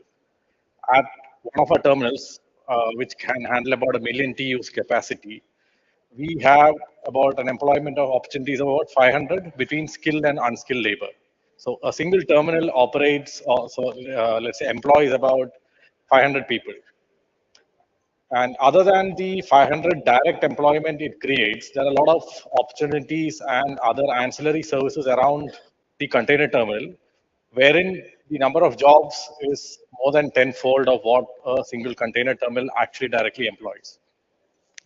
So the various roles which we have, the core operation, so the core part of a terminal is basically operations. In that, our main or the major section of our workforce is basically the equipment operators. The ones which we handle cranes, which handle containers from ships to the shore, as well as the cranes which handle containers from trucks onto the yard and yard to trucks as well. So that is our largest workforce. That's the operators. What we normally look at as a qualification for them is basically a engineering diploma. So that is where most of our operators come from. Either it could be an engineering diploma or even engineering graduates. Then the other job opportunity in operations, which is the core, is planning. So you have people who plan vessels, you have people who plan yard operations, etc. So this is basically all graduates with an aptitude to planning is what we look at. It is a very let's say something which is really not taught in institutions, but with the right aptitude, these are some things which you can pick up once you get onto the job. And once you get into the job, there are a lot of trainings which the company gives to equip you for that. There are also clerical jobs which handle the documentation part of it, the gate entries into the terminal and others. And the next level for all these entry level jobs is basically the supervisory roles, right? So you would be supervising the vessel operations, you would be supervising yard operations. And the next level from all these supervisory roles is something called a shift in charge. So then you will be responsible for the entire operations of the terminal in that particular shift. So that's your next career growth once you enter into the organization. And post that also, I mean, post you being the execution manager of for the particular shift, then there are also specific roles like planning managers who head the planning department. You have people who handle the or who head the documentation department, and on top of all these managers and the execution manager, you will have a head of operations. So that is the type of job roles which we have in operations, right? Which is the core. Other than that, there are a lot of support functions like any other industry which are there. So you have the QHSE team, which looks after the safety and sustainability practices. So there you have people coming in from industrial safety, both diplomas and BTech, and also they look at added certifications like NIBOSH, IOSH, etc. So these are the various certifications which you look at when you are employing freshers into the job. Other than that, QHSE, you have HRIR, where it is mainly MBAs who get into the this function. Then to manage and maintain all these cranes, you have a engineering department. So there we have electrical engineers, mechanical engineers, and electronics engineers. So this is how it all started, but with a lot of development in electronics, automation, etc. There is new fields like your mechatronics, etc., wherein you are now getting a lot of students from. Other than that, then you have your commercial or the sales and marketing, customer service, branding oriented roles. These are mainly taken over by people with data analytics and MBA profiles. And other than that, like any other organization, you have a finance team wherein you have MBA finance and BComs and headed by a CA. Now, what is also changing is that companies are looking at uh, improving their processes. So you have lean champions also coming in. So people who are certified in lean, Six Sigma, etc., are also now being taken as new job roles in container terminals. Other than that, for a terminal to operate, there are a lot of IT systems, both networks, cameras, your terminal operating system, etc. So therein, a lot of your IT engineers also come in. So if you look at a container terminal, you have almost all fields of people working there. What's also happening is that there's a lot of automation and digitization which is happening here. So then now, as I mentioned, from mechanical engineering and electronics, people are going to mechatronics, etc. A lot of use of AI and ML are coming in. So a lot of people on those fields are also employed. Now, if you take DP World as an organization which I represent, we run multiple terminals across India. Right? So then a lot of these jobs are also, let's say, backsourced into our shared service centers. So we have large shared service centers operating in India, which not only serve our own terminals in India, but also terminals abroad. So a lot of, let's say, something like a payroll, your receivables, etc., those can be offshore. So all these come into our back offices, and India is a good location to have a back office. So a lot of offshoring of job functions from various terminals and other business units of ours also happen to India. Then there is also a lot of changes in your equipment. So now when you talk about the equipment which we purchase, a crane, right? These last for about 15, 20 years. So there's a lot of retrofitting, refurbishing, etc. happening in these equipments, which again require a lot of engineers. You require a lot of IT/OT systems because earlier equipments did not have it. So there are a lot of opportunities which are coming up. And again, if you're looking from a career growth path, I talked about the operations part of the role moving up to the head of operations. Similarly, in engineering also, you might start as an apprentice, then you move into a trainee, and from there, depending on your stream, you will have a, let's say, a mechanical team under you. You could have an electrical team under you or a mechatronics team under you. Then you have also a lot of IT-related things which are happening in the terminal. You're the core of the activities, which happens on a platform called the terminal operating system. You need people to maintain it. And DP World as a company is also developing its own terminal operating systems, right? So there again, you have related jobs for IT professionals as well.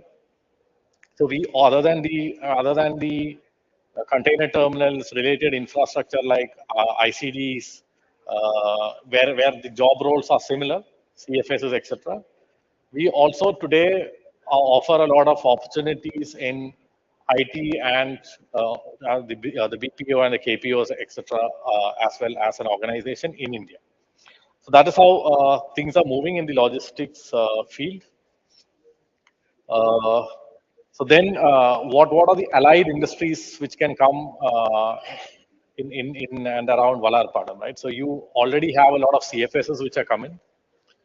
So land is a costly resource in Kerala, so that is a challenge. But then with all these industrial parks and all that coming up, there's a lot of land in and around Vallarpadam which can also be developed into industrial parks by the government. So those can have something like additional MMLPs. We had a recent MMLP coming up in Kalamassery, but that is only catering to a very small part of what actually Cochin itself requires, right? So there's a lot of opportunities for more MMLPs to come in Cochin.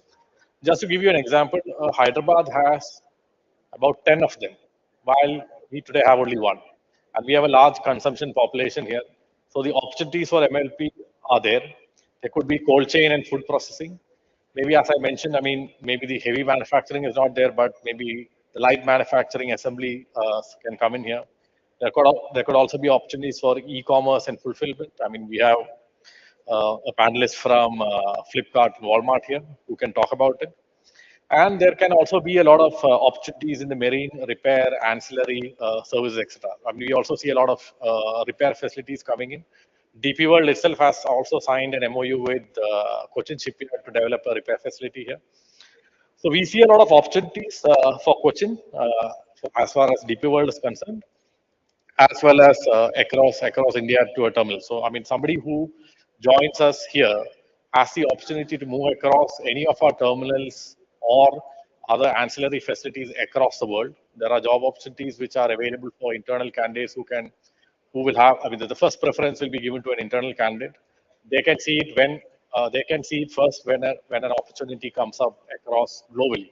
So you have a platform where you can see it, apply if your job role matches or your aspirations matches, and you are mobile and move anywhere in the world. So you have a lot of people who are worked in Cochin, working across the world now. Thank you.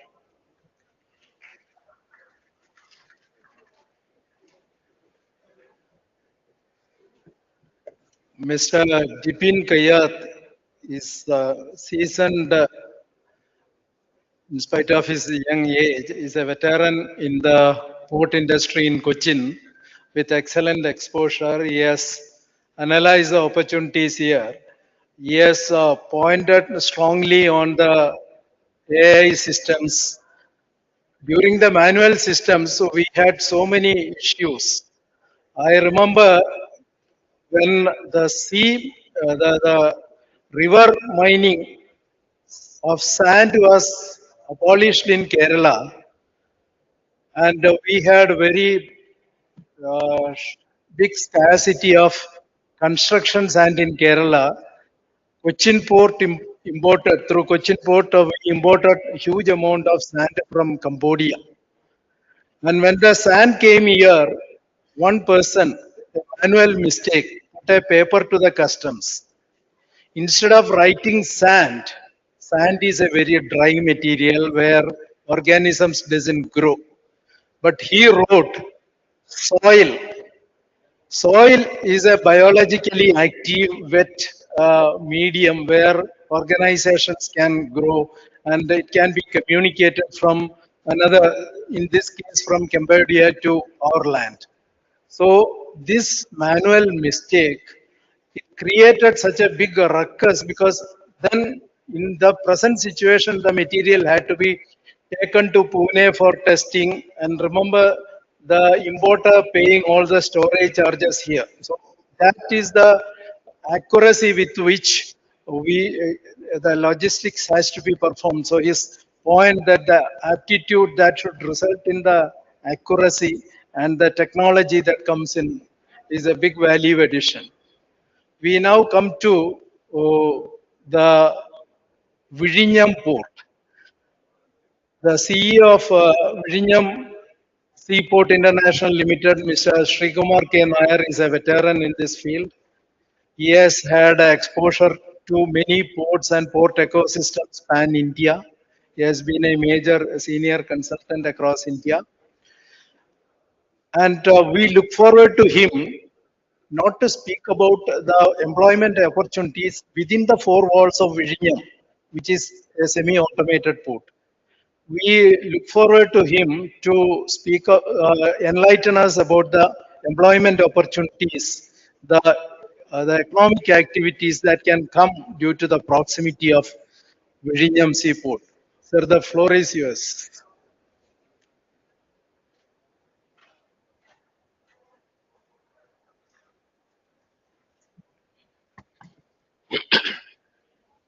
A very warm good afternoon to all of you. Thank you, sir, for the introduction. I'm not a port expert. I'm basically an expert in public infrastructure. Wherever governments have to intervene in creating public infrastructure for the benefit of the citizen, it could be ports, it could be airports, it could be roads. In all these sectors, I have worked in assisting various governments in creation of these public infrastructure facilities. So as part of that responsibility, wherever government lacks or government has an absence of any specialized skill sets or government has inadequate funds available to allocate for creation of these infrastructure, we go for what is called as a public-private partnership. So I'm representing the public side of the Vizhinjam port, which is the Vizhinjam International Seaport Limited. And the port is developed and operated by the Adani Ports and SEZ through their wholly owned subsidiary Adani Vizhinjam Port Private Limited. As Unikrishan sir mentioned, I would like to focus more on the spin-off benefits of what could be a transformational phase of the economy of the state of Kerala that by leveraging on the new port which has come up in Vizhinjam. Now, the last 1 month, probably all of you must be aware that, a lot of debate, discussions happening in our TV channels, in our media, all about the tariffs imposed by President Trump of the United States. And what could be the impact of those tariffs on India's global trade. And, and as you all know, he has imposed a hefty 50% tariff only for India. So that is where, today's topic is all about maritime and logistics. Basically, our country in its present format, with the present logistics systems in place, we have a very inefficient way of moving cargo from a producer to the consumer, be it within the country or be it to the outside world. In fact, I was an industrialist about 30, 35 years ago, and I was trying to export it to various global markets. I realized that, I could never compete with the Chinese. Now, essentially, if you analyze the cost structure of our produce vis-a-vis the Chinese products, the main stumbling block is the very high cost of logistics or the cost of transporting goods from the production point to the consuming location. So this is where, even the Trump's tariffs will add more pressure to our economy, to our producers, our exporters. So it adds more pain to us. Now, this is where the improvement in the logistics sector becomes key. And that is going to be the most important thrust and focus of Government of India as well as various the coastline maritime states of India, 9 of them, are all focusing on how best we improve the logistics efficiency of the country. You all might have heard about Maritime Vision 2030, then thereafter the Maritime Amrutkal Vision 2047. These are all focusing on improving the logistics efficiency of the country, whether it be on the land side, on the sea side, or on the aviation sector. So this just wanted to put these words as introductory words from my side. Now, let me come back to Vizhinjam. And let me just point out, one more point which I would like to explain is globally, the cost of transportation, the cost of logistics for an end product to reach an ultimate consumer, it is approximately in the developed economies, it is about 8 to 9%. In India, it is as high as 15 to 16%. So it is that difference of about 8% higher cost of logistics, which makes us inefficient, non-competitive in the global market. So how do we address this? Now that is where the new port, the fledgling port, which is just about 8, 9 months old in Vizhinjam, it's going to be a game changer for the whole country. In fact, it has already become a game changer for practically all the Indian Ocean rim countries uh, around us. It is benefiting all the neighboring South Asian countries, but it is only to a very limited extent it has started benefiting our own country. And that is where we need to bring about a change now. Uh, just to give you an example, typically, now you look at the two products of Kerala which we export in a fairly large quantity. One is shrimp, processed shrimp. We all know around Cochin we have a large number of units which export to different parts of the world. Another product of Kerala is, say, processed cashew. You look at the transit time, and of course, we also have our spices. If we analyze the transit time taken by these products, a container load of this product moving to the east coast of the US, today it takes anything of, say, something like about 45 to 60 days. Dipin can correct me if I'm wrong. But that is a typical pattern, especially with the issues in the Houthi challenges in the Red Sea. You know, the ships take a longer route around the Cape of Good Hope, which is again added to the transit cost, transit time. So more time means more the cost of transportation. So this is where the Vizhinjam port will be a game changer for the entire country and more specifically for the state of Kerala. See, when we look at our businesses, probably about 10 to 15% of the cargo that Divin handles is the cargo generated by the state, by Kerala. The 85% is coming from the neighboring South Indian states, which means we are not an industry focused state.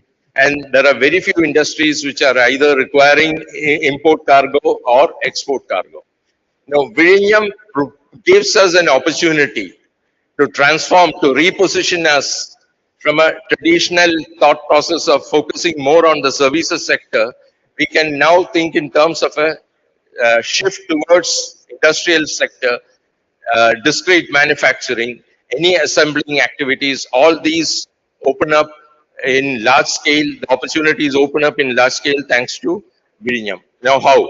I just mentioned that to the east coast of the US today, it takes about 45 to 50 days minimum.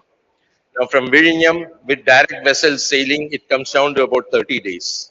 So you can imagine from a businessman's perspective, from his working capital requirements, it's a huge saving, which makes you more competitive in the global market. To the west coast of the west coast of Europe, it takes about 21 to 22 days. So this is the advantage that Vizhinjam International Seaport, Deepwater Seaport, places for us in terms of tremendous business opportunities.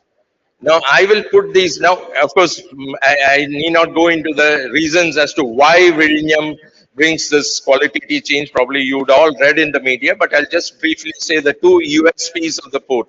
One is it is the only Indian port which is just about 10 nautical miles away from the world's busiest sea route, which handles one third of world's ship movement and 50% of world's cargo movement. So it just about 18 kilometers from the busiest sea route.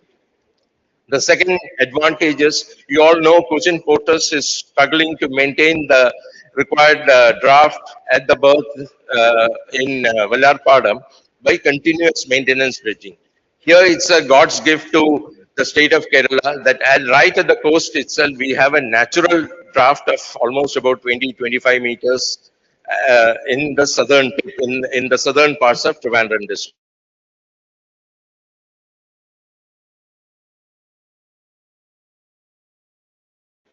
Now, with these advantages, these strengths, now how does what is the current scenario? Last 1 year, the port has been in operation. In the last couple of days, you might have seen newspaper reports saying that the port has already crossed that 1 million TEU capacity, and it could probably in the next financial year it could do at least about 1.5 million. But this is all 100% transshipment. Cargo brought by some vessel from some corner of the country is just getting dropped there in a custom bonded 75-acre area within the port. And some other ship from some other part of the world is coming and picking it up and moving away. Now, the real potential in terms of opportunities, employment generation, because Unikrishnan sir said is just about 700. and probably with the capacity augmentation happening, this might go up to about 2,000. So directly, the port per se is not going to create large-scale employment. So from where the employment is going to come? When the gates open, you have export cargo and import cargo moving out, in and out. And that is where I say that we are sitting on a gold mine because Vizhinjam is virgin territory. There's nothing there on the land side, on the marine side to complement the world's most modern port infrastructure that has become a reality there. We have no merit. In fact, Mr. Iyer, Mr. Prakash, my good friend, will probably explain more. You know how unhappy or frustrated they are, wherein the gates have not yet opened and the Exim cargo movement has not started. But the reality is, maybe till a year ago, nobody really took Vizhinjam seriously and nobody really thought that Vizhinjam would become a reality. Now that it has become a reality and it has achieved these magical figures in the initial months of operation, we find that there is a huge absence of any logistics infrastructure on the land side to complement the port and to create the expected economic activity and large-scale industrialization and employment in fact, I would say for the whole of the state. So that is where I say that we are sitting on a gold mine where we are indeed wooing industrialists, we are indeed wooing investors to come down there because, now when I say logistics infrastructure, for a lay person, all you need to do is to travel 15 kilometers from here to North Kalamassery along the container road. On either side of the road, what are the things that you see? In this 15 kilometers, you will see about, if I am not mistaken, about 7 or 8 empty container yards, which are most critical in the logistics chain for a container terminal to be successful. So you find about 7 or 8 container yards, each having about 8 to 10 acres of land. You will find about 6 or 7 CFS, container freight stations. You'll find, warehouses, cool chains and cold chains. You'll find a whole lot of economic activities in this 15-kilometer stretch, which complement the wind's port, which supports his port, which brings cargo into his port, which takes out cargo from his port.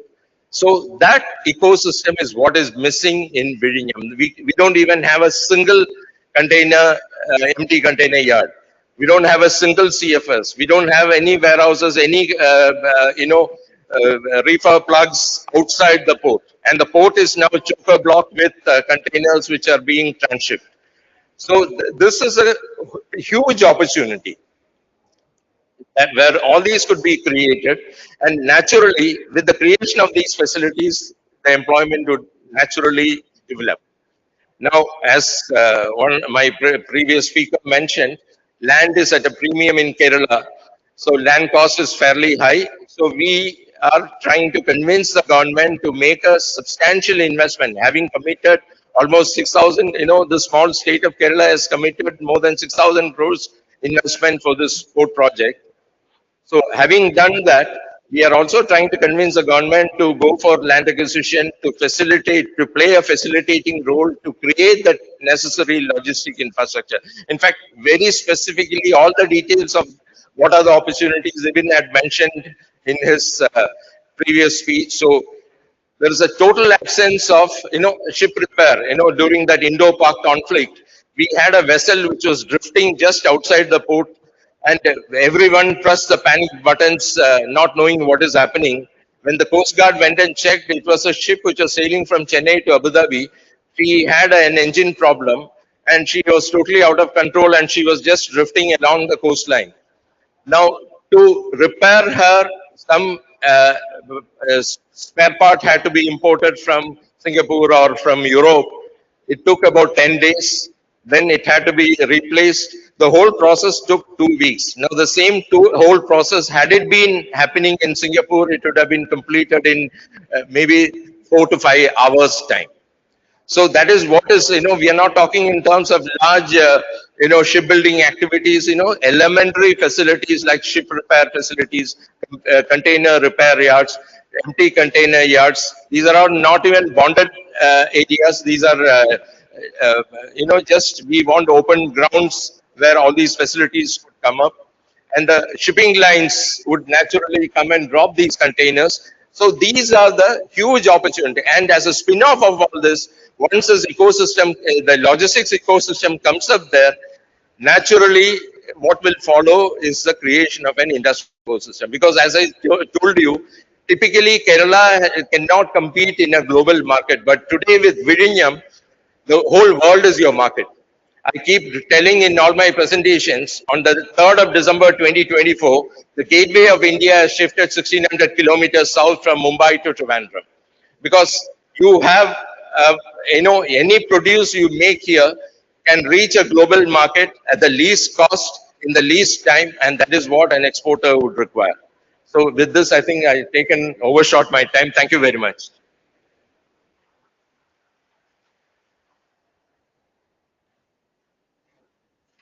Thank you, Sri Kumar sir, for that very, very exciting and enlightening roadmap to create employment around and taking advantage of the great port like Vizhinjam. And he has opened up, the avenues of opportunities. In a smaller area, I remember while working in the Bombay Jawaharlal Nehru Port, one day person who was just a matriculate, one day he came up to me and asked me for a lease of about 5 cents of land. And looking at his seriousness, I gave him the lease for 5 cents of land. 6 months down the line, when I went to see that what is happening in that land, I saw him importing paracetamol, the basic chemical from China, creating kerosene, and then exporting to African countries. So that is the potential of having a big port near you. And it has been amply created, well enlightened by Mr. Sri Kumar. Thank you, sir. Thank you very much. And now I call Mr. Prakash Iyer. Prakash Iyer has 3 decades of experience in the shipping fraternity of Cochin. So he is very familiar with the business around the shipping business. He could enlighten us about the skills required for the persons to join a shipping business, the shipping company, and what is their career growth and the internship and so on. Over to you, sir.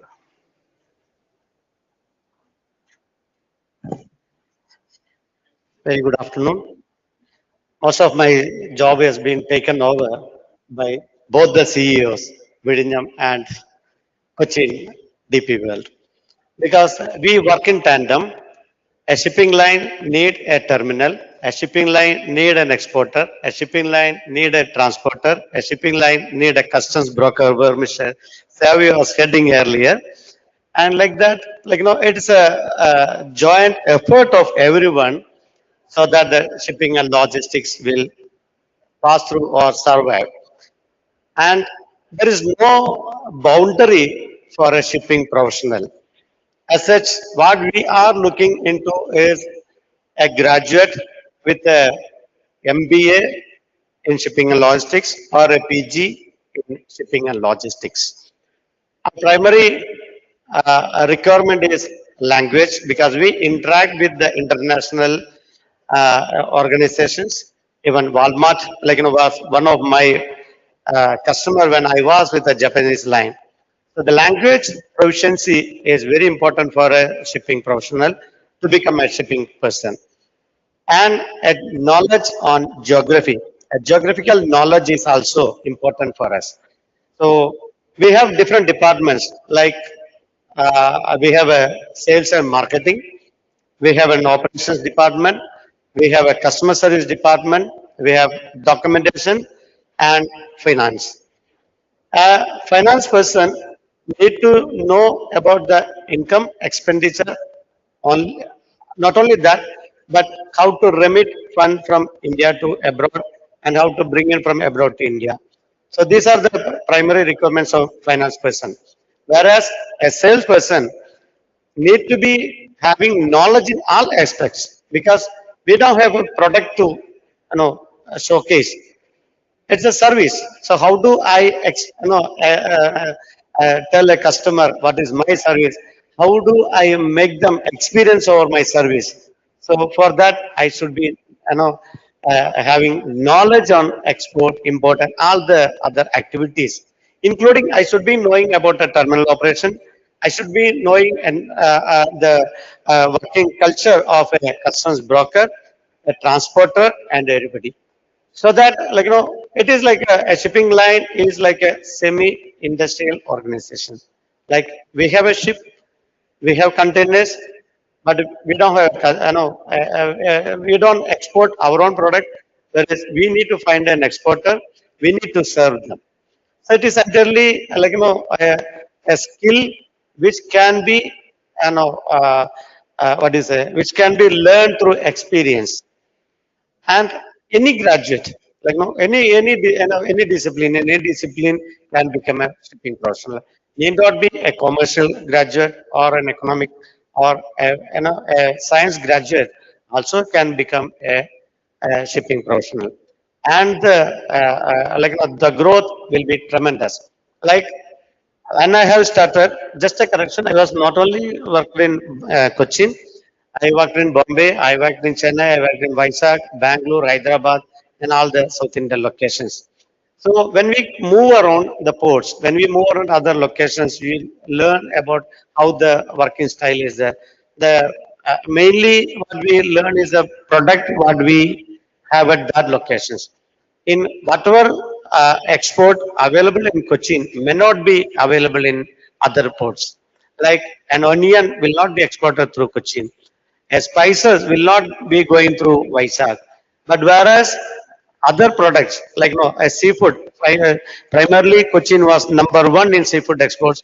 Now Vizag has taken over. So we should have a knowledge acquired through the experience working across anywhere. Even if you look into any shipping industry, there will be one Keralite in Africa, in Middle East, in Europe, in US, or in India. Every Indian ports we can see a Caroline, because we are ready, we are prepared to move out and learn and to work with other states or other countries. So primarily we must be interested to learn. We must be having a we must generate ourselves a knowledge, a skill, and a passion over that. A person who starts as a typist or a stenographer can become a shipping line, become an owner of a shipping line. Many of these people, who have been with a commenced their work career with a small job, has reached to that level, and we get special, time as well, because now I am spending my time here because I work for a shipping line. I don't think that any other industry will have this type of all our port operators, even nations are, even there is no retirement. There is no retirement unless you have your brain, unless you start forgetting. So the industry is vast. It is very open for everybody. There is no restrictions, and we also can do better. We can do a lot of corporate social responsibility. We can do a lot of CSR activities, community services. As nations are saying, internship, to provide an internship, because any industry, when we look for a candidate, we will ask for an experience. How do we get experience? Unless you take them, you will not be able to give them an experience. So what we do is that we give internship. We provide internship, unpaid internship.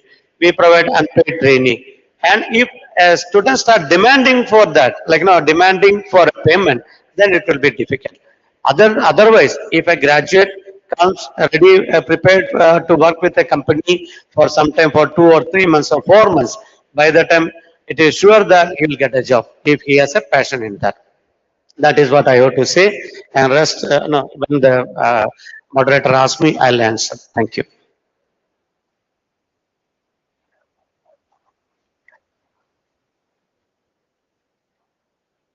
Thank you, Mr. Prakash Iyer. He was giving great stress on language skills and the skills, general knowledge, transport, geography, etc., and the power to withstand shocks, the resilience that an employee in an officer or an executive in a steamer agency, a shipping agency company must have. We have one example in Kerala. Kerala used to send huge amount of export, huge amount of shrimps, which he was referring to. And one fine morning, the US gave an order that they will not import shrimp from Kerala for the simple reason that Kerala, in their fishing operation, kills sea turtles. They are not and sea turtles is very, very essential for biodiversity and sustainability. And therefore, Kerala shrimp is not being imported into USA. And now the shrimp from Andhra Pradesh, where it is basically from aquaculture. So there is no risk of sea turtles being killed. So the shift is now to the Andhra Pradesh ports. So the person here, the shipping agent here, is in a shock. He has to meet the challenges. Similar challenges are plenty. So the power to individual power to withstand shocks, find new avenues, etc., comes with aptitude. Very beautifully highlighted by Sri Prakash. Thank you, Mr. Prakash. I now request Mr. Dipu to address us. Mr. Dipu is from the Walmart company.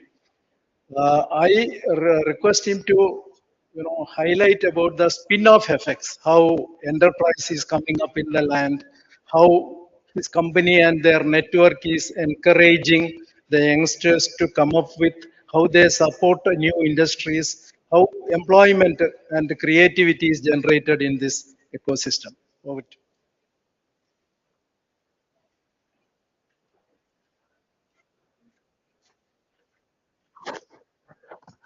Thank you sir. Myself Dippu, മലയാളിയാണ്, കലാകാരനാണ്. ഇരിക്കുന്നവരെല്ലാം ഒരു 90% മലയാളിയാണെന്ന് പ്രതീക്ഷിക്കുന്നു. So Flipkart, I mean, Walmart comes into India by the acquisition of Flipkart.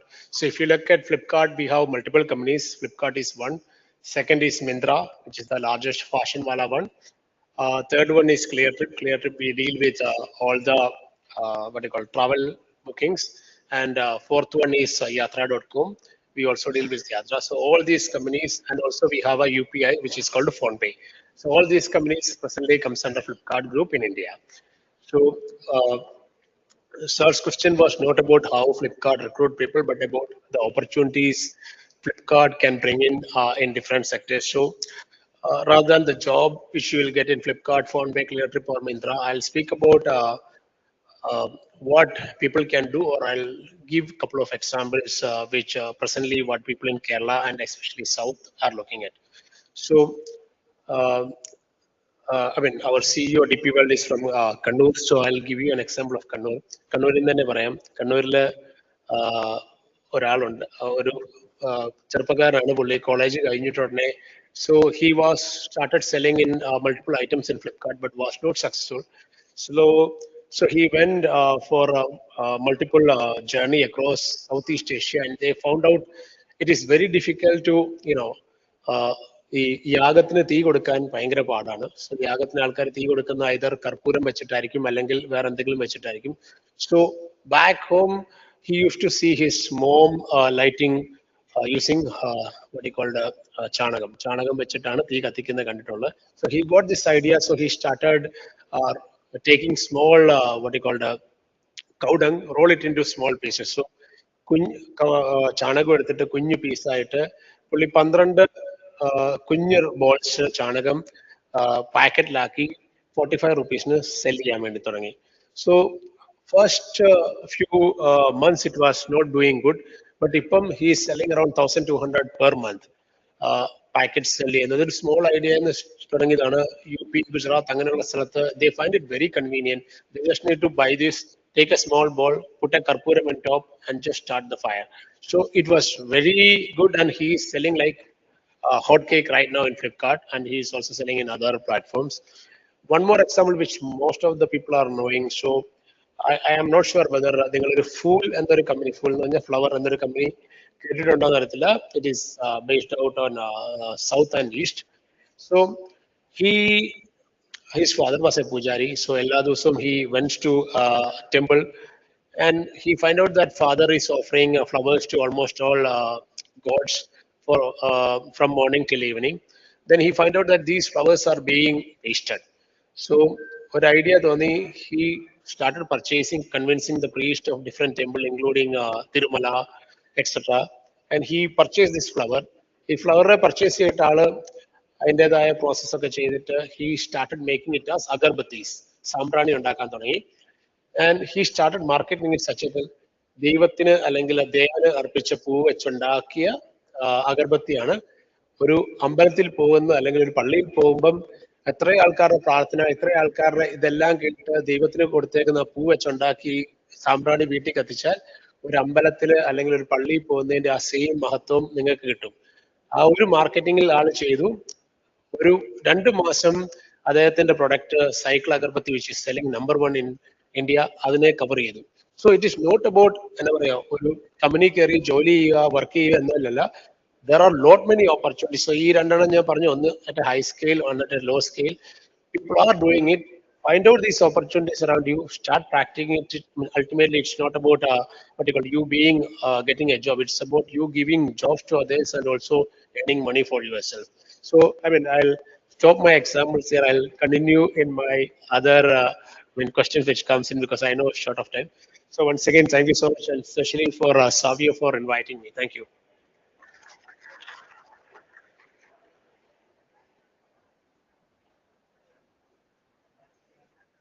In the second round, I will request Dr. Dibu to speak a couple of minutes about the warehouse and the opportunities in the warehouse also.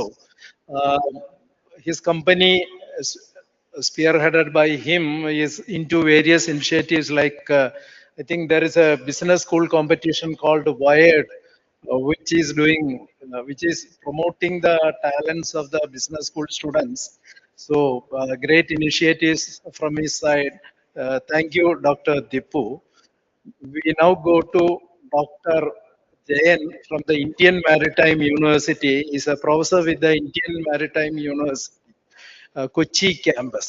They are running courses like BBA Maritime, BBA Logistics and Retail, and MBA Port and Shipping Management, MBA ITLM, etc. International Tourism, Transport, Logistics Management, etc. Of late, they have modified their curriculum and syllabus. So we would like to know what value addition the university is giving the students, and would like to be enlightened about the curriculum. Thank you, sir.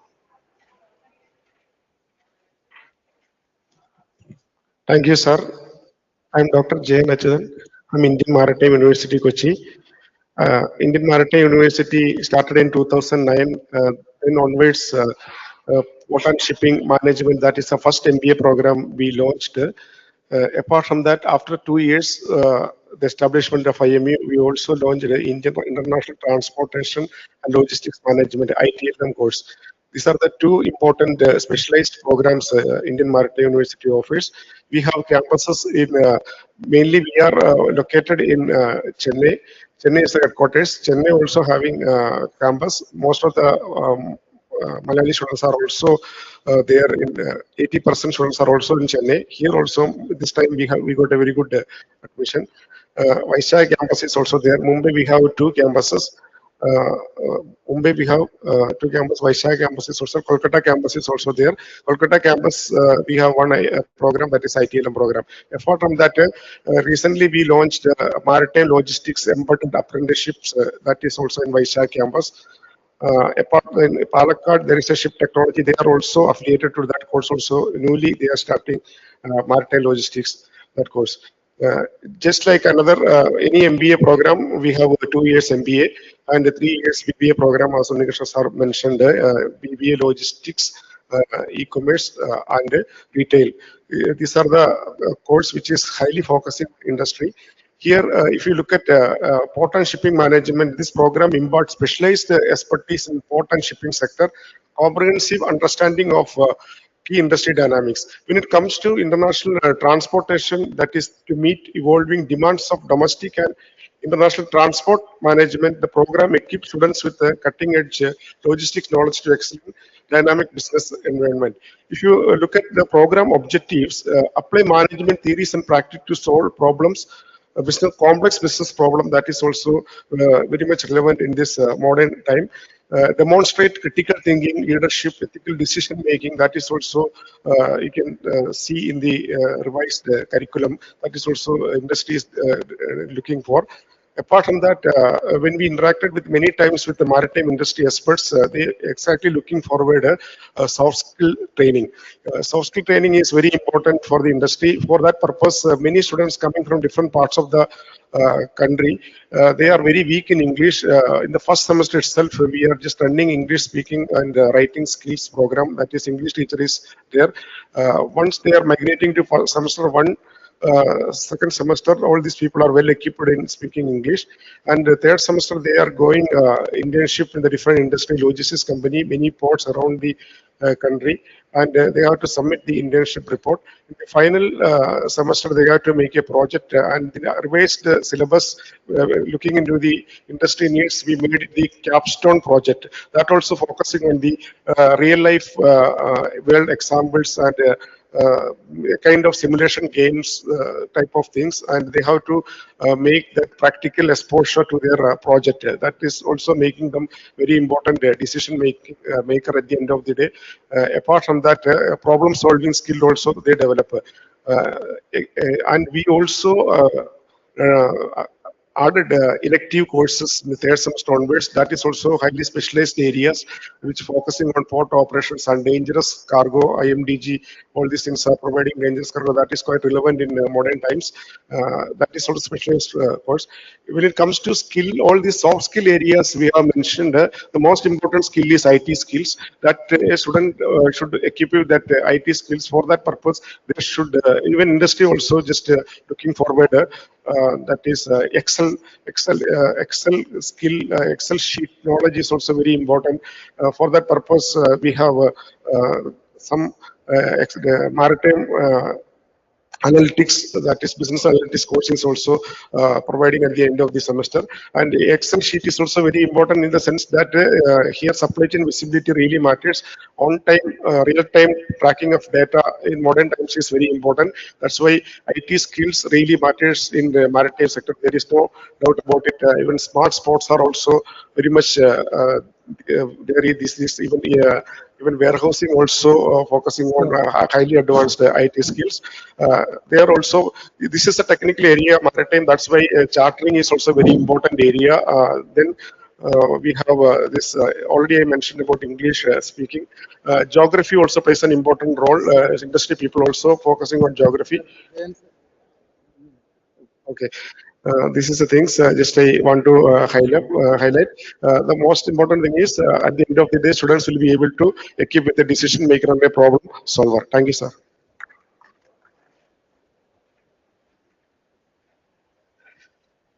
Thank you very much, Professor Jain from Indian Maritime University. So we have had one round of speakers highlighting the spin-off opportunities from the ports like Vizhinjam and Vallarpadam.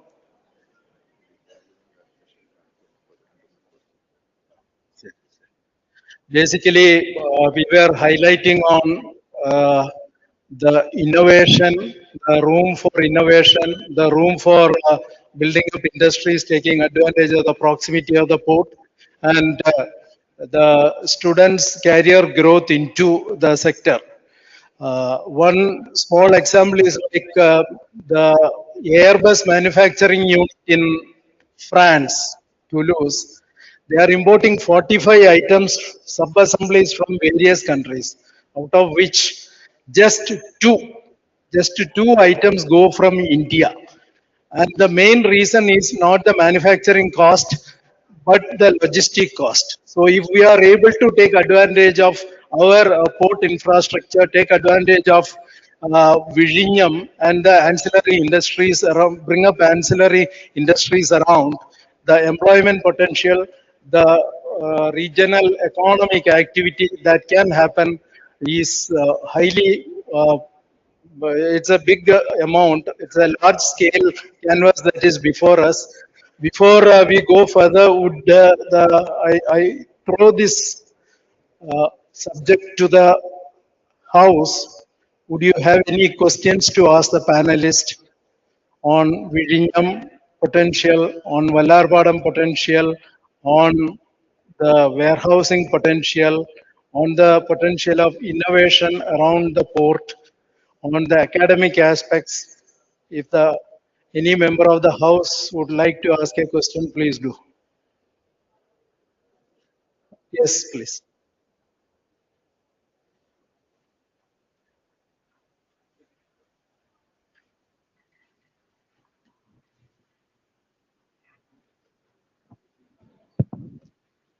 Good afternoon, sir.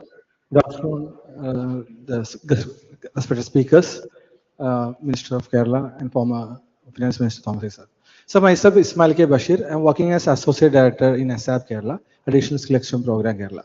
We have developed a training model with Cochin Shipyard to develop the local talent so that they also get opportunities in shipping industry. Example, every year 200 apprentice students are from ASAP Kerala is recruited by Cochin Shipyard.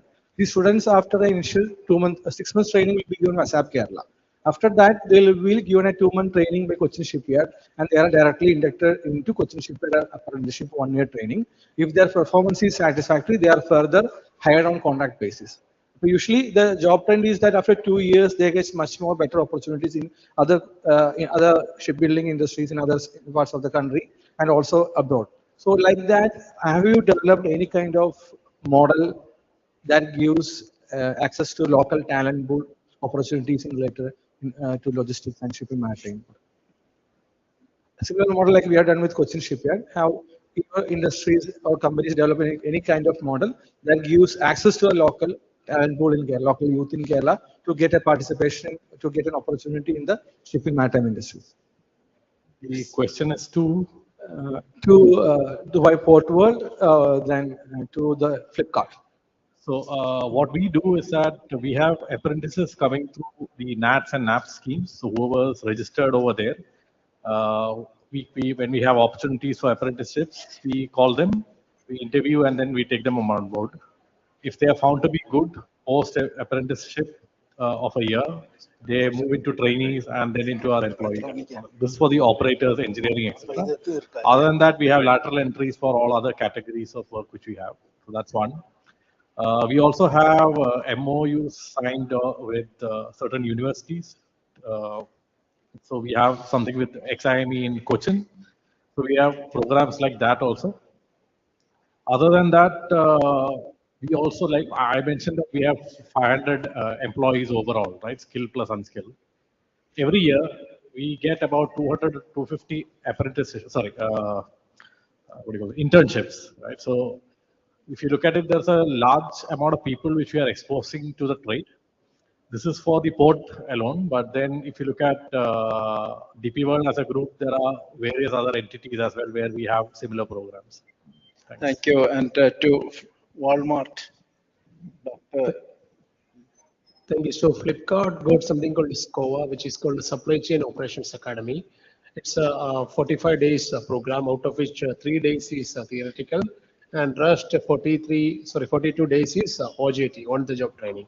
So in which we usually pick local talents. For example, Kerala, we pick from Kerala, predominantly from Kochi and nearby areas, because our largest facility is in Alua, Mannam, and the upcoming is in Kalamassery. So any graduates who has a 50% of mark, or there is can apply for this program, they have to undergo this training program, and out of which we will absorb 70% full-time job in Flipkart. So what we do in other states, there is a committee which is called e-commerce working group. Whatever people who, 70% we absorb, and the rest of the 30% will go to other e-commerce company, because they wanted to hire those people who are already trained by any of the industries. So we have that program which is ongoing, which is called SCOA.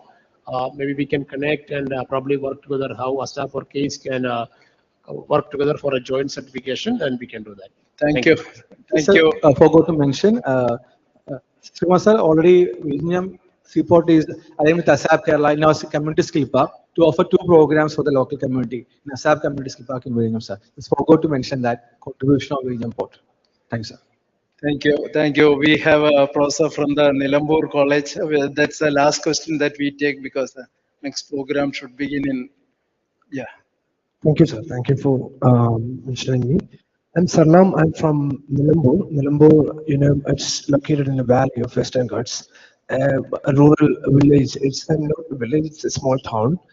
Um, means minority concentrated block. It's a kind of place it is, but we are providing certain courses there, just like skill courses. Logistics management, we are one of the center of excellence over there.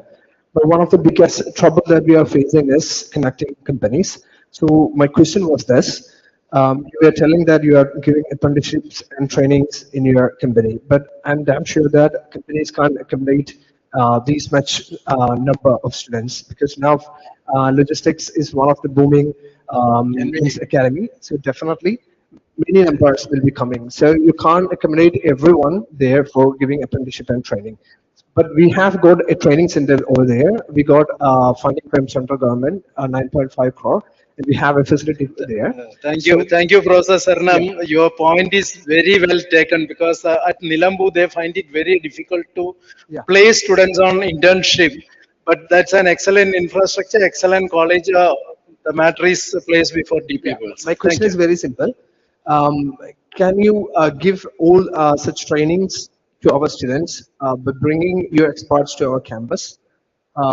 Means maybe a 1 week or 1 month long training, such kind of things. Then you can directly have people from means candidates from there. So having people there for a month and all might be difficult. But then maybe if we can have a tie-up, we can look at maybe people coming in maybe a couple of days in a week, something like that. That's something which we can look at. But I think we'll need to discuss further before I can really comment on that. It's for everyone, sir. All the Thank you. We are running short of time. We have put the other sessions to start. I know that we are not going, we are not doing justice to the elite panel here because of the positive time. We like to wind up because the session will begin. On behalf of Vicky and KDs, I'd like to take this opportunity to thank all our eminent panelists, especially our moderator of the session, Dr. Sivanikishan Nair, and the panelists, Dr. G.N. Achudan, Prakash Ayyar, Jipin Kayat, Srikumar K. Nair, and Dr. Thomas Choi for joining this the elite panelist on the employment opportunity and skills on the maritime sector. I request Binish George, HMK KDs, to kindly come over and hand over the mementos to token of appreciation to the panelists and the moderator.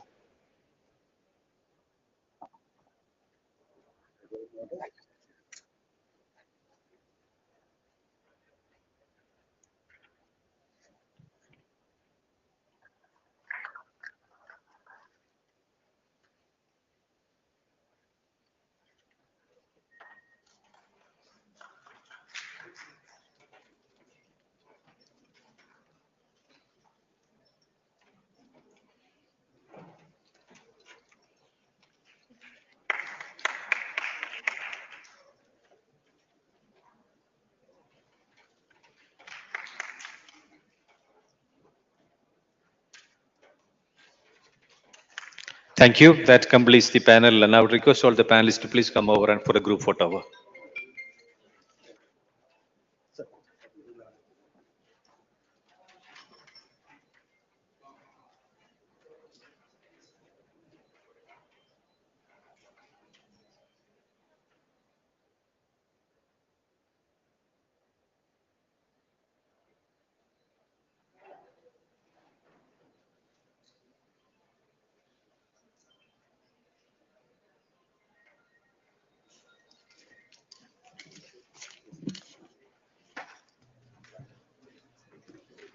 Thank you once again. Now we bring to you a talk that looks deep into the heart of our nation's workforce, its challenges, patterns, and potential. This session, titled How India Works, will provide unique insights into the dynamic of Indian talent. We are honored to welcome Ms. Rukmini S., founder of Data for India. Ma'am, please.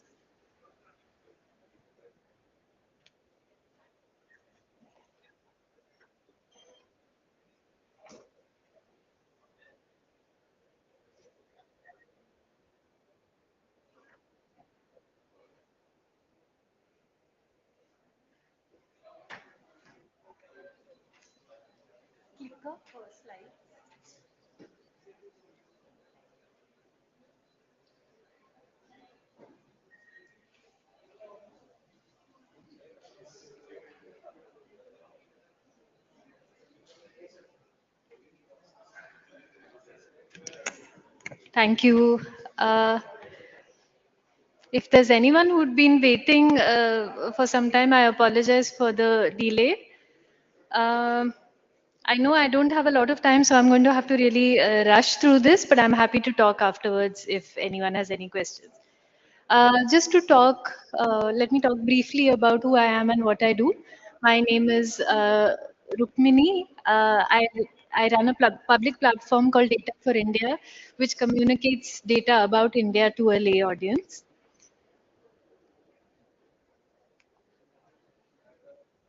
Okay, so a little bit about why should we, what data is it that we look at and why should we look at this data? At Data for India, we largely look at data from large Indian household surveys. Sorry, it would be helpful if conversations could happen outside, please. It's a little distracting to talk when people are talking. Thank you. Okay. So at Data for India, we largely look at data from large Indian household surveys. Um, uh, you might wonder why we are looking at this data in particular. And there's a couple of key points I'd like to make. One is when people look at data that comes from the EPFO or from other payroll data, it misses a lot of what's going on in the informal sector. Uh, it also is the case that India does have good data, and we can talk a little bit more about how good this data is. But there are reasons that Indian data around employment is relatively good and is worth looking at.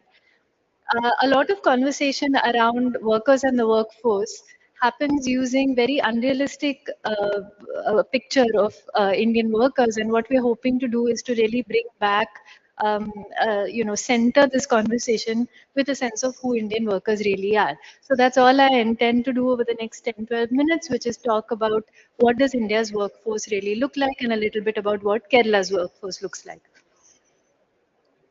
So these are the three key themes that I intend to talk about, and I'll just get into them one by one. Um, Here, I'm just going to go through 5 or 6 key points about what India's workforce really looks like. Just to give you a couple of lines about the data, and then I won't repeat myself. This comes from large Indian household surveys. These are conducted by India's National Statistics Office. They conform to standards set by the ILO and others. They are representative. They cover millions of people across the country. So I'm not going to keep saying where the numbers come from, but this is their rough background. So first is if we just try and understand who is in India's workforce. And immediately what you see is that the majority of Indian men are in the workforce and primarily employed, while the majority of women are out of the labor force. These numbers differ by state and they have changed over time, but this is the overwhelming reality, especially when it comes to women in the workforce. And then when you try and look at what it is that people in the workforce, what sort of employment are they in? One of the things that we see is that salaried employment, although it has grown, remains a relatively small component. And self-employment between rural and urban is the majority form in which most Indian workers are employed. We also see this huge dominance of informality that remains in India's workforce. Here, we're not even talking about agriculture, we're talking only about non agricultural enterprises. But we still see that the dominant mode of employment is informal. The private formal sector that takes up so much of our thinking, conversation, media discourse, really is a very minor player relative to the large informal sector. None of this makes it less important or less aspirational, but it's just useful to put it into broad context. I think one important feature also is uh, what has happened with the transition away from agriculture. So we do know that agriculture contributes a declining share to overall value added, as happens across the world when countries industrialize. But the share of agriculture and employment, although it has fallen, still remains relatively large compared to other comparable countries. So of course we see this massive decline. The uptake in it has come much more from services than from industry, and we can talk about that a little bit more. So the definition of unemployment is something that I think, and I talked about it earlier in another session, but I'll repeat the point because I feel most people, including me, when I started looking at this data, don't realize what the definition of unemployment really is. And it's this. If you worked for 30 days, whether you got paid or not, by the way, if you worked for 30 days in the last 1 year, you come you count as employed in India's labor statistics. There's another way of looking at it, which is current weekly status. If you work for 1 hour in the last week, you count as employed. Now, it's not a normative point whether this is a good or bad definition. It comes from the ILO, but I think it's useful to start by understanding what does employment mean. Even by that definition, we do see that unemployment is extremely high among the youth in particular, and it is relatively high among graduates. And when you put the two together, you see that graduate unemployment among young people who've just graduated, is extremely high, really at levels that should cause some concern about social cohesion, about impacts on democracy. This is particularly a concern for some states rather than the others. And you will see, for example, that Kerala and Goa have among India's highest unemployment rates. Now, this is quite easily explained by the demographic composition of the state. Kerala has among the highest rates of students completing graduation, among the highest rates of graduating students, and that drives up the high rate of unemployment. There are other factors, of course, and I know that unemployment has been discussed a lot over the last 2 days, but graduate unemployment really is one of the large factors driving up unemployment in some of the richer states. So that was just a broad look at what we know about basics of about how India works. I want to talk about another few points related to employment data that I don't think we pay enough attention to. One is, of course, about the low rates of labor force participation for women, although they have grown from how low they were in, say, 2017-18, so or the early 2010s. So we do see that in comparison to other countries, male labor force participation is high and at comparable rates with other countries. So if you see the yellow dot, they are all for men, and you see that the dot for Indian men compares quite well with other countries, but you see that for women it really stands out in being particularly low. And there's no great mystery about why it is that women are out of the labor force. This chart is for rural women, the one on the right, but it's the same for urban as well. The reason women are out of the workforce is because they are having to look after the house, because they are having to look after children and domestic responsibilities that remain disproportionately the role of women. Another point that I think we talk much too little about is what about women in the workforce? So much of the conversation is about getting more women into the workforce. Once they're in the workforce, are they getting the kind of jobs that we want or that we hope for as a country? So we see, for example, that in rural India in particular, but partly in urban as well, a large share of women are doing unpaid work, which means that they are workers on household farms or household shops in urban areas and are getting paid no wages. Now, this should really matter to our understanding of women's employment. It means there's no cash in hand. It means that the agency that should come to women as a result of work is not coming. The other aspect that I'd like to about is self-employment. Now we see a lot of discourse that equates self-employment with entrepreneurship. So if you say growing self-employment, you see it as the rise of maybe the startup economy or entrepreneurship. But what does self-employment in India really look like? And we see, for example, that if you think of self-employment as someone running a small business, now that's what I do. What I do is that the Indian story? Is that the most common story of self-employment? Very much not, because what I do falls into that purple line. And look how small it is. The share of people in self-employment who run organizations, who run companies that can hire another person, and this can be informal as well, not just formal, is extremely small. The vast share of self-employment is one person working for themselves. That's self-employment. And in the case of women, of course, as many women work for themselves as work for someone else in the household, but again with no wages. So that's again a reminder of what self-employment in India really looks like.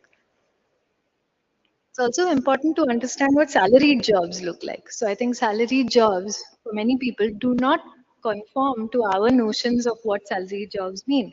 So if we think of salaried jobs as one having either an official contract, being eligible for paid leave, or having social security benefits, we see from the periodic labor force survey that a large share of this of salaried employment has very little to do with what we think of as salaried jobs. And finally, I just want to talk about a few other themes that have to do with work and the world of work. But these are indicators that are allied. They are not about work alone. They're about the broader structure that makes up the world of work. So I come from, I live in Chennai right now, and I think one clear issue that states, including Tamil Nadu and Kerala, have to confront is the question of demographics. By 2031, which is not that far away at all, Tamil Nadu will be India's oldest country with the oldest state, and the median age will be over 40. With Kerala not will be close to 40, with Kerala not far behind. There is a decadal gap in the median age between the poorer states and the richer states, and this gap has actually slightly grown because aging is happening much faster in the southern states than in others. So there are clear demographic issues that we have to confront. And the other issue we very clearly have to confront is if we want workers, where are the workers in India now? By 20, even if you look at the lines just by 2025 over there, you will see that the working age population is not growing in the southern states. It has already hit the point where it has stopped growing. And in fact, if you look at, there is a faint decline in the lines in the southern states, very faint, we'll see it more pronounced. The working age population continues to grow substantially in the northern states. Now, of course, this poses multiple challenges. The working age population in the northern states is not high skilled and is not highly educated. So it's not a direct replacement for jobs in the southern states. But if we want to think of things like a care economy that will become essential when we think of the previous slide and this one together, we have to think of where the working age population will come from. And let me make just one related point when it comes to the working age population. I think now, hopefully, the conversation around migration is maturing in some of the southern states where we're talking about, say, you know, tolerating migration. I think it needs to move far beyond tolerating migration. This just by tolerating migrants, we are not going to have enough workers in the southern states, and perhaps we need to have a really important and soul searching conversation about our attitudes to migration in the southern states. I'm going to end with a couple of slides around skills and access to technology, because one of the elephants in the room always nowadays is about the role that AI is going to play in the jobs of the future. And I think when we talk about being an AI ready country, we need to think about the current state. So again, I have no prescriptions, but I think we should all just be more realistic about the current state of skills. And the current state of skills is that 1 in 5 women does not use her own phone. And for both men and no, for women, many more women use a shared phone, but even for men, that number is quite high. So exclusive usage of a phone is not universal by any means at all. Usage of computers or the ability to use a computer is extremely low. Now, I think in the last 5 years, we have all become so transfixed by the uptake of phones that we've stopped thinking about computers, right? You think that people do everything on their phones. Do they really need a computer? But if we are talking about the kind of skills that we're talking about for the future, these are not activities that can be done on the phone, and I'll talk about them in a minute. The share of Indian adults who are able to use a computer is extremely low, and it has hardly grown in the last 5 years that we've looked at the data. Of course, it is much higher in richer states, including Kerala. Excuse me. This has to do partly by ownership of computers, which is extremely low and again is flat. It has not grown at all in India. So the share of Indian households who own a computer is in the single digits, and again it has barely grown over the last 5 years. It is much lower than comparable countries and probably much lower than where we would want it to be. So just the previous presentation, the previous panel discussion, one of the skills that one of the presenters was talking about was essential for maritime and logistics was the ability to use a spreadsheet or do Excel. So I've just pulled out ICT skills by state and I've looked at just that one, the ability to use basic arithmetic formula in a spreadsheet. And again, it's in the single digits in most Indian states. It's a little higher in the southern states, but it's extremely low right now. So we are talking about a very small base currently. Even among, particularly when we look at very high, high-end skills. So I'm not saying that the ability to write a line of code is a universal skill, but it's much lower again in India than it should be and than it is in comparable countries. So just to sum up what this presentation was about, let's be more realistic about what our workforce really looks like and how Indians actually work.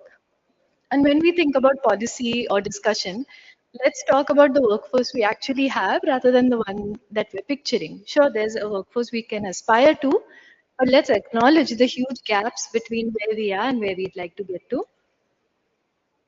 As I mentioned, the public platform I run is called Data for India, and all of these charts are there.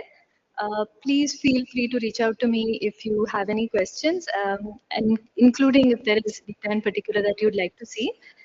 I think we're short on time and shouldn't do questions. What do you think? Is that, I mean, there's very few of you, but if someone has a question, I'd be happy to take it. If not, we can all go and have a cup of tea. Sure.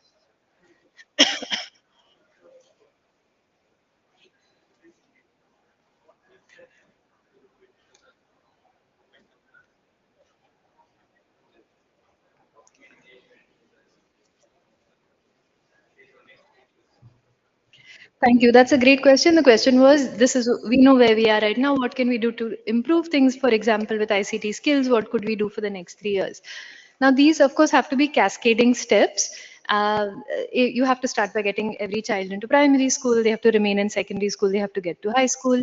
Then simultaneously, you need to be doing tech skills. You need to be ensuring equitable access. We really need to think about why device usage has not gone far enough. The chart I shared was about people who owned laptops or computers, but the difference, even people who can use it, is not that much higher. So it is very much that if you own a laptop, you're able to use it. If you don't, you're not. So we do need to think more strongly about why we've not been able to put more laptops or computers. Maybe we've not made it seem important enough. I really do think we've allowed phones to derail the ICT conversation in some respects. So I think southern states already have that first mover advantage of having got the education and the higher education GER kick-started. The focus needs to be much more specifically on ICT skills that are industry related. But then I think there also just needs to be greater focus on digital and data literacy for themselves, as skills for themselves, which are not purely tied to skills and to work, but also skills that are going to be important for people to just participate in this new economy. So yeah, combination of, I think, education and thinking better about device ownership and usage. Okay. Okay, well, thank you. If there aren't any more questions, I can wrap that up. Thank you.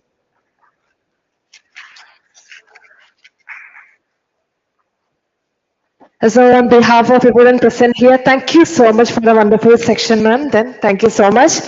And thank you so much for everyone who has been here. So നമ്മുടെ എല്ലാവരും venue 1 week ഈ ഒരു time gather ചെയ്യുന്നതാണ്. And thank you so much.